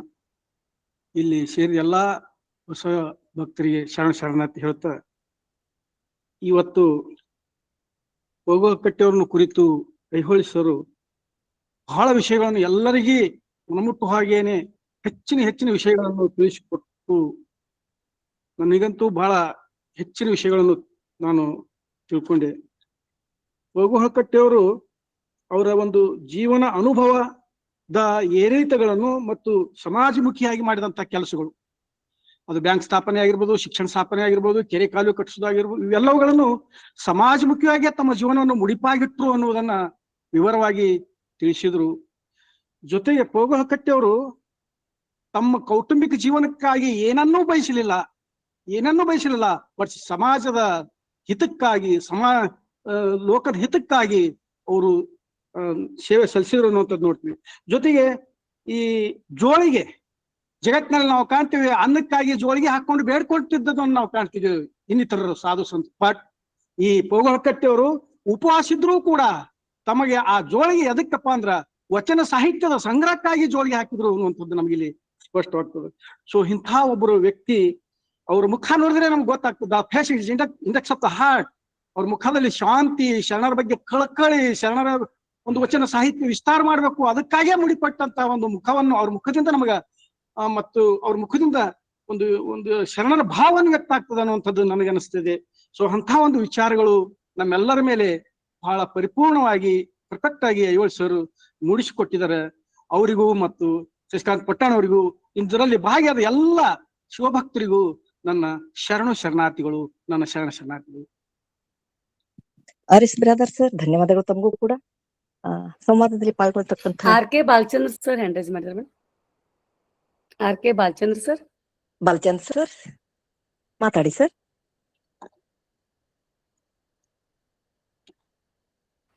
ಸರ್ ಅನ್ಮ್ಯೂಟ್ ಮಾಡಿ ಮಾತಾಡಿ. ಕೇಳಿಸ್ತಾ ಇದೆಯಾ ಮೇಡಮ್? ಎಸ್ ಕೇಳ್ತಾ ಇದೆ ಸರ್. ನಮಸ್ಕಾರ, ಎಲ್ಲ ಶರಣಾರ್ಥಿಗಳಿಗೆ ನಮಸ್ಕಾರ. ಇನ್ಫ್ಯಾಕ್ಟ್ ನಾನು ಶಶಿಕಾಂತ್ ಪಟ್ಟಣ್ ಸರ್ ಅವರಿಗೆ ಧನ್ಯವಾದಗಳನ್ನ ಸಮರ್ಪಿಸ್ತೇನೆ. ಇತ್ತೀಚೆಗೆ ಕೊಡಗಿನಲ್ಲಿ ಶರಣ ಸಾಹಿತ್ಯ ಸಮ್ಮೇಳನ ಆದಾಗ ನಾನು ವೀಕ್ಷಕನಾಗಿ ಹೋಗಿದ್ದೆ. ನನ್ನದೇ ಆದ ಕೆಲಸ ಕಾರ್ಯಗಳ ನಡುವೆ ಹಲವಾರು ಧಾರ್ಮಿಕ ಗ್ರಂಥಗಳನ್ನ ತಿಳಿದುಕೊಳ್ಳುವ ಒಂದು ಚಿಕ್ಕ ಪ್ರಯತ್ನದ ಪೂರಕವಾಗಿ ನಾನು ಆ ಕಾರ್ಯಕ್ರಮಕ್ಕೆ ಹೋಗಿದ್ದೆ. ಅವತ್ತು ಕಾರ್ಯಕ್ರಮದ ಪಟ್ಟಿಯಲ್ಲಿರೋದ ವಿಷಯಗಳನ್ನೆಲ್ಲ ನೋಡ್ತಾ ಹೋದಾಗ ಏನೋ ಹೊಸ ಹೊಳವು ನನಗೆ ಸಿಗ್ಬೋದು ಅಂತ ಹೋಗಿದ್ದೆ. ಇನ್ಫ್ಯಾಕ್ಟ್ ಬಹಳ ನಿರಾಶೆ ಆಯ್ತು. ನಂತರ ಪಟ್ಟಣ್ ಸರ್ ಮಾತಾಡಿದ ಕೂಡ್ಲೆ ನಾನು ಹೋಗಿ ಸಾರ್ಥಕ ಅಂತ ಅನಿಸ್ತು. ನಾನು ಇಡೀ ದಿವಸ ನಾನು ಬೇರೆ ಬೇರೆ ಕಾರ್ಯಕ್ರಮಗಳು ಬಿಟ್ಟು ಅಲ್ಲಿ ಪ್ರೆಸೆಂಟ್ ಆದಾಗ ಏನೋ ಹೊಸ ಹೊಳವು ಸಿಗತ್ತೆ ಅಂತ ಹೋದಾಗ ನನಗೆ ನಿರಾಶೆ ಆಗಿದ್ದರ ನಡುವೆ ಒಂದು ಕಾರ್ಮೋಡದಲ್ಲಿ ಬೆಳ್ಳಿ ಮಿಂಚು ಅಂತ ಹೇಳ್ತಾರಲ್ಲ, ಹಾಗೆ ಬಹಳ ಸ್ಪಷ್ಟವಾಗಿ ಮಾತಾಡಿದಂತಹ ಎಲ್ಲ ಇವರ ತಪ್ಪುಗಳನ್ನ ಅಲ್ಲಿಯೇ ವೇದಿಕೆಯಲ್ಲಿ ತೀಡಿ ಹೀಗಲ್ಲ ಹೀಗೆ ಅಂತ ಹೇಳಿದ್ ನನಗೆ ತುಂಬಾ ಇಷ್ಟ ಆಯ್ತು. ಹಾಗಾಗಿ ಅವ್ರು ಹೇಳಿದ್ರಿಂದ ನಾನು ಈ ಗುಂಪಿಗೆ ಸೇರ್ಕೊಂಡೆ. ನಾನೀಗ ಕಂಟಿನ್ಯೂಸ್ ಆಗಿ ನನ್ನ ಸಮಯವನ್ನ ಇದಕ್ಕಾಗಿ ಮೀಸಲಿಡ್ತಾ ಇದ್ದೇನೆ. ಶಶಿಕಾಂತ್ ಪಟ್ಟಣ್ ಸರ್ ಅವರಿಗೆ ಇನ್ನೊಮ್ಮೆ ಮನದುಂಬಿದ ಧನ್ಯವಾದಗಳು. ಇವತ್ತಿನ ಕಾರ್ಯಕ್ರಮದ ಕುರಿತಾಗಿ ಹೋಗೋಕಟ್ಟಿ ಅವರನ್ನ ನಾವು ಬಾಲ್ಯದಿಂದ ನಮ್ಮ ಪ್ರಾಥಮಿಕ ಶಿಕ್ಷಣದಿಂದ ಓದ್ಕೋತಾ ಬಂದಾಗಲೂ ಕೂಡ ಇಷ್ಟೊಂದು ವಿವರವಾದ ಮಾಹಿತಿಗಳು ನಾನಂತೂ ತಿಳ್ಕೊಂಡಿರ್ಲಿಲ್ಲ. ಇವತ್ತು ಈ ಕಾರ್ಯಕ್ರಮದಲ್ಲಿ ಭಾಗವಹಿಸೋದ್ರ ಮೂಲಕ ಇನ್ನೊಬ್ಬ ಶರಣ ಚಿಂತಕನ ಬದುಕನ್ನ ಆವರಿಸಿಕೊಳ್ಳುವ ಒಂದು ನಿಧಾನ ಪ್ರಕ್ರಿಯೆಗೆ ನನ್ನನ್ನು ತೊಡಗಿಸ್ಕೊಳ್ಳೋದಕ್ಕೆ ಸಾಧ್ಯ ಆಯಿತು. ಇಂತಹ ಅವಕಾಶಕ್ಕಾಗಿ ಧನ್ಯವಾದಗಳು. ಇನ್ನೊಮ್ಮೆ ಶಶಿಕಾಂತ್ ಪಟ್ಟಣ್ ಸರ್ ಅವರಿಗೆ ಮತ್ತು ಈ ಕಾರ್ಯಕ್ರಮ ಆಯೋಜನೆ ಮಾಡಿದ ನಿಮ್ಮೆಲ್ಲರಿಗೂ ಮನದುಂಬಿದ ಶರಣಗಳನ್ನ ತಿಳಿಸ್ತಾ ನನ್ನ ಮಾತಿಗೆ ವಿರಮಿಸ್ತೇನೆ. ನಮಸ್ಕಾರ.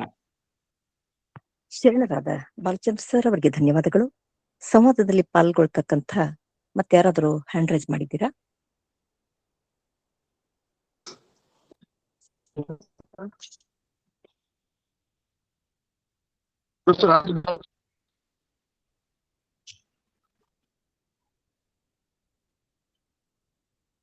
ಯಾರಾದ್ರೂ ಪಾಲ್ಗೊಳ್ತೀರಾ ಸರ್? ಶರಣರು ಶರಣೆಯರು ಬಿರಾದರ್ ಸರ್ ಹೇಳ್ರಿ ಸರ್. ನೀವು ಮಾತಾಡಿದ್ರಿ? ಮಾತಾಡಿಲ್ಲ ಸರ್, ಏನಾಗಿ ಮಾತಾಡಿನಿ ಸರ್. ಓಕೆ ಓಕೆ, ಮಾತಾಡಿನಿ ಸರ್. Next madam.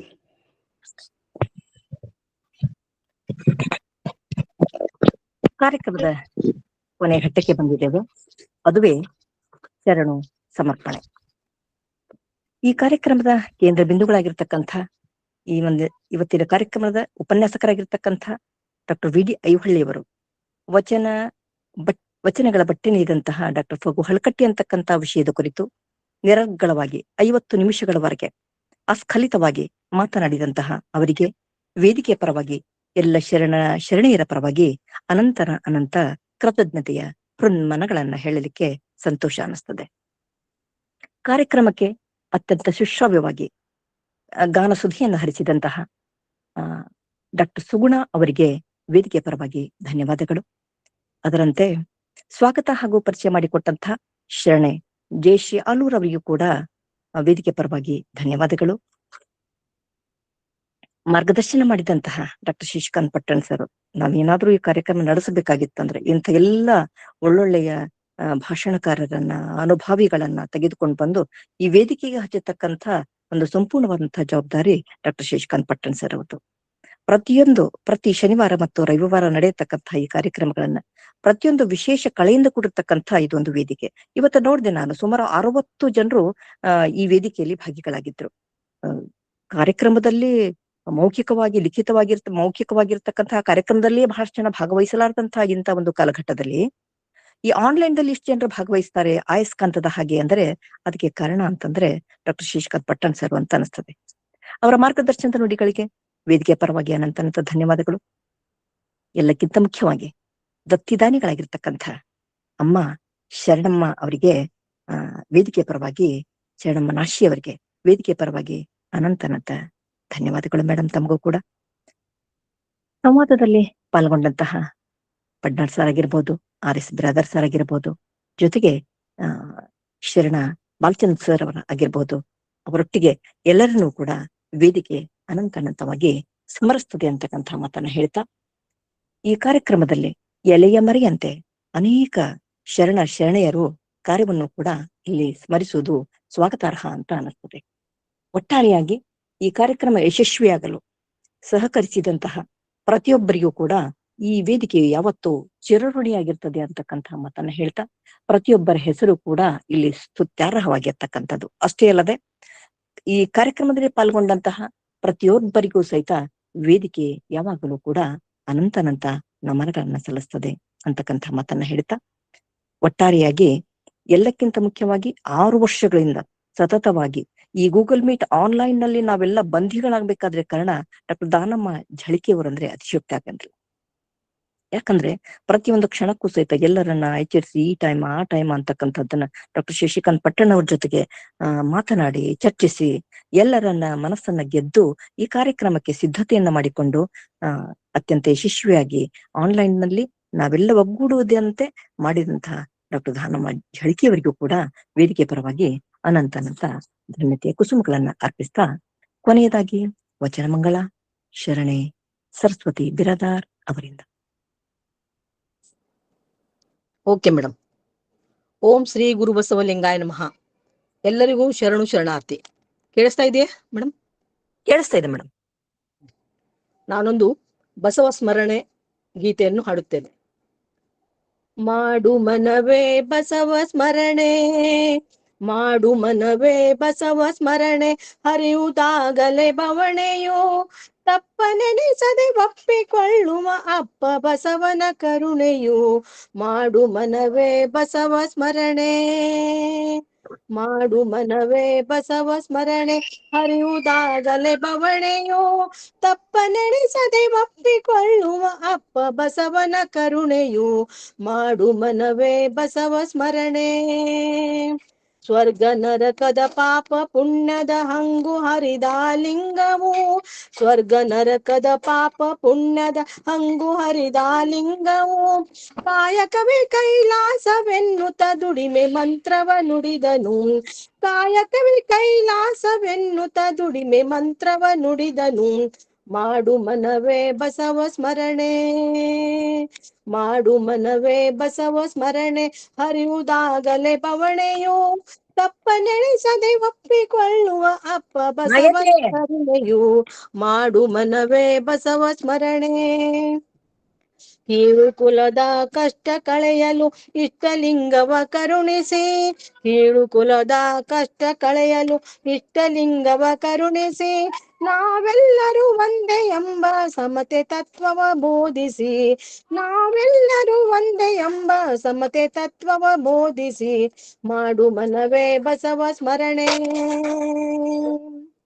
ತಂದೆ ಬಸವ ತಾಯಿ ಬಸವ ಬಂಧು ಬಳಗ ಬಸವನು, ತಂದೆ ಬಸವ ತಾಯಿ ಬಸವ ಬಂಧು ಬಳಗವ ಬಸವನು, ವಚನ ಪೇಳಿ ಅರಿವು ಮೂಡಿಸಿ ವಿಶ್ವಗುರು ವಾದನು, ವಚನ ಪೇಳಿ ಅರಿವು ಮೂಡಿಸಿ ವಿಶ್ವಗುರು ವಾದನು, ಮಾಡು ಮನವೇ ಬಸವ ಸ್ಮರಣೆ, ಮಾಡು ಮನವೇ ಬಸವ ಸ್ಮರಣೆ, ಹರಿಯುವುದಾಗಲೇ ಬವಣೆಯು, ತಪ್ಪನೆಣಿಸದೆ ಒಪ್ಪಿಕೊಳ್ಳುವ ಅಪ್ಪ ಬಸವನ ಕರುಣೆಯು, ಸುಖವೇ ಇರಲಿ ದುಃಖ ಬರಲಿ, ಸುಖವೇ ಇರಲಿ ದುಃಖ ಬರಲಿ ಬಸವ ಬಸವ ಎನ್ನು ನೀ, ಸುಖವೇ ಇರಲಿ ದುಃಖ ಬರಲಿ ಬಸವ ಬಸವ ಎನ್ನು ನೀ, ಬಸವನಾಮವ ಜಪಿಸುತ್ತಾ ಗುರು ಬಸವನಲ್ಲಿ ಒಂದಾಗುನಿ, ಬಸವನಾಮವ ಜಪಿಸುತ್ತಾ ಗುರು ಬಸವನಲ್ಲಿ ಒಂದಾಗುನಿ, ಮಾಡು ಮನವೇ ಬಸವ ಸ್ಮರಣೆ,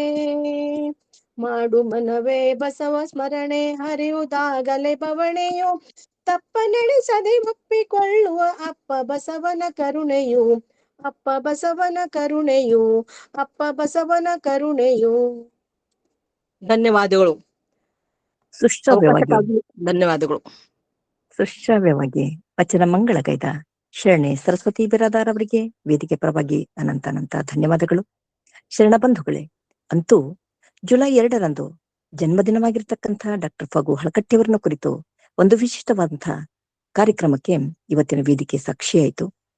ಅಂಥ ಸಹನಶೀಲರು, ಕುಶಾಗ್ರಮತಿಗಳು, ನಮ್ಮ ಅಸ್ಮಿತೆಯನ್ನ ನಮಗೆ ಕಟ್ಟಿಕೊಟ್ಟಂಥವರು, ವಿನಯ ಶ್ರೀಮಂತರು, ವಚನ ಪಿತಾಮಹರು, ಜೊತೆಗೆ ಸಂಶೋಧಕರು, ಸಂಪಾದಕರು, ಸಾಹಿತಿಗಳು, ಒಂದೇ ಎರಡೇ 10 ಹಲವಾರು ಅವರ ಮುಖಗಳನ್ನ ತಿಳಿದುಕೊಂಡಂಥ ನಮಗೆ ಅಂಥ ಸಾಹಸದ ಜೀವನವನ್ನ ನಮ್ಮ ಜೀವನದಲ್ಲಿ ನಾವು ಕೂಡ ಅಳವಡಿಸಿಕೊಳ್ಳೋಣ ಅಂತಕ್ಕಂಥ ಮಾತನ್ನ ಹೇಳ್ತಾ, ಕಡೆಗೀಲಿಲ್ಲದ ಬಂಡಿ ಹೊಡೆಗೆಡೆಯದೆ ಮಣ್ಬುದೆ, ಕಡೆಗೀಲು ಬಂಡಿಗಾಧಾರ, ಈ ಕಡುದರ್ಪವೇರಿದ ಒಡಲೆಂಬ ಬಂಡಿಗೆ ದೃಢ ಭಕ್ತರ ನುಡಿಗಣನವೇ ಕಡೆಗೀಲು ಕಾಣ ರಾಮನಾಥ ಎನ್ನುವ ಹಾಗೆ ಪ್ರತಿ ಶನಿವಾರ ಮತ್ತು ರವಿವಾರ, ಶನಿವಾರ ಸಾಯಂಕಾಲ 5 ಗಂಟೆಗೆ ಹಾಗೂ ರವಿವಾರ 10 ಗಂಟೆಗೆ ಪ್ರಾರಂಭವಾಗತಕ್ಕಂಥ ಈ ಅನುಭವದಲ್ಲಿ ಪ್ರತಿಯೊಬ್ಬ ಶರಣರು, ಶರಣೆಯರು ಭಾಗಿಗಳಾಗಿ ತಮ್ಮ ಬಂಧು ಬಳಗದವರನ್ನು ಕೂಡ ಈ ಕಾರ್ಯಕ್ರಮದಲ್ಲಿ ಭಾಗಿಯಾಗುವಂತೆ ಮಾಡಲಿ ಅನ್ನುವಂಥ ಒಂದು ಸಂದೇಶವನ್ನ ಈ ವೇದಿಕೆ ಮುಖಾಂತರವಾಗಿ ನೀಡ್ತಾ, ಪಾಲ್ಗೊಂಡಂತಹ ಎಲ್ಲ ಶರಣು ಮನಸ್ಸುಗಳಿಗೆ ಮತ್ತೊಮ್ಮೆ ಮಗದೊಮ್ಮೆ ವೇದಿಕೆ ಪರವಾಗಿ ಅನಂತ ಧನ್ಯವಾದಗಳು. ಧನ್ಯವಾದಗಳು. 5ನೇ ತಾರೀಕು